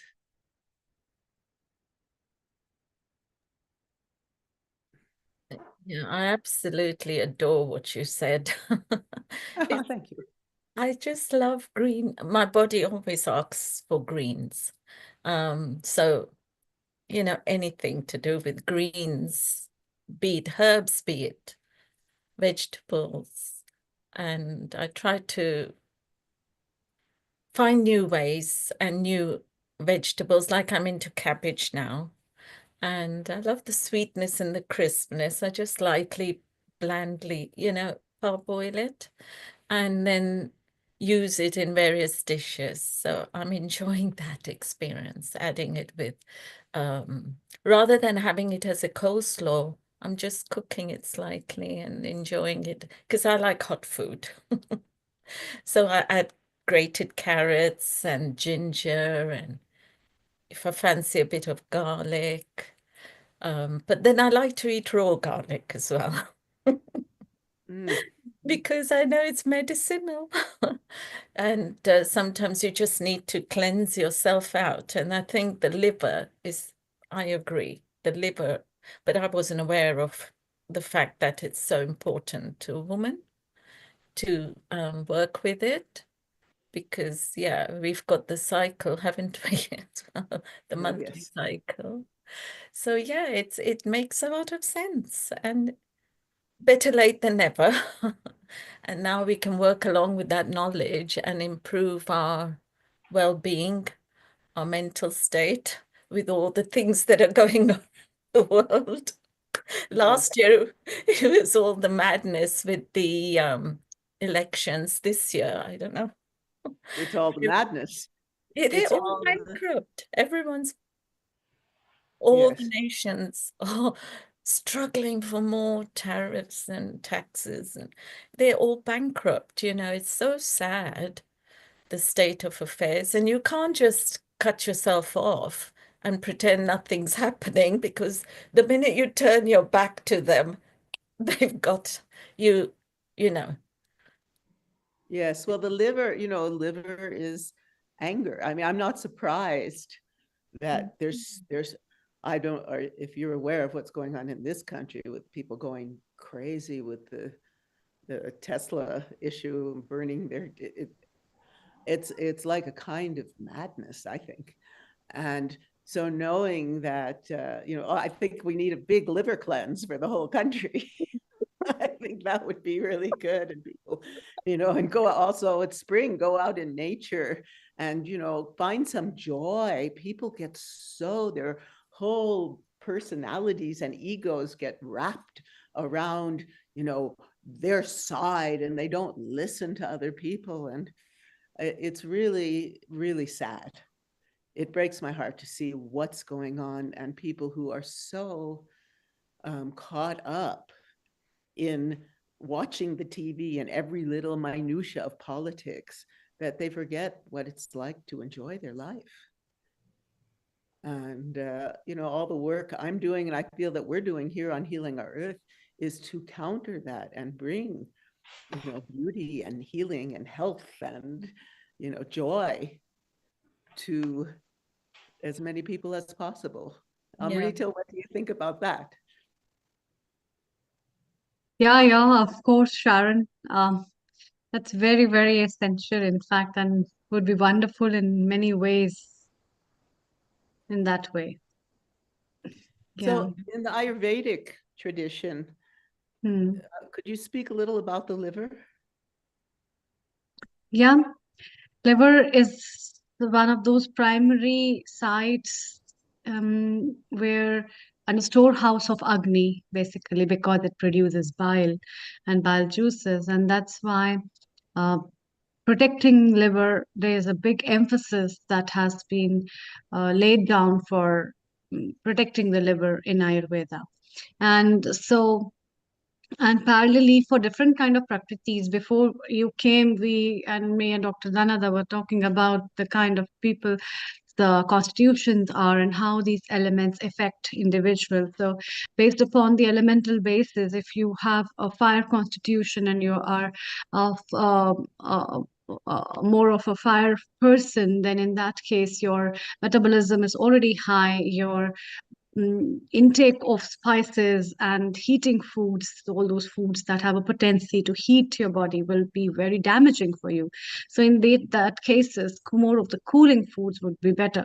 And as we had discussed about water, the consumption of water and utility of water for every individual as per constitutions also vary. So this kind of a thing has its own key role, and there's so many beautiful herbs that have been recommended only for the liver, in fact, and protecting the liver is the primary thing. If your liver is healthy, your gut will also stay healthy and your digestion would be good. And as our previous speakers have been talking about OJ, the concept of OJ in context of the life force and the energy that is holded in the body through the tissues will also be balanced because your digestion is proper. If the food, so either the food will digest the food and it will make the better nutrients that will nourish your body, or your food will be undigested and become a toxin for your body. And that's what is happening actually. So when it becomes a toxin for your body, it damages your body. And most of the times in our lifestyle of today and the availability of food substances around us with processed foods, it's not becoming a health stuff, but rather becoming toxin. And we realize it as a very later stage. And so, Sharon, these days, lifestyle disorders in which diabetes, obesity, cancer are among these problems which have come up and creep up and will run up with the generations as many of these genetic problems and many new genetic diseases are coming up which people aren't aware about, but then they are mostly the result of the diet that has turned up into a toxin. Because ultimately, what is new in us? Either we are breathing, we are thinking, or we are eating. Any of these three things, I mostly tell all my students, if any of these three things is wrong, something wrong, either you're thinking wrong, or you are eating wrong, or you are breathing wrong. And in among all three of them, we use brain to one level, and the maximum thing comes up as a food, and that food is ultimately a very big source. So invest in food, which I would say, rather than investing on something else. You might have a golden teeth and you might have a diamond ring, but that will not give you the nourishment and make you revived to live the longevity of life. You might be mesmerized with the glitters that you have on your body, but the inner glitter of your body makes a very big difference, and that will only come from rightful thought, rightful eating, and rightful breathing. That's very important. Thank you, Amrita. Let's have a closing statement from Sharon and 1 minute statement from Seema, and then you can finish with the Gayatri Mantra. And we have done very well. Sharon, your last comments before we wind up with Seema and Amrita. Over to you. Well, we've been talking about cooking and optimal food for us all. And, nourishment, the food is really important. And on Healing Our Earth, we bring you very nutritious, healthy recipes. But it's also the nourishment of your psyche, of your consciousness, of your emotional body.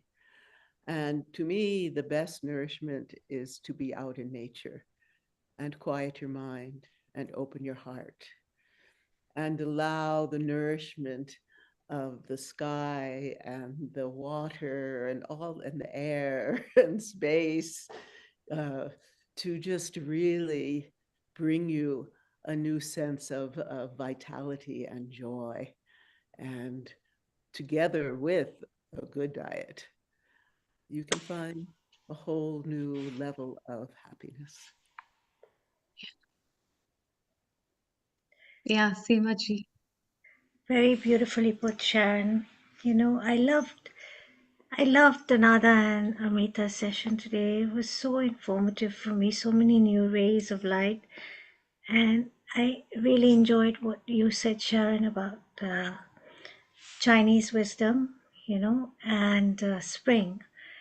And this time of the year being associated with the liver and the gallbladder. In fact, in the Chinese culture, we celebrate this time as the time of the wood element. And it's the time when everybody and everything, all of nature is coming out of hibernation and shedding its winter coat. A time to rebirth and rejuvenate. We always hear about a spring cleanse, a spring in your step, right? It's this time of the year, that's the perfect time of the year.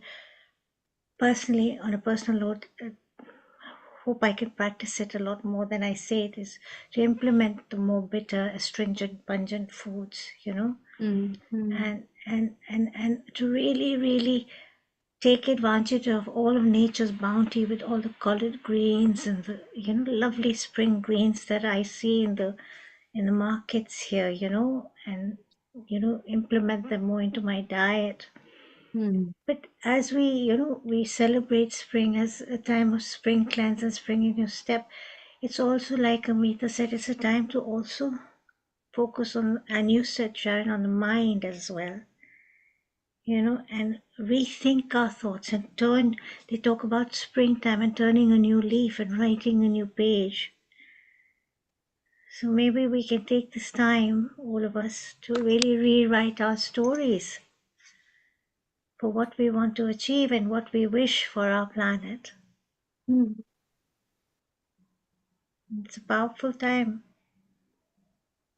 Yeah. Really Absolutely enjoyed true. this session so much. Thank you. And we also enjoyed Seema ji, because it's just started with you, and I'm still thinking about your red rice as well as And you the didn't let me curry. eat my curry, and it's still waiting on the table to be eaten. And we're dying to dig into it. Just wait for a while. Let's tell our viewers about the future online episodes that are about to come. We are bringing to you the post Kumbh Mela episode, which will be broadcasted on 30th of March, 2 p.m. British Summer Time. So if you have ever visited and haven't visited as well, please join us for this episode to know what is Mahakumbh Mela about and what all fun, festivity and spirituality India holds through this Mahakumbh Mela that will be there. And then we have the Ram Navami special episode to celebrate it with bhajan kirtans and remembering Lord Rama on 6th of April 2025 from 2 p.m. British Summer Times, followed by the 5th anniversary that we are celebrating at Healing Our Earth. And we invite everyone to join us to sing, chant, and to give their message on 13th of April 2025. We have all fun together. And then the following week to that, we are with again the yoga and meditation episode for a healthy, happy body, mind, and soul, which will be broadcasted on 20th of April 2025. Tai Chi and Qigong, 27th of April 2025, as we celebrate the 26th anniversary in combination of the Tai Chi Qigong Alliance UK and World Tai Chi Qigong Day. So those are the future episodes for those who are listening on website, YouTube and Facebook and any other social media. If you wish to know, just go to healingourearth.com, look at the future episodes, and you will see what is coming way beyond June. And you can enjoy and you can be part of the family. At Healing Our Earth, we bring different diverse episodes, no gender bias, no race bias, no community bias. It's just open for all, for love, unity, peace, liberty, and harmony. So that's the Healing Our Earth way. Well, Amrita, it's time for you to maybe wind up between you and Sharon and maybe Gayatri Mantra. And next week, bring on the Maha Kumbh Mela, the post episodes, where our Honey, who has done a documentary, our own Kailash, who has been there, our Dipti, our Rashmi, Mishra, all of them have actually been there and will be sharing their experience. So it will be beautiful. Sharon, of course, you are aware that you are traveling to different states. But if you get a chance, you pop in. We're planning to come in live from the Holistic Medicine Conference. Yes, it will be beautiful. Myself in Houston. It will be beautiful. Yes, at Healing Our Earth, we live conference, live thing today. Live from the ferry was Dr. Naveen Gupta. Those who are dedicated, they just find a method and they come, and Healing Our Earth embraces everybody. Over to our smiling youngest senior anchor here in Jalandhar in Punjab, where the time shortly will be coming to midnight. And so thank you. So it's a morning there in America and a midnight here in Punjab and dinner time here for Lata and Seema. So Amrita, what would you like to conclude? I'd like to say the meal is the most important and the most precious thing. And even the more than that, it is the most lovable time you can ever had, because it is the meal that will be nourishing everything, your body, mind, and soul as well. So take time for yourself, meditate on your meals rather than anything else, because that is what is the way towards longevity and happiness. And we have shared so many recipes today. If you have any of them that you would like to share, you can post us on our social handles and we can produce it for you at the episode as well. And I know, Seema ji, your dish of today will be your dinner, which we can't even wait for. Maybe we wish the plate could have been shared in so many bits and bits through. I'm sending it to you all virtually with lots of love. But Yeah. maybe I've created a little touch of temptation for all of you to come and visit us so we can. Not a little touch of temptation. That's a very short word today. A big temptation for each one of us. And feed you personally from our hearts. So Seema, if you can take a picture of the final thing and the recipe which you already written, put it on the social media, both on Instagram and on Facebook, and tag us, including the kanji recipe, which is on a PDF format. It is on your email. You and Amrita both have had it last week, earlier this week. So put that up as well, and maybe chase Shivani as well, and put that, her dishes. I mean, what a wonderful one batter and 6 recipes in 48 minutes flat. Wonderful. And she loves it as well. So let's put that on a social media as well. And Seema, your tea is doing around, so Lily wants to know about it. Shivani wants to know about it.